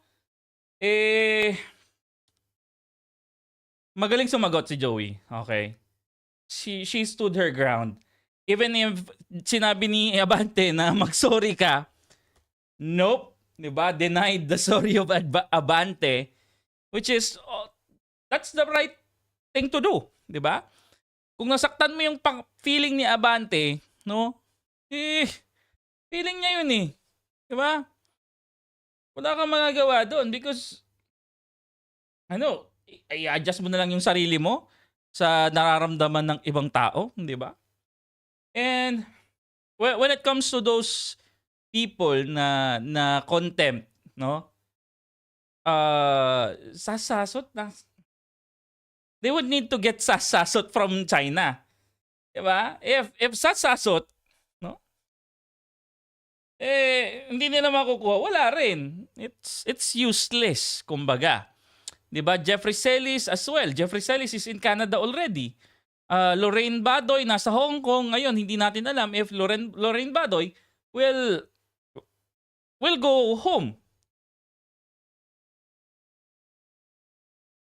Diba? So, medyo parang stunt lang. Stunt lang yung ginawa nila, no? Regarding this contempt, 'di ba? Si Mark lang yung yung kukunin diyan kasi Mark, as far as we know, Mark Lopez is in Manila right now. 'Di ba? And sila pala yung sinasabihan na bawal gumawa, no, ng content out of the hearing, 'di ba? So, what's the use of them being there? Diba? Tignan nyo, si Crisette. Crisette was there. Diba? So, natanong ba si Crisette? Or something? Parang hindi naman, di ba? Crisette, Attorney Trixie was questioned a little, di ba? The rest, sino ba yung si Veles, no? Was not questioned. Boss Dada was not questioned. Ang dami. Diba? They have so many resource person and they have limited questions. Kung hindi nila sasabihin na kayong lahat, sagutin nyo nga to, walang mangyayari. Okay? Hindi gugulong. Diba? Kasi if you're trying to come up with a legislation, no? Dapat pagsalitain mo lahat ng resource person. Hindi yung PPD ka lang ng gusto mong resource person to voice out. Diba? Pangalawa, etong hearing na to was Benny Abante show. Sorry, but it is what it is, okay? Benny Abante took a big chunk.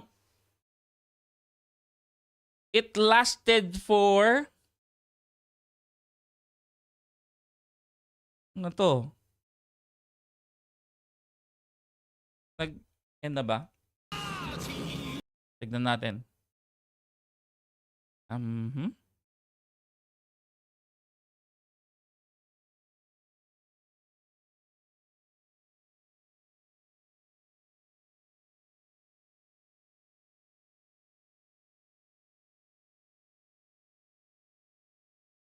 Ito, 4 hours. Tapos, nagtapos siya.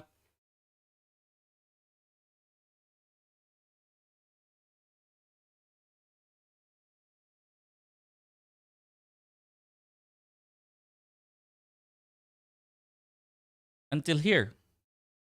2 hours. Okay? 2 oras, Benny Abante. So, is it a all in all, ha? Parang nagsayang lang sila ng oras eh. Nagsayang ng pera, kumbaga. Diba? Naging personal ito for Benny Abante.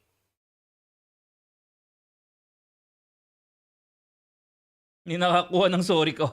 Diba? Kawawa naman. Oh. And the reasoning of Benny Abante is out of this world, guys. Ako na nagsasabi sa inyo. Yung sasabihin mo na, hindi na kita kakasuhan, magsasayang lang ako ng oras. O, anong iniiyak mo? Diba? Hindi siya onion skin, pero 2 hours sa kanya. Dahil sa sinabi ni Joey. My goodness naman, Benny Abante. Diba? We're not dumb. We're not dumb to see that you're affected by it. Diba? Kapal ng muka. Sabi pa, di ka mananalo.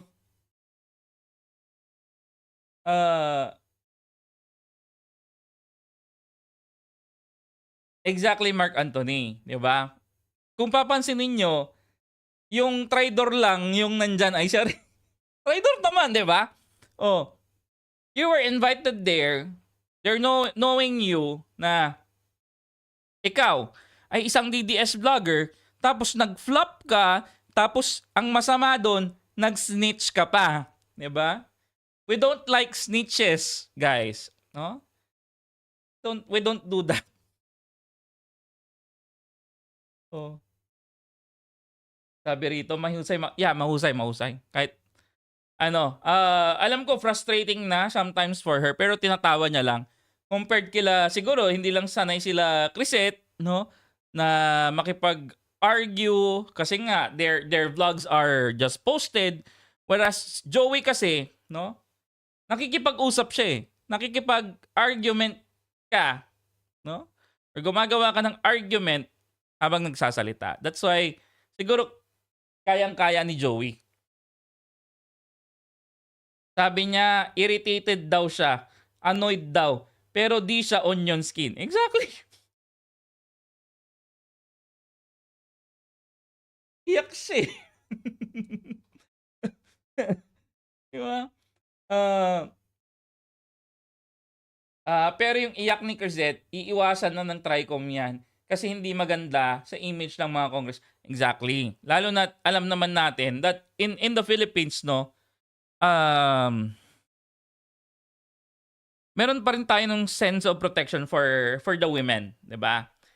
So it will be against that guy kapag nagpapayak ng babae. Sabihin nila, tingnan mo, babae pinapayak mo. Bakla ka ba? Ganun, parang something like that. Bagsak sila sa survey. Abante, Chua, Valeriano, Kimbo, Fernandez, last Congress na nila yan, sabi rito. I'm looking forward sa live ni Miss Shanwein. Well, Shanwein will not talk about this. Nakita nyo, di ba, si Mark Lopez na contempt kasi nagsalita siya regarding this, no? Regarding this hearing. Expect Shanwein will not talk about it. Otherwise, no? Kung nagsalita siya regarding this hearing, baka ma-contempt din siya. Okay? So it's for me, no? It's the win for the vlogger side. Nagkaisa sila eh, 'di ba? Yung mga sagot nila kahit paano nagkaisa. Pinabitin lang si Abante ni Congressman na Attorney Trixie. Akala niya pabor na yung sasabihin ni Attorney Trixie sa kanya, biglang hindi pala. 'Di ba? Pag andyan na si K.A.U, I think ewan ko kung si K.A.U is gagawin yung ako kasi ay kapag naririnig ko kasi, 'di ba? I point out the BS, ganon. I point out the BS dun sa mga naririnig ko. Well, K.A.U is forgiving sometimes. English answer ang sikreto para hindi umubra. Pati si Paduano hindi makapag-interrupt. Takot mag-English. Di ba outside their HOR, hindi nila pwede gamitin ang contempt. Well, they have the rules, no? Yung mga taong nagjo-join dyan cannot make a comment doon sa proceedings nila. Unfortunately. Parang may narinig ako kanina doon sa part na ito ata. Pwede ba? Narayan ka. Yes po, Mr. Chair. Try ko po lahat. Yung kakilala ko lang po, ha. Opo. Yung pong nakaupo from left side is si Tio Moreno. Yung nakatayo po na Tio Moreno, yung nakaupo dito sa kaliwa? Dito po. Naka-black? Hindi po yung naka-brown. Naka-t-shirt? Yes po. Ay, ipag doon po kasi ako tumingin. Kasi nasa left sa photo, yes. Okay. And yung nakatayo po na white is si Miss Sas Rogando Sasot. Okay. Ako po yung kasunod. Sumunod po si Miss Joey. Next si Sec Trixie, si Attorney Vic. And then yung nakaupo pong green is si Prof. Ana. Uy. Okay. Yung naka-red, hindi ko po kilala. Yung katabi po ng... Narinig niyo yun? Narinig niyo yun, guys? Eto ulitin ko Ulitin ko. Yung naka-red, hindi ko po kilala. Yung katabi po... Sabi niya, no? Parang si Libayan. Ngagi. Tingnan na. Pakinggan yung maigi. Yung naka-red, hindi ko po kilala. Yung katabi po... Parang si...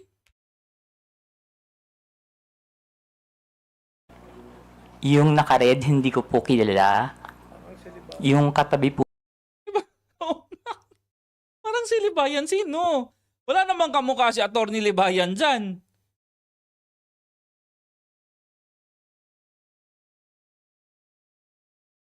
Oh.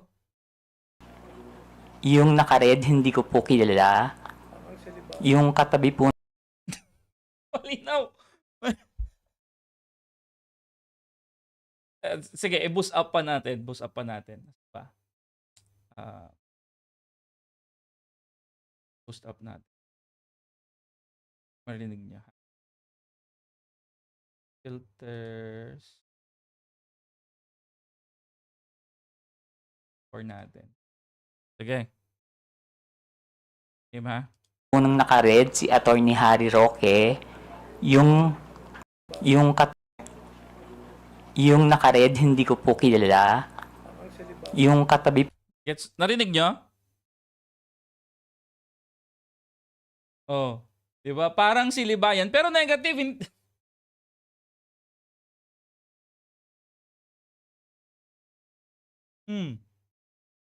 Parang si Libayan. Pero wala namang kamukha si Atty. Libayan dyan. Diba?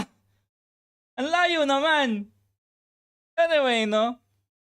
SAS is live now. Sige. Tapusin na muna natin dyan, guys. Because SAS is live. And I think, magbibigay siya ng comment niya about dun sa contempt sa kanya. No? Atty. Libayan was never part of the DDS. Never will and never will be. Ngayon lang nila pinapahid sa kanya na DDS siya. Kasi wala silang maipukol kay Atty. Libayan. Okay? They need a justification para mapukol siya by means of branding him as a DDS. Ganon. Pero last election, hindi naman si Sara Duterte, no, si VP Sara at si Marcos Jr. yung binoto niya. Ang binoto niya sila Ping. O paano naging DDS yun? Ay, no. Anyway, no? Maraming salamat sa panonood and I will see you sa next live. This is Teacher Mark out. Bye-bye, guys. Election, andyan ka na naman. Pangako mong bago, luma ang laman. Ayuda lang ang laging sagot. Pero bulsa mo ang mas busog. 20 pisong bigas ang sabi, ngunit sa palengke presyo'y lumalaki. Pogi points lang ang iniuna, habang bayan ay naghihirap pa. Presyo'y tumataas, sahod ay sobrang